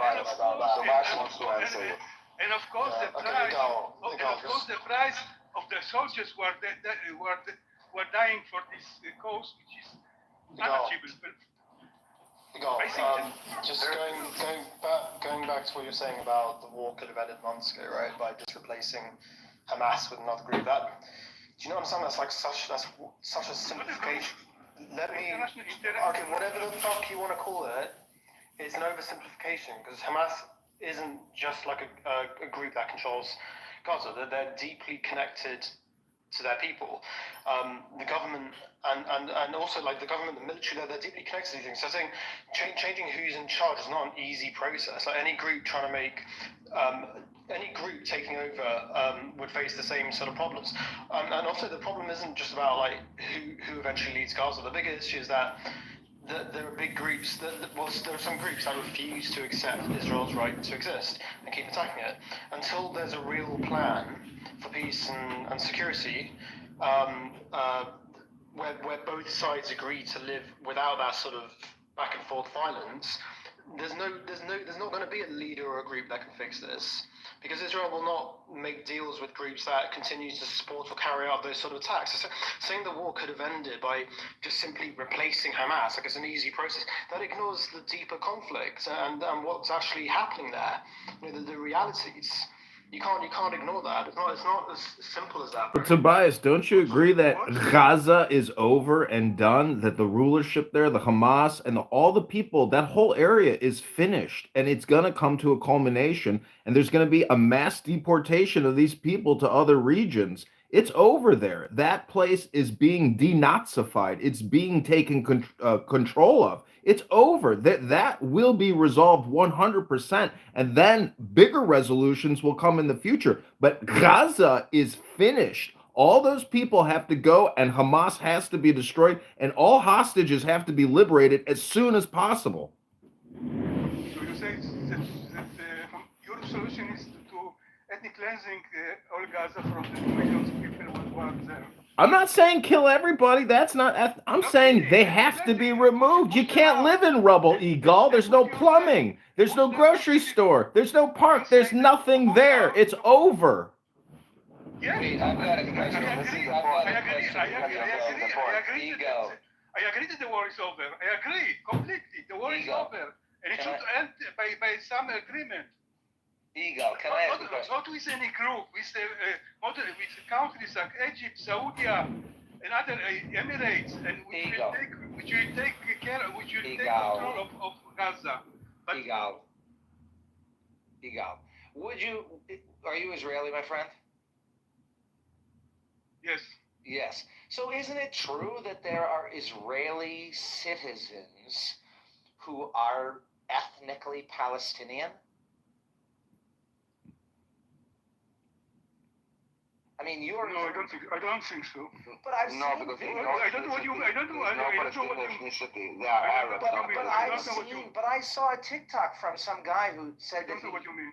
I don't know. I saw a TikTok video from some guy who said that he used to identify as Palestinian Israeli, and then he started identifying as Israeli Palestinian. I read online that 20% of Israeli citizens are descended from the Arabs who initially chose to become Israeli citizens during the creation of Israel. So 20. I have no idea what you're talking about. Well, isn't it true that 20% of Israeli society is Arab, and many of them are Muslim? Yes, of course. So, but they're not ours. Jews. But you're saying it's ethnic cleansing if the people of Gaza were deported. But it's not ethnic cleansing, it's the cleansing of the Gazawi people, and the Gazawi people is not an ethnicity. You're from Israel. You live there. Whoa. Is a gal from Israel? Are we normalizing the deportation? Yes, I am. No, I mean, I'm just saying, I live in Israel. No, I'm not normalizing anything, I'm just saying, if it was. Who chose to live in Israel. I am a very, very strong Zionist. Look, I'm just saying, I read online, maybe I read the wrong thing, but what I read online is that 20% of Israeli society is Palestinian. So I don't see how it could be ethnic cleansing. No, I'm not normalizing the deportation of people. People who want to do it in Gaza, not in Israel. But even if, this is my point, even if the people from Gaza were deported, every single one of them, it still would not necessarily be ethnic cleansing because the West Bank is still there. Wow, bro! All the people of wow, dude!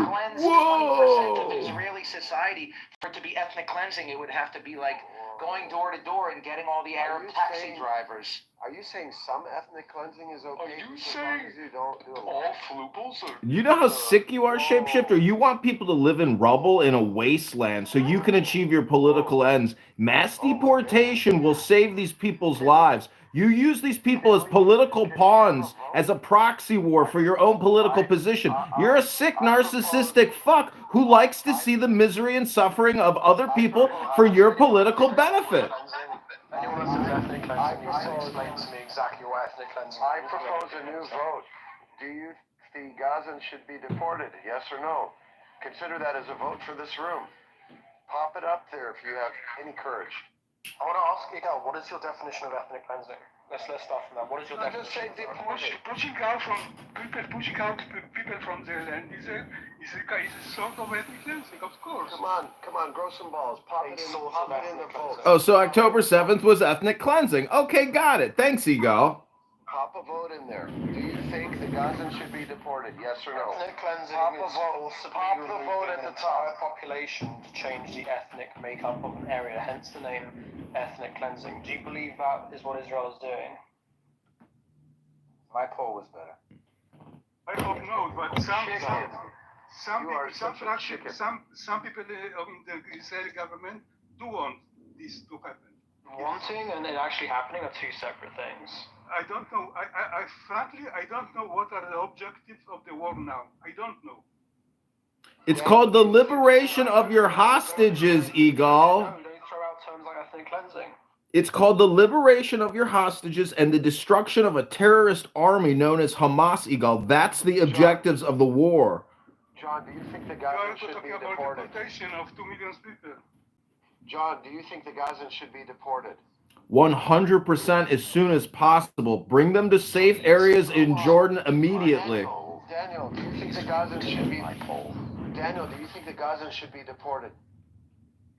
Deported? I think they should be allowed to leave, and I think they should be allowed to seek refuge if they want, and many of them do want, and many of them, if you have any humanity in you, would want them to have a better life and not live in a terror hub in tents that is completely destroyed.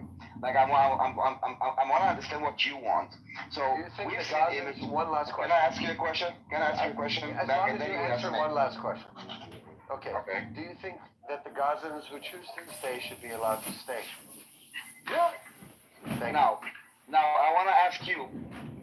You've seen Gaza, and ignore the fact that for 20 years Hamas did nothing to improve the sewage system, the water system, like nothing. Okay. Not only this, they destroyed this, and if not, a lot of it was destroyed in the war. And if not, this, there are many IEDs planted all over the Gaza Strip. So the Gaza has to kind of be demined, and you need to rebuild, it will take decades, okay? Literal decades.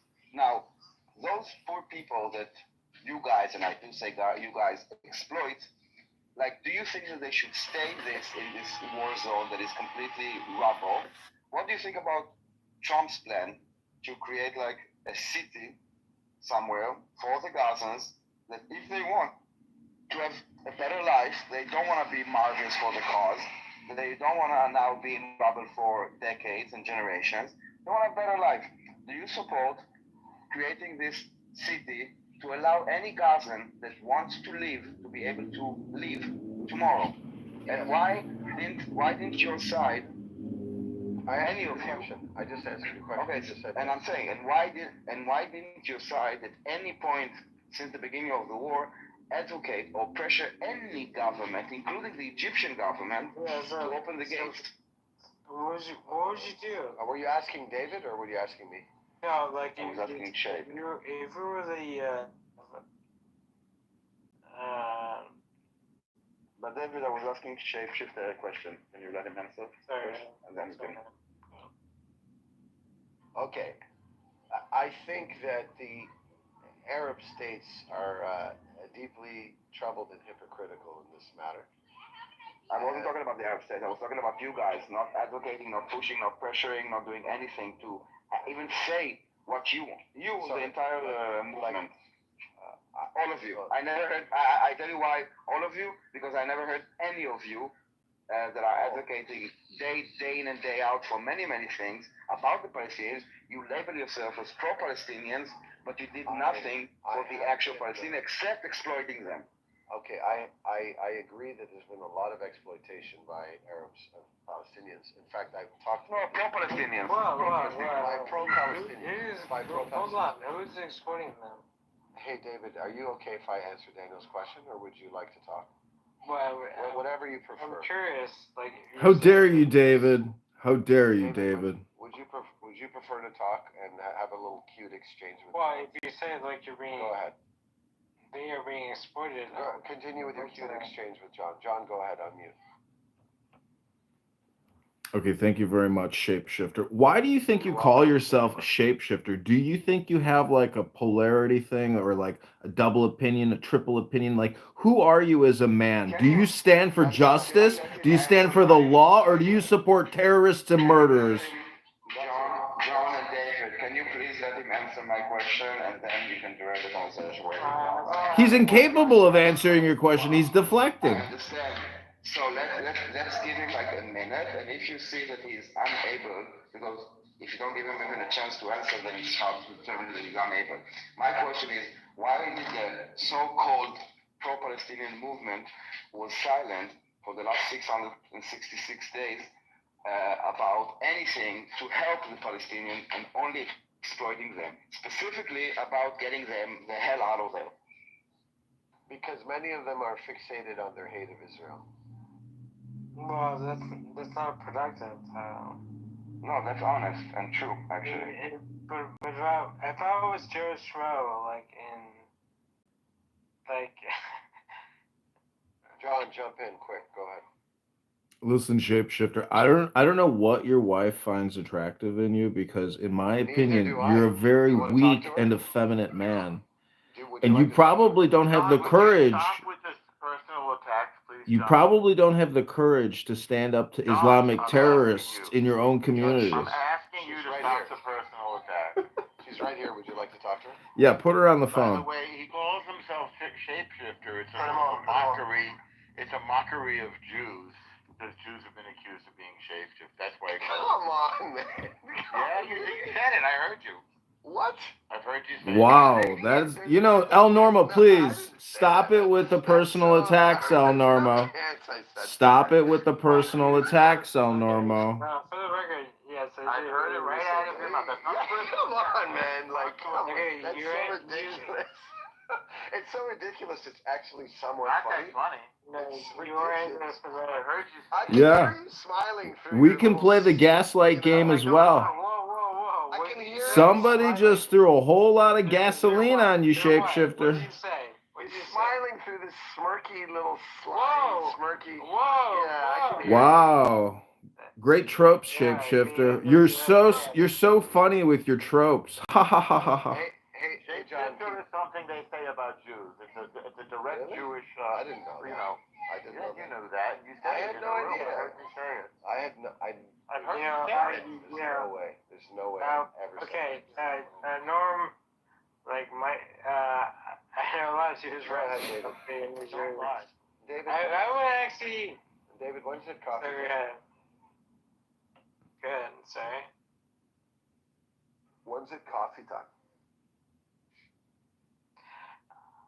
I was gonna be nice to you. Hey, Shapeshifter, when is it time to stand up for justice, the law, humanity, and not support and deflect for terrorists, potential terrorists, murderers, lawbreakers, agents of chaos, death, destruction, terrorist holders? When do you stand up for Jewish Israeli hostages who are being forced to take photos while they dig their own graves and they beg for their life? Free the Can I hear you say free the hostages now? Can I hear you say free the hostages now? Say it louder with me. Free the hostages now. Free the hostages now. Say it louder, Shapeshifter. No, you know your mic's not picking it up for your YouTube. Say it louder. Free the hostages now, Shapeshifter. Free the free. Louder so I can get it for the sound clip, Shapeshifter. Louder. Okay. John, I don't know. You're being weird, John. Ready? Okay, so here's the first thing. John, I think it's problematic that you've called for the deportation of Gazans and free the hostages. Free the Jewish hostages immediately. And John, I think it's problematic that you've called for the deportation of all Gazans. That is very problematic. Both of those things, But you agree that Hamas should free the hostages now. That's that's progress on your part, Shapeshifter. Congratulations. Can we get some progress on you thinking that maybe deporting all Gazans is bad? Just for your channel, for your 3 followers. Maybe I'm just a random guy on the internet that doesn't support terrorism and murder and hostage taking, unlike you and Amir and all your terrorist supporting and potential terrorist friends. John, do it for the FBI. Tell the FBI that you think all Gazans should be deported. Tell them. Send them a clip of you saying that. Why to the FBI? Do you think it's illegal to think like this? No, I think the FBI should have the context of John's videos. Why do you think? What is the point? Why would the FBI be involved in someone's opinion about whether Gazans should stay in Gaza Strip or not? The FBI I'm really interested. No. You gotta imply that it's illegal to think like this. No. I think the FBI might not want to know something about the person that's sending them all these videos. But you're right. They shouldn't investigate. Forget the I in FBI. It should be called the FBI. Yeah, the FBI should not investigate Amir and his terrorist supporters and potential terrorist room that you take part in, Shape. The FBI should not be investigating you or Amir, and they shouldn't be concerned with what people are saying on Clown House, which constitutes law breaking, criminal terrorism supporters. You're breaking the law doing what you're doing. The Federal Bureau of John. John, will you openly renounce and reverse your position on the deportation of all Gazans? Okay, are you pro-Gaza? See, this is the difference between you and me. I want to save lives. I want these people's lives saved. I want them brought to safety. Where they're at is very dangerous. We need to get hundreds of thousands of them out in a mass deportation event as soon as possible and bring them to safety in Jordan. Okay, with all due respect, are you pro-Gazan? John, say it louder. Yes or no? Are you pro-Gazan? Yes or no? Can we put a vote in the room? You can say yes or no. Should Gazans be It's deported, such a simple thing. It's just so simple. Either you're yes or no. I say save the Gazans, bring them to Jordan, and liberate and save the hostages as soon as possible. You come on here and waste everybody's time, Shapeshifter.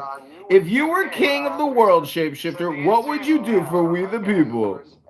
You waste everybody's time with your... So your answer is no. Your so-called funny jokes. Okay, let the record show. Some of them are actually funny. Most of them are not, which is why I use the term so-called. Go ahead, John. Senator. You're just a shapeshifter. You got opinions on both sides of the fence. You got no position because you're on one side of the fence. I'm on the pole here doing a yoga pose. You waste everybody's time with your bullshit. And I bet your wife doesn't appreciate the fact that you're on a stupid social audio chit-chat app for fucking kids. Your wife is probably like, what's wrong with my husband? Why is he on this fucking stupid app all day long? Get a life, loser, and love your life. Love your wife. As opposed to you. Hear that silence, John? That's your brain trying to figure out what to say. It's hard, isn't it?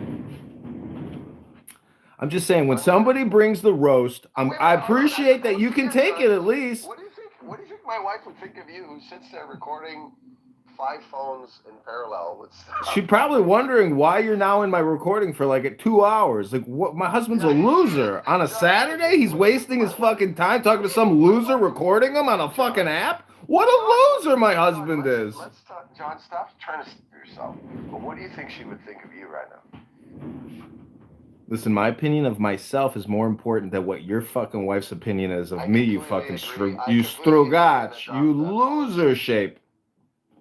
I completely agree, and I share your view on that. I want to stop the personal thing. Thank you. John is taking his own idea. Nobody serious wants to deport anybody. Nobody wants to expel anybody. Obviously, Jews hold ourselves to a higher standard of morality than the people we're fighting in Gaza now, who are committing war crimes every second. I'm talking about Hamas, Palestinian Islamic Jihad, Hezbollah, and any other terror group that we're fighting right now. However, if people want to leave a war zone, they should be permitted to do so and not threatened with weapons the way Hamas threatens people. I agree. I agree. I'm glad you're not taking the John deportation angle. Well, done. he's playing. I'm entitled to my own opinion. I'm an American. I'm not Israeli, and I'm not Jewish. My mother is gorgeous. Okay, shape. So this is my personal opinion. Fuck around and find out. Terrorists should not be supported. They should be shat on and shot at. Kill or be killed, in my opinion, with these people. Are you going to include that in your video? Okay, let's be nice. You know, whether or not he's Jewish does nothing to the conversation. Where do we go from here, guys? But, you know, it's up to you.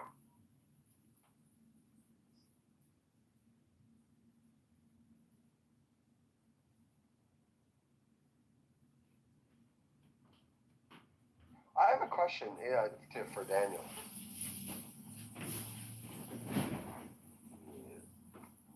Okay,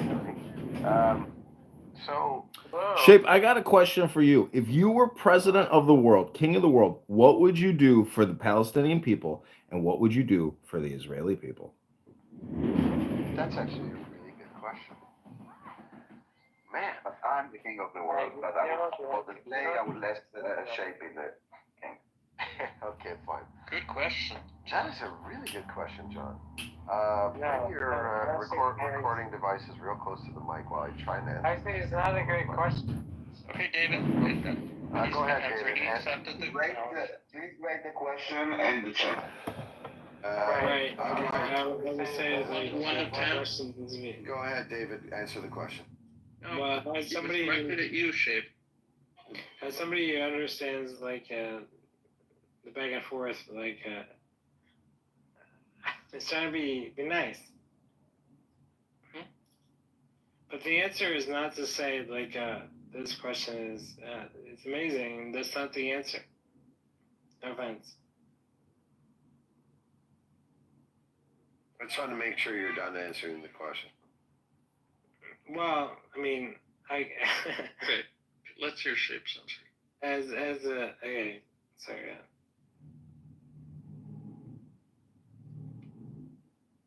Did it, Shape? Rewrote and thought he was that exceptional. Oh, we guys are. Oh, okay. Unfortunately, John left the room. That holds you back from a good answer. Yeah. You know, I would say like I have a better question, but go ahead. No, hold on. He's answering this good question, then you can give a better question. No, I choose not to. And accepted the challenge. I think it's a also great question. a minority owner of my beloved Birmingham City. Okay, so I think the question, if I recall it, was like, if I was king of the world, what would I do for the Israelis and the Palestinians? Is that it? Yeah, Palestinian people and the Israeli people. Let's go. Okay. First thing that I would do is spend a considerable amount of time recognizing the legitimacy of both sides' causes. It's the first thing I would do. I'd spend a lot of time. It's already a thing now. Wait, what does that mean in actual terms? Like talking about it and getting that out there in the narrative. But I think they. Okay, can you let him? No offense. David, please. Yeah, but no offense. Okay. Let him finish, and then you can criticize or. Yeah, David, shut the fuck up. You're ruining my recording. That's true. I was. King of the world. Hit it. Okay, the first thing I would do is Sorry, I have a spend a conversation here considerable with my amount of good time friend recognizing the who, legitimacy and I think he's one of the most beautiful, kindest whether people that that be this app has in ever just introduced us addressing to. that in front of the world, directing those that are in my. So I'm a king in this hypothetical. Is that right? Okay, you said out. Yeah, you're an autocrat. You can do whatever you want. Like. Yeah. Yeah, but nobody cares. And you You don't answer to anybody. See what I'm saying? Nobody cares. And I would just keep repeating that point over and over to make sure that that was known as the official opinion of the crown. Okay. Okay. But there isn't a crown. No offense. Come on, David, be quiet. I'm trying to be nice. The second Just thing. be silent. The second thing I would do is talk a lot about the dangers of talking about the past. So the first point was acknowledging both causes, right? Acknowledging the legitimacy of both peoples. I wouldn't even say causes. Yeah, so you said causes. Okay, I'm gonna edit. I think peoples is a better term than causes. Because causes implies a lot of So hold on. Is it safe to say the legitimacy of both people to live in that area? Yes. No, because if you say the legitimacy of the Israelis and Jewish, then someone's going to say, yeah, they can be quarterbacks and What's the respect? It's wrong. I'm going to make a proposal. I don't like this, but I'm going to make it anyway. Can we move David down for about 3 or 4 minutes? Yeah, I wish I could, but yeah. Yeah, that's not nice. No. All right. Did you already do it? That's not nice. That's not nice. Well, then just stop interrupting. I'm trying, but no, with all due respect, what he's saying. With all due respect, I'd like to vote yes. Put David in the goo. What's the next question? No, the next item on his agenda, I thought. Go for Okay, it. Yaakov, I'm trying to help him. I'm trying to be nice. What's the next item on the Yeah, but I think, with all due respect, David, wait. What's the I next think you item? guys actually need help. No. Okay, David, stop. What's the next item? The next item on the agenda is to just simply declare that I'm actively working on a two-state solution. We're no longer debating this. It's no longer debated. There will be a two-state solution. We're not going to look and explore Can I other ask you, paths. with all due respect, can I ask you how? No. All right, hang on. Hold on to your questions, David. So, okay, I don't know. Do we know if either side wants a two-state solution? Has anybody? I'm a king. It's my way in this hypothetical. Well, we already have a king in. David, please. David. Okay. David, About please. that. Thank you. Take a break for a bit and drink some water, please. Okay, so then I'm like, okay, there's going to be a two-state solution, and that's the way it's going to be. The third thing I would do, and I don't really mean this as third, like I suppose this could be simultaneous to the other things. I would completely remove all non-nation-based and like all these terrorists and militias, I would actively remove them. I'd actively remove them, and use force if necessary. Obviously, it's necessary in many cases, but they would be actively removed. That would be like Hamas, Hezbollah, whatever long list of terrorist groups exist, that it would be on. But also, he's talking about like people like in the U.S. No, I think we're talking about in Israel. The fourth thing I would do is if I was him, I'd be talking about U.S. as well. The fourth thing I would do. That question there. There's one more thing that I would do is I would challenge all Arab nations. I would challenge them to be more active forces for being part of the solution versus what they have been doing historically. David, mute up, please. And so this idea of not granting Palestinian citizenship because they believe in some kind of that this is helping the Palestinians, I'd immediately overrule that and say any and all Palestinians that would like to be citizens of other countries can do so immediately. And I actually would create a somewhat right of I would create an automatic citizenship process for a certain class of Palestinian refugees who can choose to invoke the automatic citizenship in whatever countries they may be in. Those are four things. This automatic class, is that the group that was alive in 48 or their descendants? Yeah, I haven't thought through that because I'm just kind of thinking on the fly, but it's a good question. I would create some kind of association to the group that had some kind of lineage back to 48.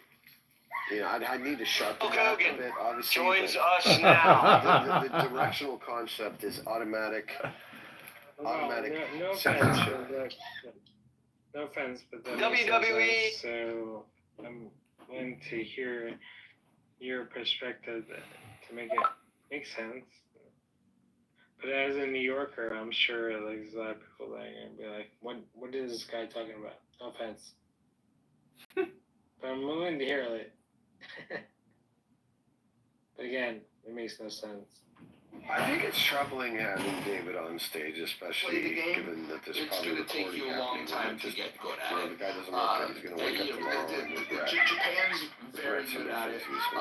Dominican Republic is very good at it. There's some places around the world that are very good at baseball, but it's because they've been doing it now for decades. Okay, why the fuck are you not playing with them?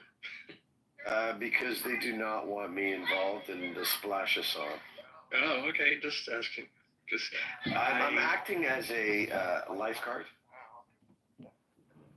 So I'd just like to point out to you, Shapeshifter, that when given a leadership position as king of the world, you gave the most lackadaisical, pathetic response I've ever heard. 4 simple little bullet points. I'd like a rehash and a compression of what you just said. Please tell us what you just told us, Dr. Shape. Thank you very low. I don't know why you're amazing, but I think it's the learning curve for baseball. Basically, he wants the terrorists out, and he wants the Palestinians to have a state. I heard what he said. And the Jews to have a strong and prospering homeland. Right. Where is and if any Jew was expelled from any Arab country, then they deserve to have their whatever they were, whatever they had confiscated or whatever they lost. Of course, you would be in favor of them. I'd like that. That'll be item number 5. I'd sign off on that. Can I add number 6, King? Yes, sir. Which would be right if this all went into place and there was truly quote peace and 2 countries side by side, that the Arab countries recognize Israel. Yeah. Oh, that's another fantastic one. Yes. I mean, you gotta lock that shit down. That's huge. Like that. Well, it's on paper, so who knows what it actually means? But well, That kind of is implied in my first one, but you've made it. No, it really, I don't, to be honest, it just says you recognize, as king, you're like. No, I would lock it in. Yeah, you're right. I'd lock it in 100%. In fact, I might go as far as.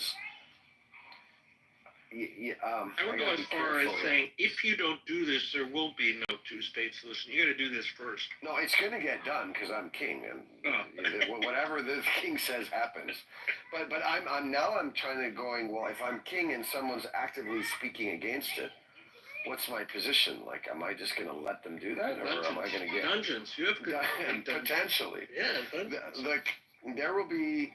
Look, it wouldn't be an automatic dungeon thing, but dungeons could be in play for anyone that's trying to undermine the peace process, blow up buses, kill innocent people. I mean, you know, definitely dungeons in play for actual terrorists, but people that are actively trying to stall the peace process through clever, covert means, they're not just going to be allowed to walk around on TikTok doing videos.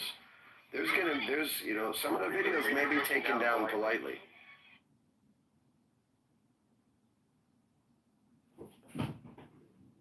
By the way, people like John would.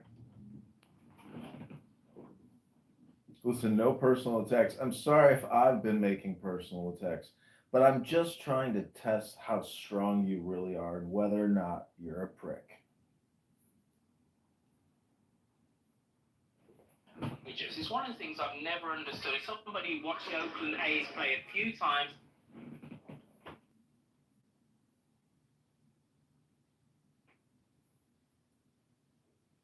at a faster speed, I think the problem with Shapeshifter's position, Shapeshifter left. Somebody, what happened? Maybe he had to leave and talk to his kid. The problem with Shapeshifter's position is he responded as a reasonable guy. Even though he was king, he was being reasonable. And I think Israel has spent some 70 years or so believing that if we treat our neighbors with dignity and respect and even thoughtfulness and regard, they will respond the same way. And it hasn't really worked very well for us because in many cases they took our reasonable, civilized response as weakness and responded with violence, terror, suicide bombings of bus stops and cafes and discotheques. And October 7th. Yeah, because that's what they do when they get the chance, you know? Yeah, we talked about manipulation and other things. So I don't know what percentage of, I always believed, because I'm like a New York liberal, and I always believed that what Israel believed, if you treat somebody nicely, they'll treat you nicely back. But I don't think we're on the same wavelength with our those of our neighbors who are terrorists, however many there are. And so when we try to make a deal with people who are reasonable, and that includes a Columbia professor, I'm trying to remember his name, but he's famous. He was a student of Edward Said. And what up, Scott Jones? Negotiations. And as far as I know, the most sophisticated and westernized members of this Palestinian Arab group, they do not believe in Oslo. They do not believe in negotiating in good faith. And they are silent when it comes to acts of terror against Israel. So I don't think we even have reasonable Palestinian Arabs on the side of peace, two-state solution, or like a civilized area in which there'd be businesses and hospitals and schools and agriculture and technology.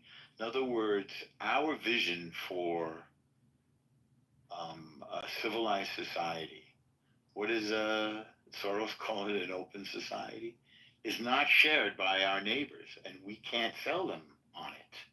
So the response of Israel has been, if we can't make a deal with you by being nice, then we're going to be tough. And we're going to, you drive through Israel and you'll see kids on hills, if you're in Judea and Samaria, throwing rocks at random cars. You'll find occasionally somebody with a long gun, a rifle, shooting at people. They shot a pregnant woman a few weeks ago who was driving to the hospital to have a baby. These are random acts of terror. And what is the answer to that? They'll put the people in jail, beat them up. I don't know. It's a puzzle, and Israel is willing to defend itself either by talking or by fighting. Whatever the neighbors really get to choose how they want to do it. Hamas has chosen to destroy Gaza. They think this is helping them. Okay, it seems a little strange to us from a Western perspective, but you talk to some of there are people from Gaza on this app, and they'll tell you they think they're winning. They're happy. They want to make their children shaheeds. One of the women who formed Hamas in the beginning, back in the 80s, said, I've given 3 of my children as martyrs, and I hope I can give more. So, again, if somebody says they love death more than you love life, what exactly should you negotiate about? Israel's about to negotiate using land. In other words, they seem to feel that land is more important to them than human life. This is what seems to be the case. If anybody disagrees, please let me know.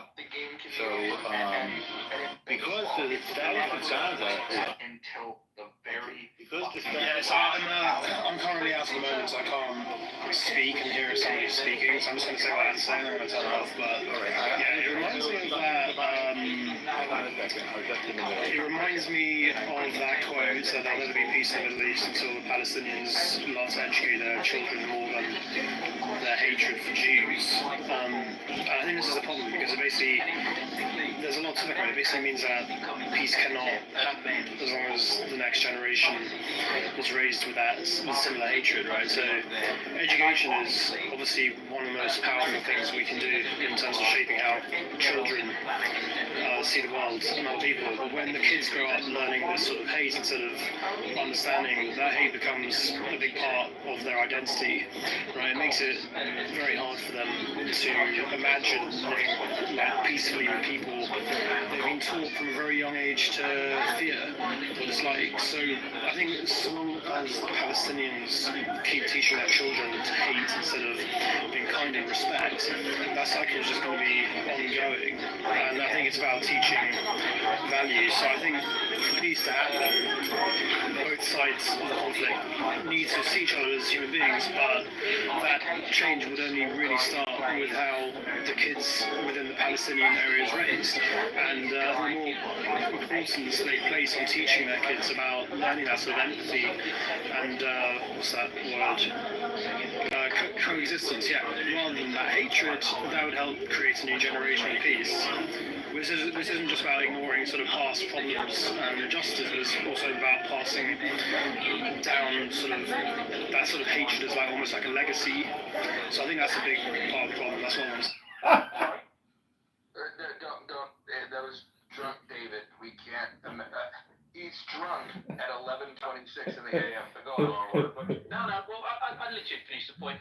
It doesn't really matter what your stature is, as long as you can move around that pitch. And somebody made the point earlier about the constant running that the footballers do. So in an average game of an hour and a half, a footballer will run 5 to 6 to 7 miles. Who is offering to put down those guns? On the go, I was about to say, on the subject of Gaza, it's never been determined whose land that land of Gaza is. Egypt had it up until, I believe, 1978 or so, and didn't want it, and so walked away. Israel said, fine, we'll leave the people of Gaza there, and we'll make some settlements. Then Prime Minister Ariel Sharon was he 5'6" playing in the NBA. He also won the slam dunk contest, which is pretty impressive for somebody 5'6". But more impressive is Muggsy Bogues, who was a starting point guard for the Charlotte Hornets at 5'3", playing against Giants.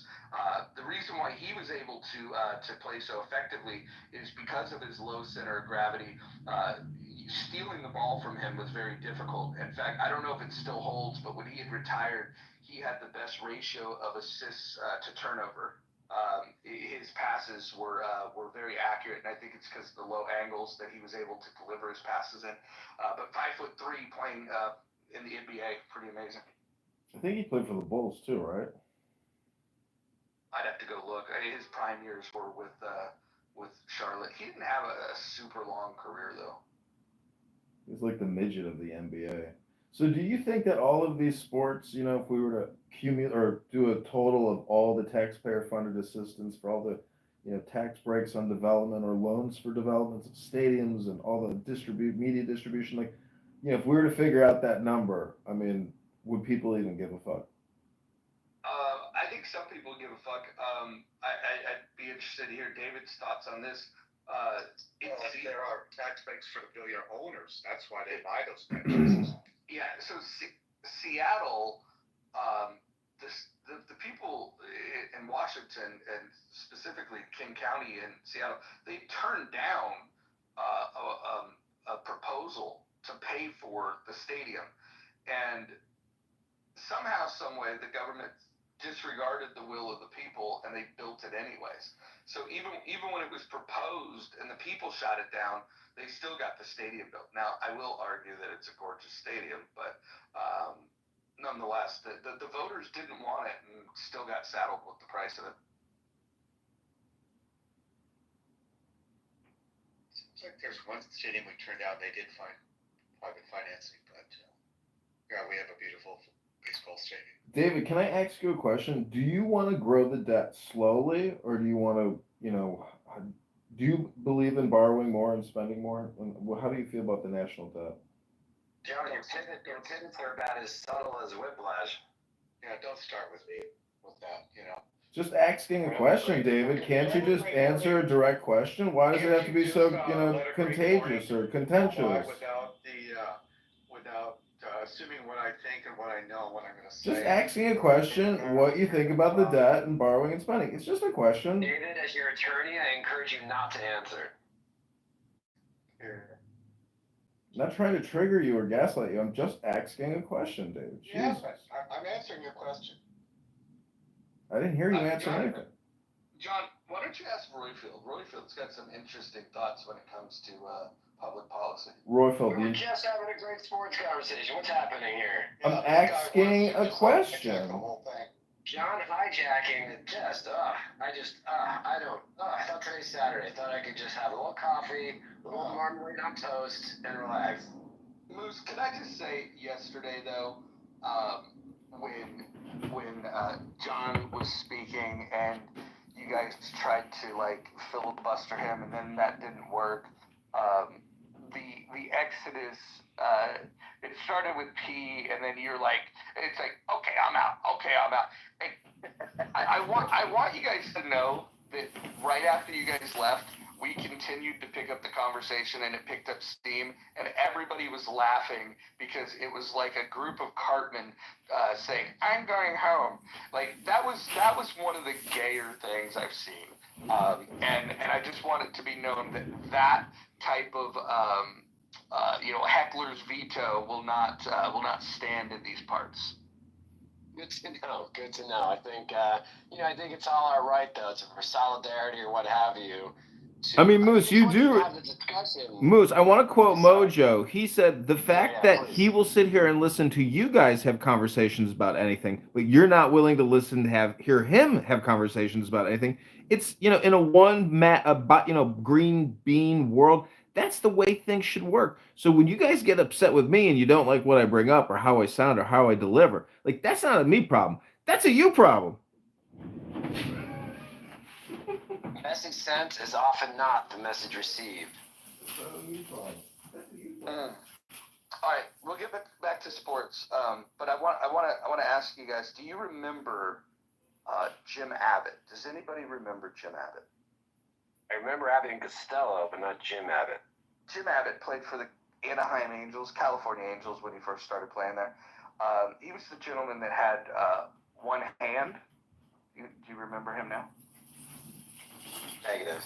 Again, I wasn't never a huge baseball fan, but that is fascinating. So he plays with one hand, and what he would do is he'd keep his glove like in the armpit of his like nubbed arm. And Yeah. I just see the image in my. That's right. It's dog washing over now. Yeah. How long did he play for? He didn't have a super long career, but he did have pitch a no-hitter once in Major League Baseball. And I always used to be really fascinated by him because he had good stuff. He wasn't just a starter; he was like a key starter on his team. You know, pitching a no-hitter is no easy task, right? But if I were a coach, what I would do is I would test his ability to do the fielding, because once he throws, he has to grab the glove from his nubbed arm, put it on the hand, field the ball, then put the glove back under the into his nubbed arm crevice, and then grab the ball and make the throw. There's some time that it takes to do that. He's very quick at it, but it's not as quick as fielding a ball, grabbing the ball, throwing a ball, right? If I were a coach, I would just instruct all of my hitters to bunt directly to the pitcher, and cause him to field the ball 100% of the time. And maybe it would fail as a strategy, but if I was a coach, especially if I had speed, I would. If I had speed guys, I would just that's what I would do. I would bunt 100% of the time. Stupid question, but I'm guessing he had a pinch hitter every time, like to get out of batting. He played in the American League where they had a designated hitter, so there was always a pinch hitter for all American League pitchers. That's pretty fucking incredible. I don't think there's been one like him since. The interesting thing is, had he gotten into a World Series, when you play in the National League park, when the National League team is at home, the pitcher is required to hit. It would have been very interesting what they would have done with him. You probably couldn't have even started him in the World Series. And who was that guy that was tripping his balls off on acid when he didn't realize he was supposed to pitch that day? And he pitched not a perfect game, but I believe a no-hitter. No fucking clue. I'll look it up, though. That sounds really fascinating. Like that one baseball guy. He's like the most. What the hell is the guy's name? Yeah. Anyway, the internet with those. Yeah, I'll go look it up. He didn't realize he was playing that day. You know, I know people use Clown House as like a complaint submission form a lot. So I do want to say that in Chicago, where we have one of the greatest American baseball stadiums, Wrigley Field, there is no parking. Former Mayor Rahm Emanuel sold our parking rights to Abu Dhabi, to a private investment fund. And there is no parking. They have built bike lanes everywhere. There literally is no more parking. So you have to come in on an Uber or public transportation, which is horrible because it's inundated with homeless people and rubbish and crime and murder. A 42-year-old Army veteran was murdered on the train. Moose, I'm not finished. Please hold. Please do not release until I finish. Do not release. And a 42-year-old Army veteran was stabbed to death by a 58-year-old African-American man while he was on his way to the airport. And he was a homeless indigent living on the train. The police do not police the trains in Chicago. So if you come to Chicago and you get off at O'Hare and you want to go downtown, you might get stabbed to death. You might get shot. The police have never policed the trains. It's a homeless shelter in the wintertime and in the summertime. Hardworking people go to work every morning, and it's filled with heroin addicts sleeping with bugs all over them, with bed bugs. The trains are inundated with bed bugs. So if you come to Chicago, either you're going to get stabbed, shot, or inundated with bed bugs. Remember that. That's how the mayor runs this town. It's lawless. The police look at their cell phones all day long. So that's my complaint, and thank you for listening. I hope this Clubhouse complaint submission is received with kindness. Thank you all very little. Jesus, high body count in Chicago. I just did a quick search. 2021, the city recorded 805 homicides during the pandemic. Yeah, it's trickling down into South Bend. You know that, John, right?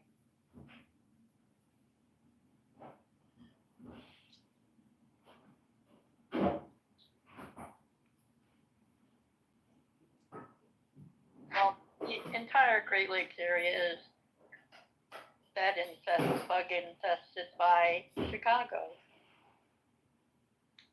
Joe B, it's true. A lot of pitchers do no hitters, but not many of them do it while they're tripping their face off on LSD. I just read about it, and what's I know, interesting... 95 feet. Hold on. What's interesting? So the guy's name is Doc Ellis. I've never heard this story. It's amazing. So thanks for bringing it up.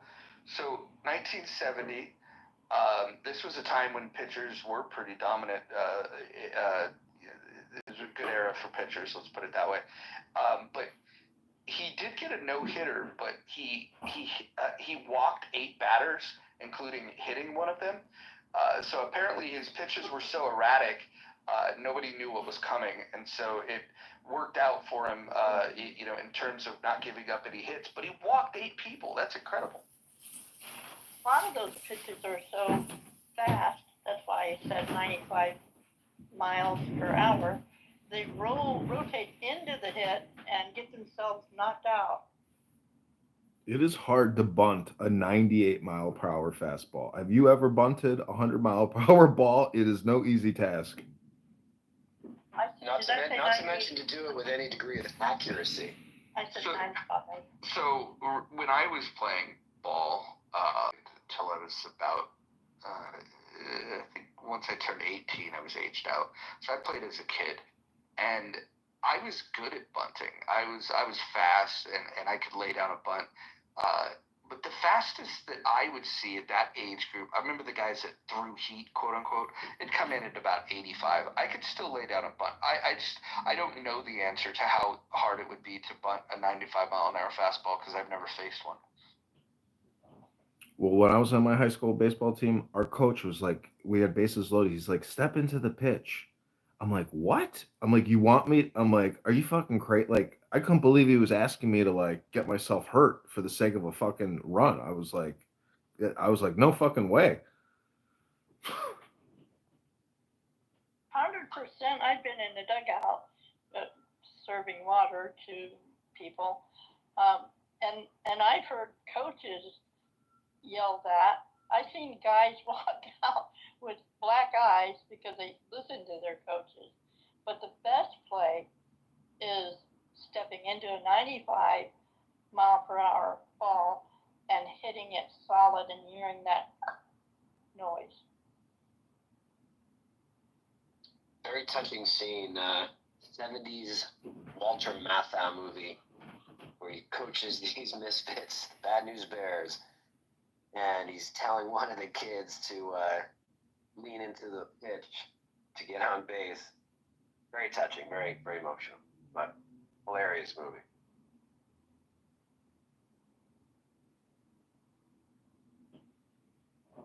Why do the guys oil up their glove? I just always wondered about that. It would seem awkward. I think it's because it opens and closes quicker. Roger could probably. No, they're breaking it in. It's a process of breaking it in. Yeah. The real question is, does the outfielders putting the a black shadow under their eyes and really deflect the sun? Does that really work? Do you think there's a gender control in baseball? Because if they had chicks in, lingerie playing baseball, I would definitely go back to Major League Baseball. Do you think that they're like holding women out of baseball? John, you're in luck. There is a lingerie baseball league and a lingerie football league. I heard of the football, but I've never seen the baseball. Is there a Speedo men's team? There is. It's called Victor's Secret. Have you guys seen this team that does like these weird dances and choreography, and they'll like do weird things like a backflip before they field the ball or after they field the ball? Like it's like very performative. Have you guys seen these guys? No, I haven't seen their stuff. It's pretty weird. I've seen it on the internet, but not in real life. I have this book on picture theory, and basically, in my opinion, all communication is spam, including reparations. And when you talk to a person on this app who wants to talk about reparations, in my opinion, it's mostly just political spam. And but I mean, I do like talking about baseball because I used to work at Wrigley Field for ticket brokers. They were licensed by the state of Illinois, and we had a way, we were running macros on Ticketmaster, and they were making millions of dollars a year buying and selling concert and sports tickets all around the country. And they had an office at Wrigley Field, and we would literally go to the day of game window, and we would put down $100 on the right and then the exact amount for 8 club box on the left, and we would bribe the employee at Wrigley Field who worked for Tribune Corporation, and he would give us reserved club box tickets. We would run those back to our stoop, and we would literally come home with 50,000 in cash from scalping tickets at Wrigley Field legally. And I know Mojo likes talking about free market economics, but that's real. That's an example of real free market economics, but it is still controlled by the state because you have to have like a $600,000 bond to get the license to be a ticket broker or a scalper. But now all that stuff is digitized. That's still the case, John. Does Ticketmaster still sell tickets? Yeah, absolutely. Ticketmaster is Live Nation now, I believe, or it was bought up by Barry Diller. But tickets has always been a huge business, and I'm sure a lot of people in this room enjoy going to concerts and being at live events safely, where you're not subjected to terrorist attacks. And we live in a very polarized and dangerous world. In my opinion, at the moment, you can go on this app and listen to terrorist supporters and potential terrorists talk about homicidal ideation all night long. And to me, I record all this stuff and put it on YouTube because I think I'm doing the cutting edge filmmaking. But I might be just as a big a schmuck as the people in those rooms. I don't know.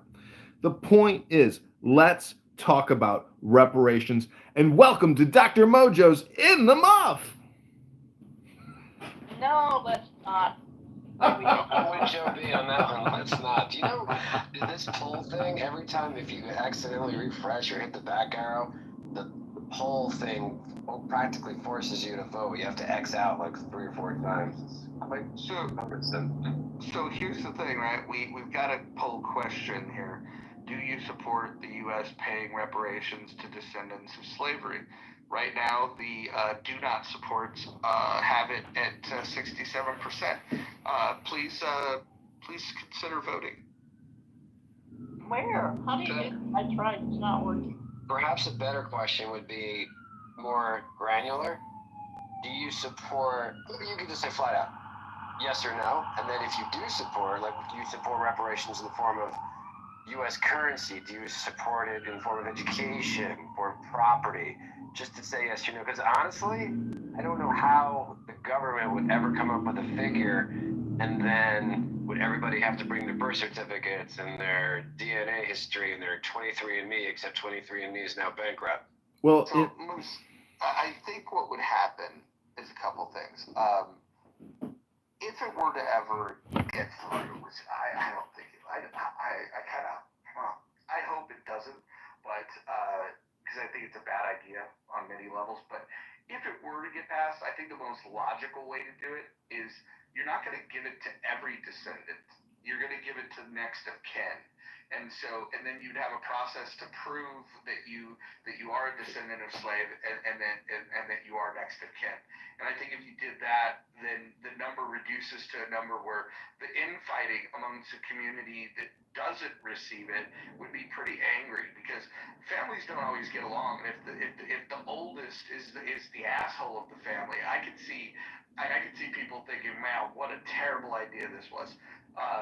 But here's my advice to anybody that wants to go after the government for this.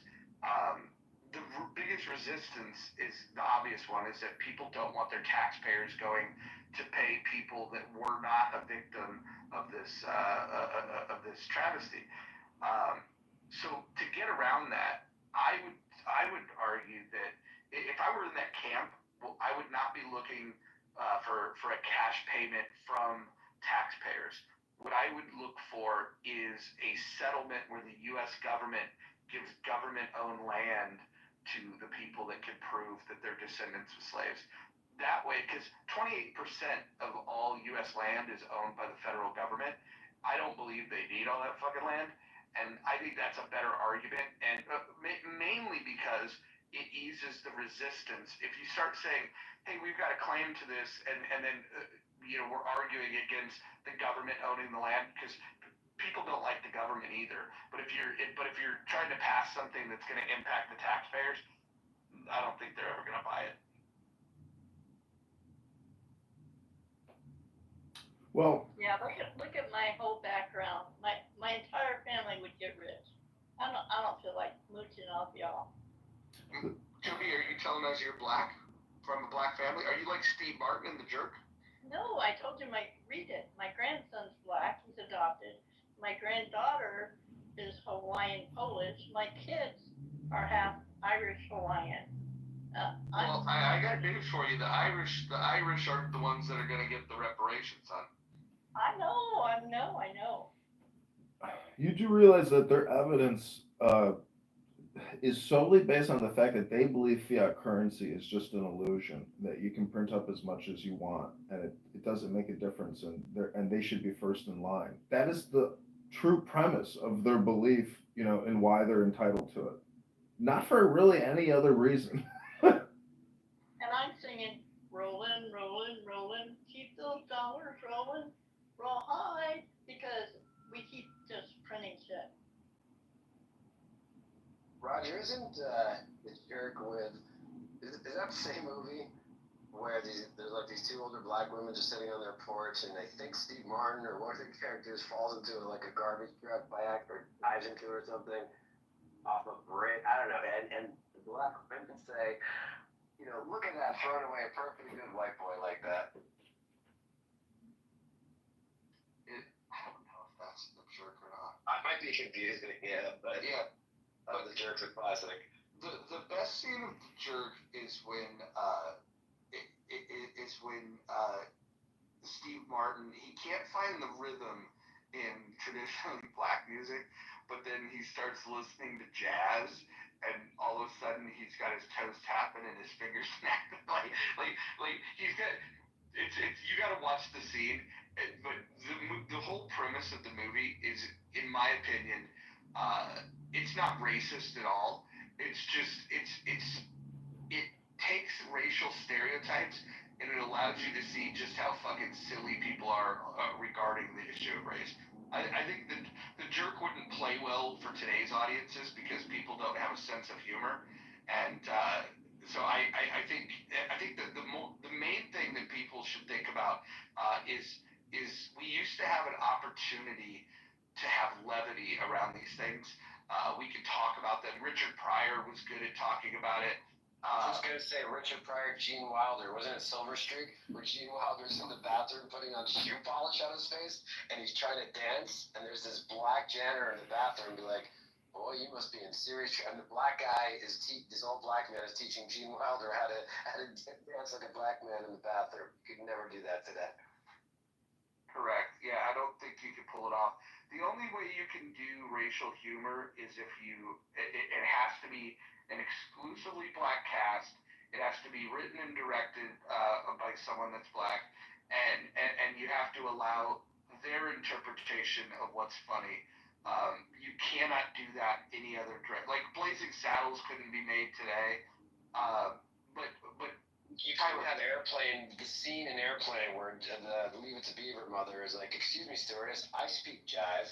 I mean, arguably one of the best scenes in the movie. Yeah, that's a good scene.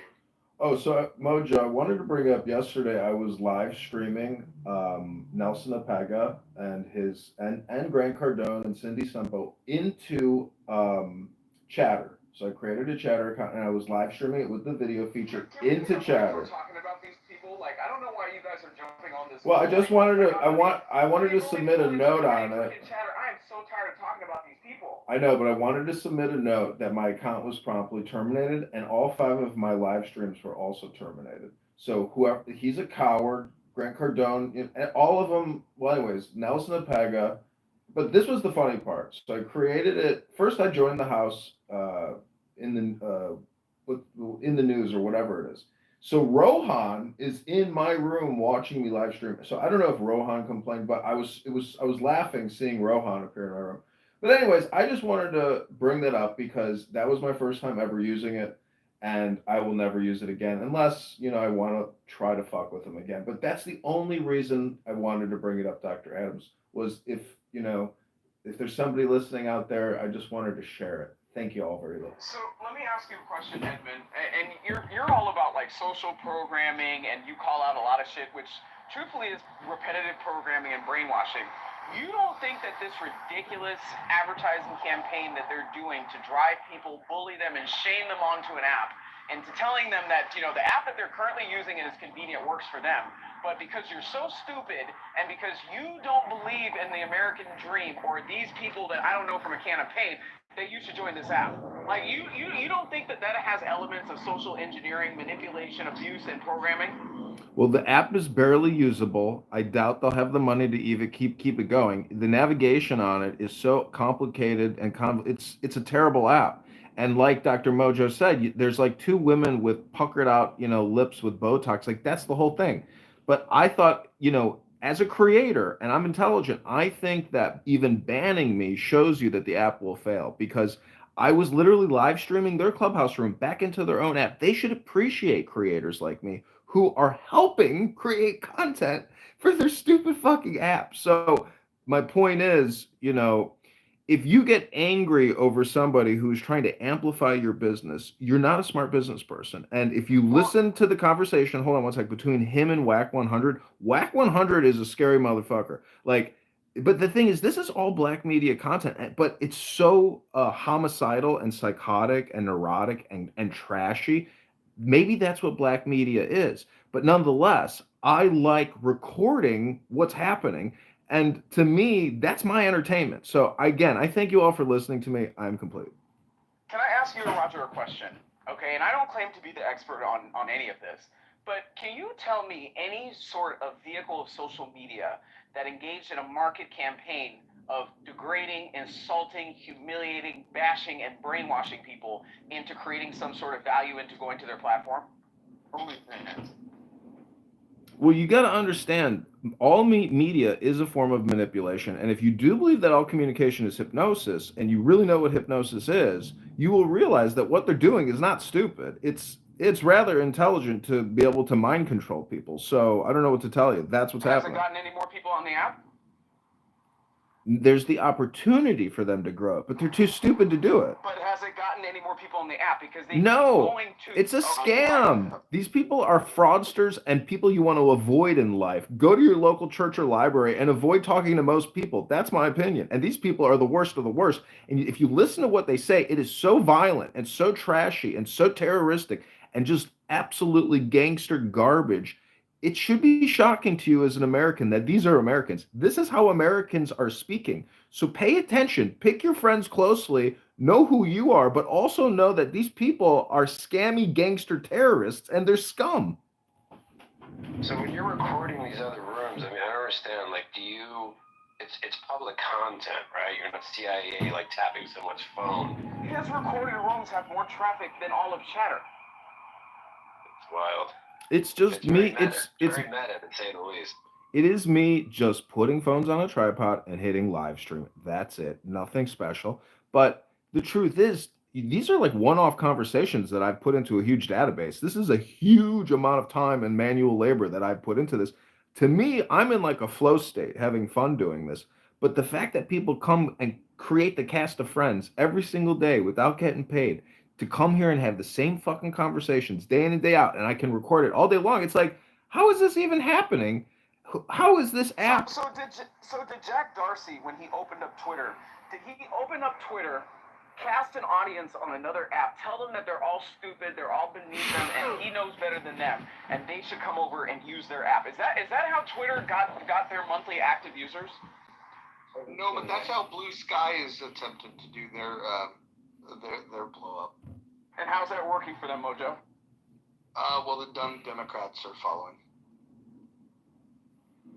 See, all these things I'm have. gonna have to agree with Nye there in the chat, John. You know, to label Black Media as trash because of some clown, the Whack 100 guy, is a wee bit Well, ignorant. if you don't agree with my opinion, I encourage you to type in John Kitover on YouTube and find my YouTube channel and go and search and find it, because to me, it's not even worth recording a lot of this stuff anymore. So, But Whack 100 is a good business person. He knows how to drive traffic. If Whack 100 went in as a business partner in a Chatter, Chatter would be directly competing with Clubhouse. Okay, that's just a fact. I mean, y'all can have lowbrow opinions about Whack 100. I definitely respect that man. He's a brilliant business person. I definitely think that he's probably driven more media traffic than probably anybody on this stage. So, I mean, let's give Whack 100 credit where Whack 100 is due.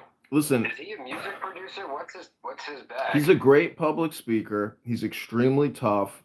And you should hear him roast Nelson. See, honestly, I kind of like listening to it. Maybe it's a me problem, but when I hear these insane voices screaming at each other, and I'm talking like, if you listen to my recording, you're like, it's crazy. Like, it's a fucking bang room, you know? But you don't have Whack 100 trying to drive traffic by shitting on people and telling them how much better he is than them. He'll offer experience, he'll offer insight, but shitting on people, that's not how he amassed his traffic and his following. And that's what I'm saying. There's a difference. You catch more flies with honey. No, I'm not saying he was. Well, anyways, whatever. Whack 100 is a special man, and he's a powerful man. I don't know what to tell you. Like, I don't want to fuck with that guy. Edmund's making the point that a lot of rooms on Clubhouse that are Black majority are just a lot of yelling fest. There's not a lot of actual engagement of discussion going on. Like the highbrow and white chillism, the controlled intellectual discourse and white chillism. Hey, have you guys heard the story that Whack has been accused of being a federal informant? I just read that. Well, the point is, those bang rooms, when you compare that to, like, say, chillism, those bang rooms from a recording perspective are a lot more interesting. And those are people who are doing real things in quotations. But, as somebody who spent my time creating a Chatter profile to have it terminated within less than a day and to have all my live streams turned off, to me, that's very frustrating, a waste of my time, and not a very good user experience. I'm complete. Thank you. You're not missing anything. There's nobody over there. That's my whole point. Oh my God. There's nobody over there. But, John, you're a real person? Yeah, but compared to Clown House, because I did have like 6, 7, 8 people watching my live stream, and they were all commenting and saying, I just got kicked out of that room, and oh my God, this is great. Thank you so much. So why, if somebody can get me in touch with Nelson Apega, I heard he's got like a watermelon type head and he's not black, he's like an African, but anyways, the point is. You ate that because he is African, he's not black. Do you think he's a good father? Because he's got a baby now. Like, let's not do that. Let's not do that. Hey, this room is not about personal people. Yeah, let's not do that. Mojo, this is crazy. What did you did you build this on the app where you can like? Oh, I'm sorry, that wasn't me saying that. I was quoting what I heard last night from the bang room. What the fuck is this? Like, why does it expose our answer? Yeah, that pissed me off a little bit. I know. Where's the anonymity? I think what needs to happen is we need to just at the next town hall say, yeah, can you fix it? There's a couple fixes. The answers have to be at least 5 characters, which eliminates like yes, no. Yes, no is perfectly good for for a lot of questions, but. The other thing is it doesn't add up math very well. I mean, if you look at it right now, we're at 101%. And so there's that. And then exposing the answers is ridiculous. The other thing is I don't like to change your vote. Once you lock it in, you should lock it in. Like, I don't want the winds of change to blow and then, in a room and then people decide they want to change. Wait, I think the vote change is actually... No, it does get weird too because it does switch. So, like, mine was just blue, but I support reparations. I think that one that would actually make it work, I mean, Roger, think about it like this. A way that you could use the little change vote system. Wait, Bobby, you said that you don't support reparations? It gets messy. Give me a minute. It's mostly Please, my please, English. sister. Girl, listen. Oh my gosh, Mocho. But at the same time, like something you could use the little poll feature for, you could use it in the sense of what's it called? Like for example, let's say because you usually have an opinion that's usually against the grain with what most people think sometimes, right? Until you start explaining it out and start doing that type of stuff. You could run little rooms. I think you're projecting. Mind, et cetera, where you're the only one who holds the opposite opinion, and then you bring up a stage of everybody else with a different color, and your objective is to see who can turn the other side to the all one stage color first. So you have two options. People come up, and it doesn't stop until everybody changes their vote onto one side. I have a question for you guys. So, no, hold on. So, Brad, and for the people who I thought were going to support reparations, like Bubba, did you guys support reparations for the other groups who got them? No. So the reparations discussion is very nuanced. So, Ion, no, I wouldn't support reparations necessarily for you, but for the 90-year-old black woman in Tulsa who actually lived through Jim Crow and those eras and had her literature that she wrote stolen and then published under a different name by a white journalist. Yes, I would support reparations. No, but here's the thing, though. You didn't say it depends. You said you don't support. No, because the overall talking point of reparations is a group of people based on nothing more than the color of their skin should receive some sort of compensation for an inherent. Yeah, you don't think that black people still to this day don't vote for things that impact us. Especially the people in the Middle East, they know these things. And then on Netanyahu is taking you to war because he knows he will go to court. He doesn't go to. Can I ask you a question? That's why he keeps killing the Palestinians. Can I ask you a question? But he still them are being killed, and thousands and thousands and thousands of Palestinians are being killed.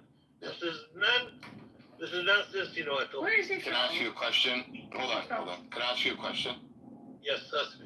So can you give me the answer? Why did they storm the Egyptian embassy yesterday and protest the Egyptian embassy and criticizing why Egypt won't open the borders or help out Gaza? But you're saying, hold on, I'm not done. But you're saying everybody's aware. Are they aware that if they let these terrorists into their country, it'll turn into a shithole, or what are they aware of? You started the state of Israel started on the terrorist state. No, I was talking about the embassy. Hello. I was asking you a direct question. Why are people criticizing Egypt right now? Because they are not standing with the people of Palestine. Oh, so they're not aware. But everybody's aware, but Egypt's not aware. No, you are talking about the government. But when you talk about many people who are living in Egypt, you know their opinion. You know the opinions of the Egyptian people, and you know the opinions of everybody. And you know the Middle East, because you guys do not belong to this Middle East. You are Europeans, you must go back to Europe, to where you belong. Where? What part of Europe am I from? Where you guys coming from? Russia, Poland, Romania. Okay. You name it. So you didn't name one country where I'm from. No, you are from there. No, how? You don't even. Are you aware of the different people that are in Israel, the Jews? Or do you think they're all from Poland? No. I know the state of Israel, and I know history. Let me ask you one thing. So you know history, right? It's a mix. Okay, so hold on. So what I have it's a two-part question. Do you know anything about Christianity? Yes, I know. Okay, so Jesus, where was Jesus born? In Palestine. Not Israel, Palestine. So, okay, what was Jesus? He was a little Jewish boy.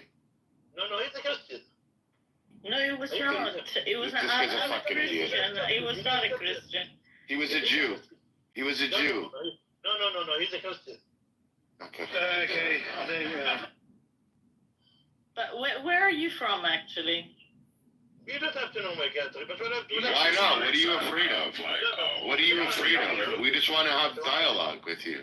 No, I don't. I am from Italy. Where are you So from? what? So what? I don't care. Are you not proud of where you're from? No, I will tell you what. Are you ashamed of where you're from?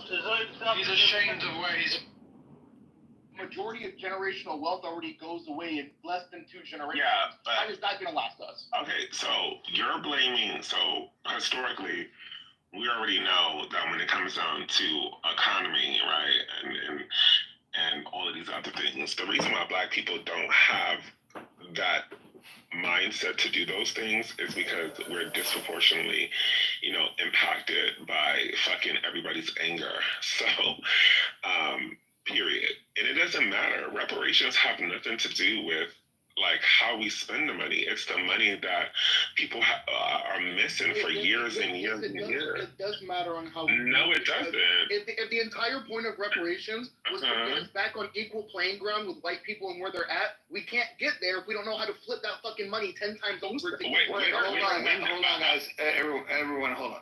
So look, XG, for somebody that said that you don't support it, you're making the worst possible argument for not supporting it. Here's the thing. The claim is that it's a debt that's owed, right? That's the claim, right? And so if it is a debt that's owed, which I have a differing opinion about that. If it is a debt that's owed, then you pay the debt. Where somebody spends it is irrelevant, and your argument about within 2 generations people squander the family wealth, that happens anyways, like regardless of how money's collected. So we know this to be true. So that I think you've just submitted the worst arguments. If I was on the fence and I heard that, I think your argument, XG, would actually push me in the other camp. That's fine, but again, what I'm saying is that from my perspective, it hasn't just been a debt that needs to be repaid. It's a debt that needs to be repaid for us to get on equal playing ground with the races that have gotten 400 years of experience ahead of us. Now, when that comes to that point, for me, I'm like, okay, why would I want to accrue a fuck ton of money in a system that's still fucking me over anyway? It's going to be a debt that gets paid just to get it robbed back from me in 2 seconds anyway. So why would I need that in a system that's not going to do it? As soon as the system changes, Hold on. Take a breath. In any other crime, where a court is assessing, let's say, that you have to pay. You have to pay a fee because of the harm that's been done. Okay, that we assess this all the time, like in